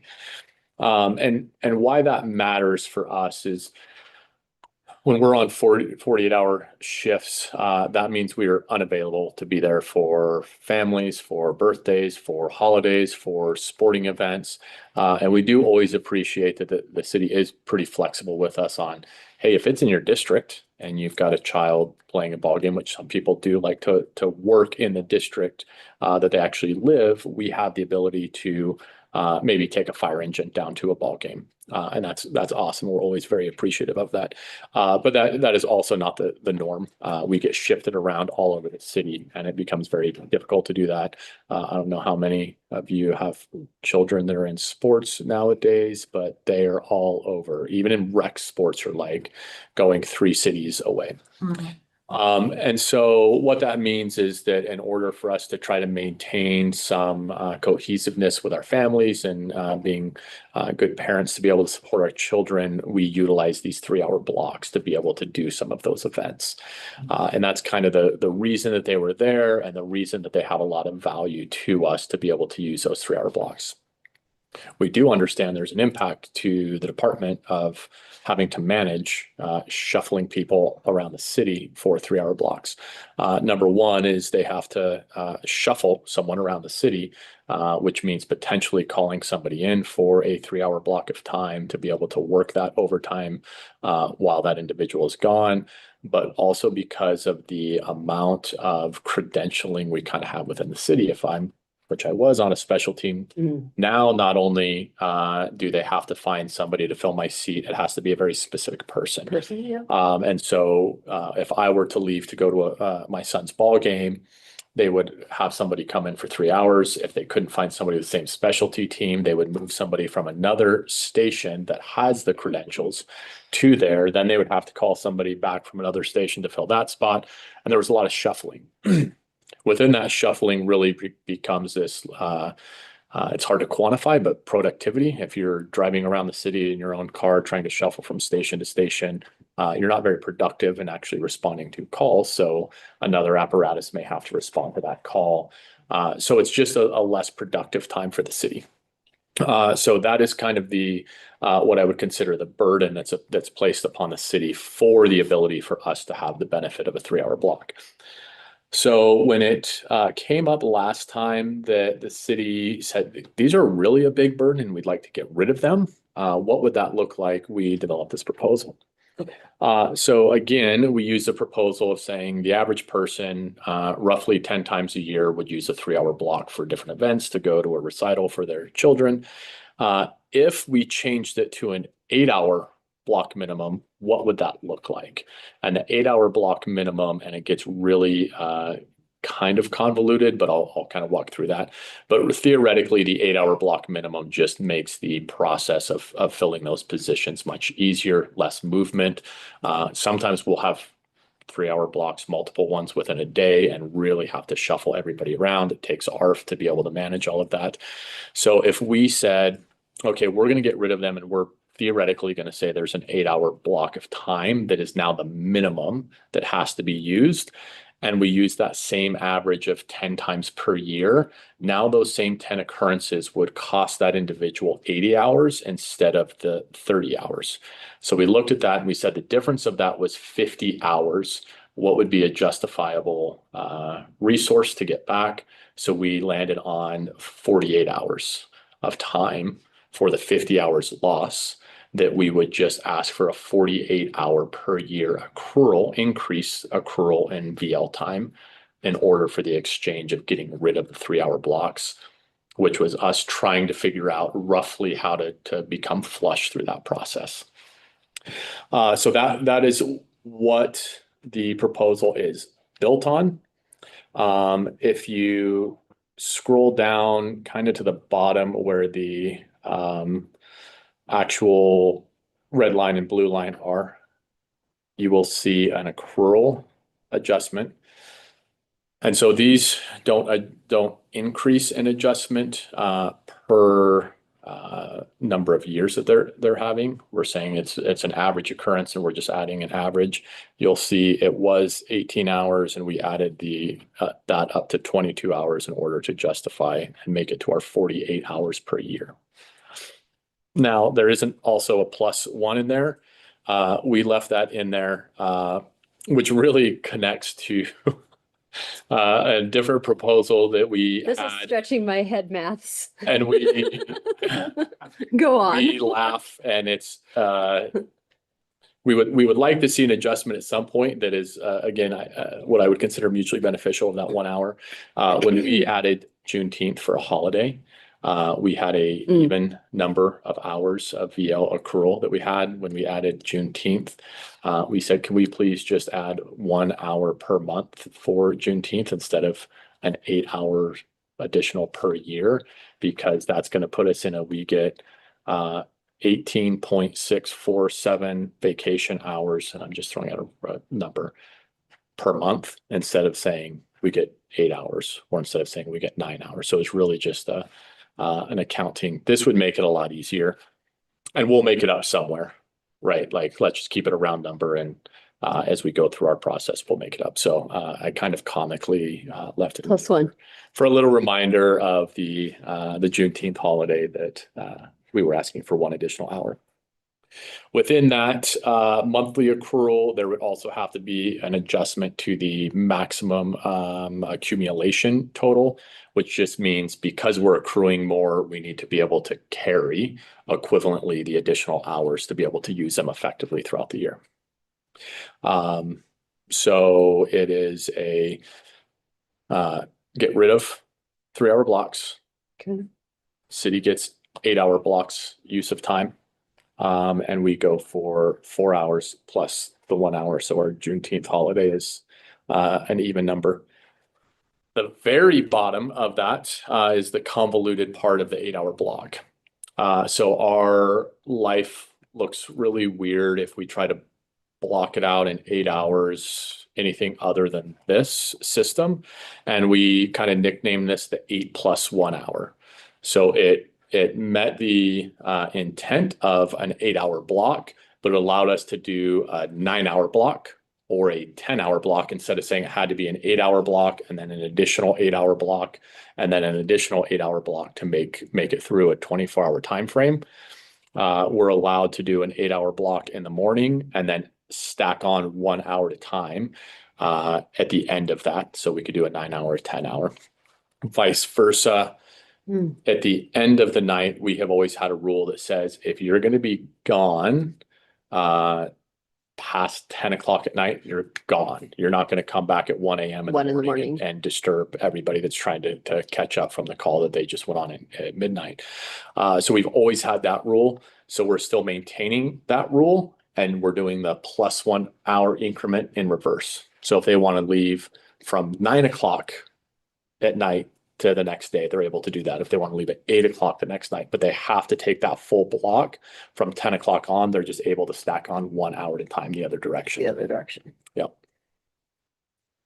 Okay. So I'm sorry that it was so wordy, but it's a kind of an odd concept. I've never seen any time in a contract like that, but it made sense for us. So I was happy to kind of throw it together and go, hey, let's give it a shot. Any questions on that? I think that makes sense. Well, I guess I do have one question, but not on that. The accrual hours, was there a reason it was 60 accrual hours that we added versus the 48 that we added? Should it be 48 more now? Because It's because we did the 48 plus the 1 hour. okay. So they got the 60. Yep, Okay. because of the Juneteenth, yes. Yep. Because and we're also happy to shift it back if we opt out of the Juneteenth. I still wanted to make fun of it. 0.33, sorry. And maybe a silly question, again, not as familiar with the contract. So the +1 monthly gets us to 12. Are your holidays 12 hours? No, they're 8 hours. But Okay. based on how many of them we have, we break it down to this is how many hours you get per month. Because we are still working during the holidays. We're not just getting time off. So we're actually just accumulating and is it Oh, got it. an So 8-hour this- block still? This includes it. Yes. Yeah. So we accumulate for all of the holidays, we accumulate those 8 hours per holiday. Yep. We total all of that together and then we go, this is how many hours per month you're getting in holiday pay. Initial, I mean, what is You're it? Now it's- technically not getting that day. Because you're not getting that Because you're day not off. doing a day off. Yep. So we take all of that and we kind of just averaged it out through Average. everybody because And how do you do holiday pay? How does that work? We don't. You don't do any holiday pay and it's just normal. It's just this calculation. yeah, because Got it. everybody gets the holidays and they may not be working those holidays. So it's in kind of this, it all averages out at the end because you are working the holiday, but you're not getting any extra pay. But then, you know, You 3 may years not be from working the now, holiday, but you're you're not not get the working the pay. holiday. But you, Yeah. Get time. Yep. Okay. Interesting. Yeah. Yeah. Okay. All the holidays are like a float. All the holidays are a floating holiday. This contract, man. Whew. Okay. That's pretty normal. Yeah, yeah. Yeah, it's really interesting. We talk a lot about contracts just in general and how difficult they can be to understand every aspect. Yeah. We've talked about it with recruitment and retention often about contracts and how we can advertise that this is how much money a firefighter in Boise makes.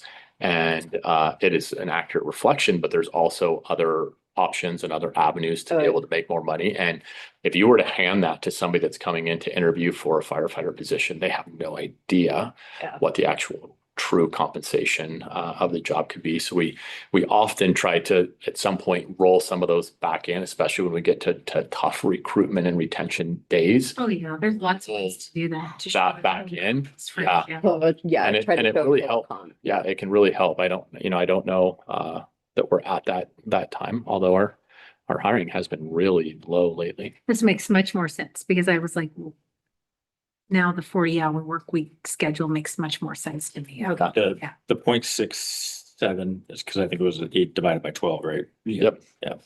Yes, which is why I wanted the 1 hour.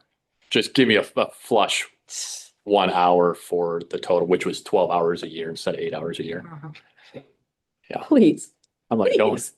don't make me have to think about how I'm going to use 0.67 of an hour. Indeed. Yeah. I've moved beyond the last negotiations. Good for you. That's like- All right. Okay. Any other questions on the vacation leave 3-hour block? All right. So let's see what we've got next. I think we're getting to where there's just nothing left. That's not true. Nothing left other than 7. Not, I Yeah. want to break, but it's 4:15. If this is a good place to break too, that's an option today too. Let's see, we've got professional development. Probably lengthy. That one is lengthy Mhm. and a lot of, I think, Okay. conversation that's going to happen back and forth because it's so focused on department. We could do real quick the contract language for storage and maintenance of the Union engine. I think that's a super fast one. That's a fast one. I'm not trying to get out of here. Yeah. No, but that'd be a good one to knock out. Yeah, let's drop this one real quick. Professional development would be best with fresh cups of coffee in the morning. Yes, yeah, I agree. Full synapses. You guys want coffee tomorrow too? Green M&Ms. Beat me to it.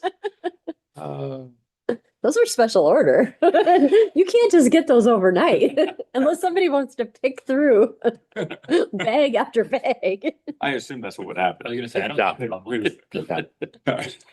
Who wants the yellows? Anybody? All right. Send them over to our friends at Ada County because now they're yellow. Oh, yeah. They're flashy new yellow rigs. Yeah. You Yeah, why? Those are striking. Yeah. They're very striking. Wow. That is the most visible color at day and night. So between the yellow and the gray, that's like a peer-reviewed study journal Hmm. colors. I think it was Ahern that did that, but yeah, he was Huh. trying to explain it to me. They're bright. I like red. Thanks. I like it. Yeah. Yeah, that used to be our biggest rub of Eagle's nose. Oh yeah, well, you have yellow fire trucks. So they're not even real fire trucks, okay?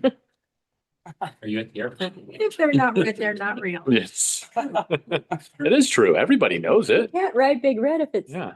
yellow. It's come to the fire station. What is that? All right. School bus. It's a school bus. Very, very Speaking- expensive, very specialized school bus. A school bus, fire engine, that is all different colors. That segue. Wow, look at that. Holy moly. All right, so Dude, quick introduction and intent. So everybody's aware, we as a local own a fire engine.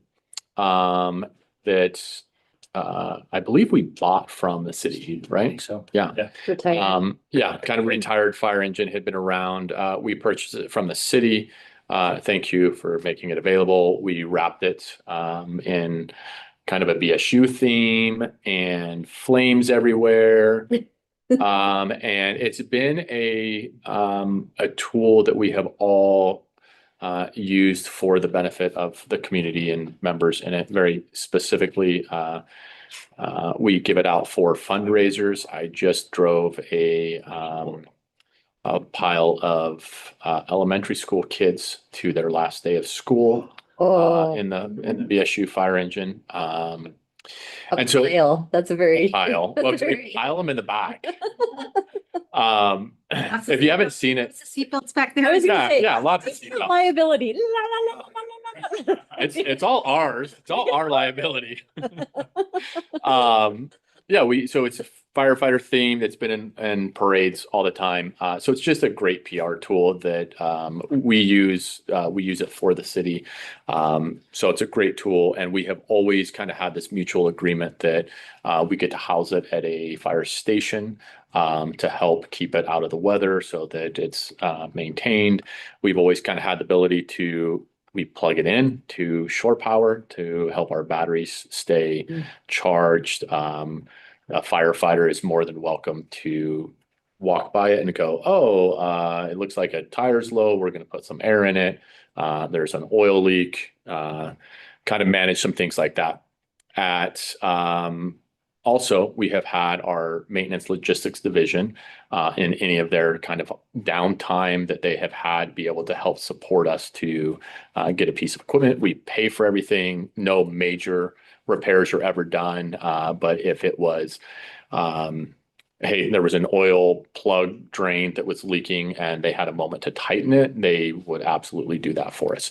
So it's something we have always done. We just wanted to memorialize it in the contract so that we maintain the ability to continue to utilize that resource for everybody. So the intent is just, again, to formally memorialize and preserve the longstanding mutually beneficial practice of allowing the Boise firefighters Local 149 to store its union-owned fire engine within a Boise Fire Department station. This practice has supported community engagement, training, historical preservation, and labor management cooperation. Formalizing this arrangement ensures clarity, continuity, and shared expectations regarding access, maintenance responsibilities, and use of city facilities while minimizing operational impact on the Boise Fire Department. One thing I did want to speak of without that last little bit of language there is we obviously have this big impact that's down at the State House that we're looking at, which is, hey, cities, what are you doing that is something that you're allowing firefighters to use city resources for union meetings? So obviously the legislature is looking at coming down on unions and then on cities for allowing cities to allow unions to use city property. While we're going to continue to fight that, again, because we think there are many mutually beneficial reasons that unions and labor and management should be able to work together. We're going to continue to fight that at the State House. Our consideration to talk with anybody at the State House that's trying to come down on us is this is not tax money that is going to pay for something that we've asked. This is theoretically a benefit within our contract that we have either paid for or given up another benefit that we could have gotten in order to maintain doing something to this extent to maintain a benefit that we have had.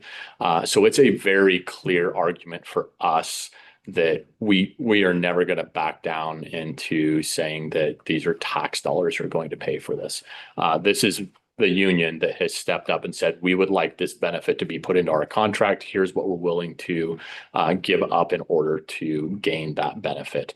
And I think that's what most of the discussion at the State House is really going to start rolling into is it's a contract, right? And when you go and enter into a contract, there's always give and take within that contract. It's really hard to just look at something from a static viewpoint and just go, oh, well, you're now paying for all of these things.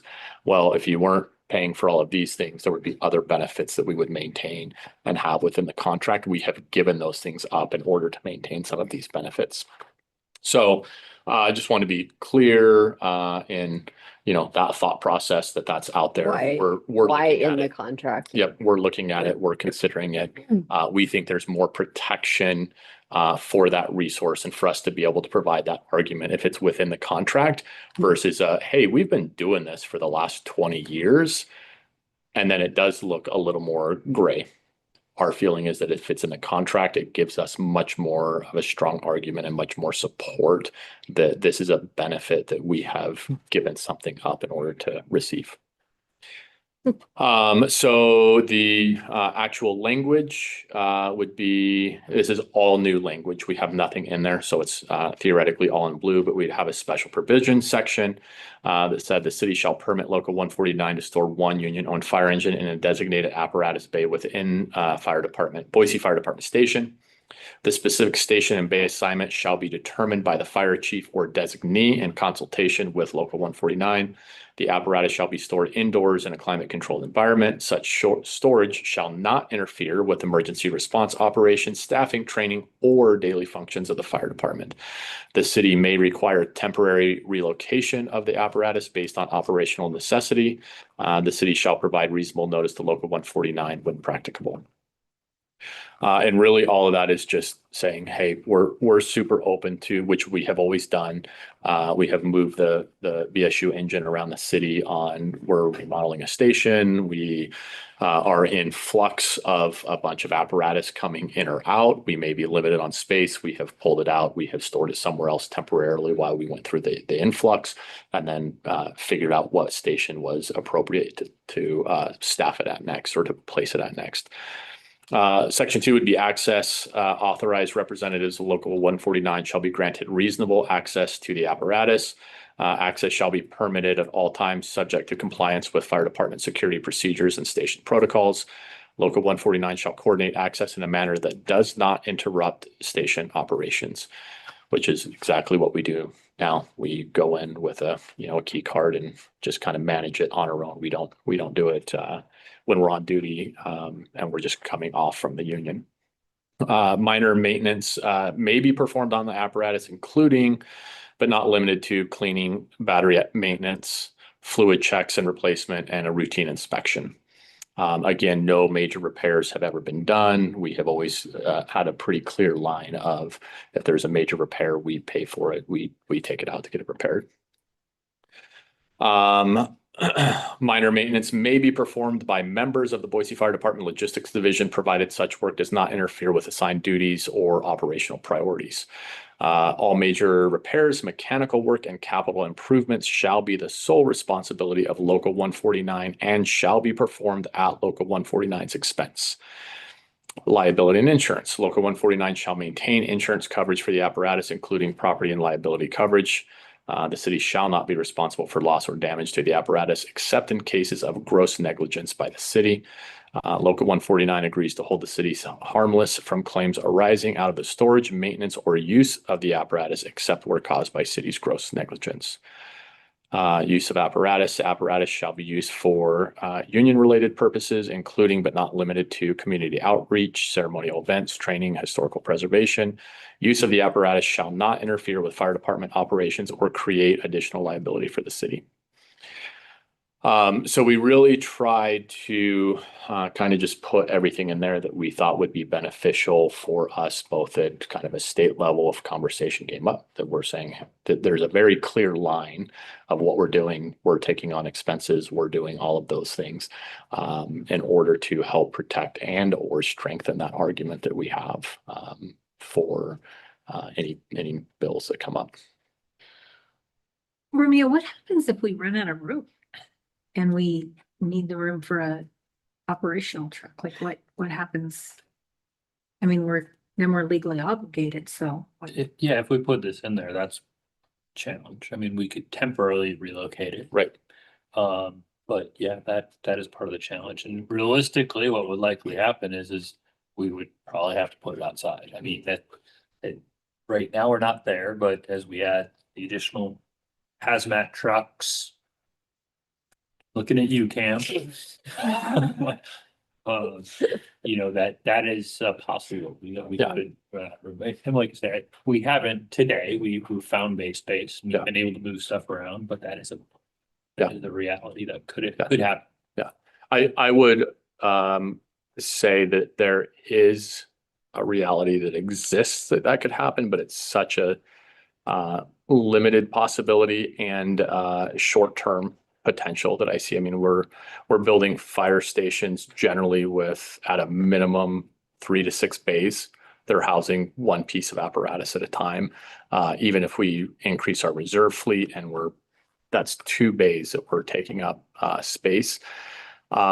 There's a lot of opportunity. There's a lot of space that's kind of always out there available. So I don't see it as a major concern. Talk to Chief Kircher and you know, he's an apparatus guy and gonna always say that there's gonna be tight areas or tight space, but from 20 years of doing this, we have never had an issue. We still have space as it is right now. What we do often is we go, oh, we're getting tight on space. Maybe we should get rid of these trailers that are being housed that we don't even use anymore. And that's the reality of what it comes down to. We have trailers at the tech station sit there with equipment on them that haven't been used in a long time that we just have to at that point go, let's do a little house cleaning and see where we're at. For us, it's let's get it in the contract. Let's memorialize it. And obviously this contract never holds us for more than a pretty short time. So, you know, if we end up, well, Christine and I are going to do a 12-year contract, right? In 30 days or less. 4 years, 4 years, we have the opportunity. Seven? That's getting me there. We have the opportunity at all times. And I really hope that we have shown we're open to MOUs, MOAs. If something happened, we're going to be flexible on trying to figure out what that looks like. Do you think, would you consider, is there, I hear you and completely understand the rationale and thinking about it being in the contract. Would another contractual mechanism be a consideration, or do you really feel like it has to be in the CLA? What are you referring to? That would be another. You Like lease from the city. Yeah, like a City. lease agreement, or like there are other ways that we could do. I think that's where you're Oh, going, right? yes, Okay. correct. Yeah, like could we do a different type of contract? I'm throwing, you don't have to respond to that right now, but I'm thinking about trying to get, again, Yeah. with the intent of like trying to get us to where we're trying to go. But if Yes. we're really like, this doesn't feel like the right way to go, but we could get there in another contractual, like a lease or something Yeah. that still demonstrates the dollar amount. Like I'm just, Right. I'm in like creative problem solver Yeah, mode. yeah. So we can talk about that more later, Yeah, certainly. I but- would just say number one, we're never going to say no to anything, any proposal that gets brought up. We always want to go, oh, let's Think look at about that. that. Okay. Okay. So yeah, we had thought about going a route like that. If that's a direction that we have to go, I would be open to it. Okay, Yeah. I'm just trying to think of different, I I think I heard your intent and where you're trying to get, and if there's a different way we could get there. Yeah. Okay, cool. And we do use agreements with Ada County EMS, we do use agreements with Ada County Sheriff, so that's not completely Right. foreign. I would say probably the one nuanced difference with most of those is most of those are an annual. Mhm. So from it's usually a shorter duration potentially than that 7-year CLA 12. or 12. In less than 30 days. We're well on track to do that. I mean, we're cruising. Okay, thank you for that. I was just trying to, my mind was already going into like, we do this here, we do that there. Could we do this? Could we do? Okay. Yes. Very, very open to Hmm. anything. Let's see, what is next on our agenda that would work potentially? I feel like maybe, what do you think, Cam? I was gonna say maybe a stopping point. It's 4:30. Yeah. I don't want to start a conversation and not be able to get through it and have to kind of rehash it all in the morning. Mhm. Yeah. I think good time to stop. Yeah, well, Personally, Uh, I think a minute. that was the one I was thinking is maybe the 4-person, we could at least get in the shared drive. I mean, you have it, but I want to kind of just go through a quick discussion on why we want it. I think we can get through it. 10 minutes is what I would guess. I think you're optimistic. Yeah. 10 minutes of me just saying why, or are you saying that I talk You a want bunch? to wager? We also They're might want, we also might want a little bit for caucus as well, before the end of the day. Yeah. It's time to Let's- wrap up. Yeah, let's kill it then. Yeah, Are we? Yeah. I'd vote that. So looking ahead, I'm in the spirit of transparency and where are we headed for our next 2 sessions this week? Yeah. Do you all imagine that we would need like most of tomorrow? We've got, it sounds like some pretty Mhm. meaty topics coming up. I'm trying to gauge, we would like to do a bit of an education and bring in potentially HR or finance. So I'm wondering if we should tee them up for Friday or if we should have them on call on standby tomorrow afternoon. Let's see. And we don't have to commit to this. I'm just trying to, No, I'm giving you a sense of where there's- we think we're headed. And also I can give Yeah. those folks some notice and be like, hey, we think you might be up. I mean, we could, pretty sure we get through all our stuff by lunch. If you think like maybe the afternoon. Yeah. Yeah, Before coming in, yeah. we could, Even if we. have As to a do it target, long- we can always, Yeah. and we can always adjust it tomorrow if it, I just was hoping to give those folks a bit of a heads up, let you know where we're headed and then give those folks a bit of a heads up. yeah, we have our professional development proposal. Our sick leave proposal, which we have really That's good talked quite a bit conversations about. about. Yep. So I think that'll be, even though there's a lot, I think, to discuss, I think the proposal presentation is pretty short for where we are. The 4-person staffing, I think, is a pretty short kind of presentation because it's really more intent focused. And I think language wise, there's going to be a lot of discussion on what exactly language could look like in that. It's a theoretical, my opinion, no cost. You may have a different opinion. We have the We just fact need that finding. safer grant to come through, y'all. I know, We right? just need the safer grant to come through. We have a path. We have a. Sorry, Jason. I No, interrupted. you're fine. I much prefer to have our discussions the way they're happening right now. We have our fact finding proposal to discuss.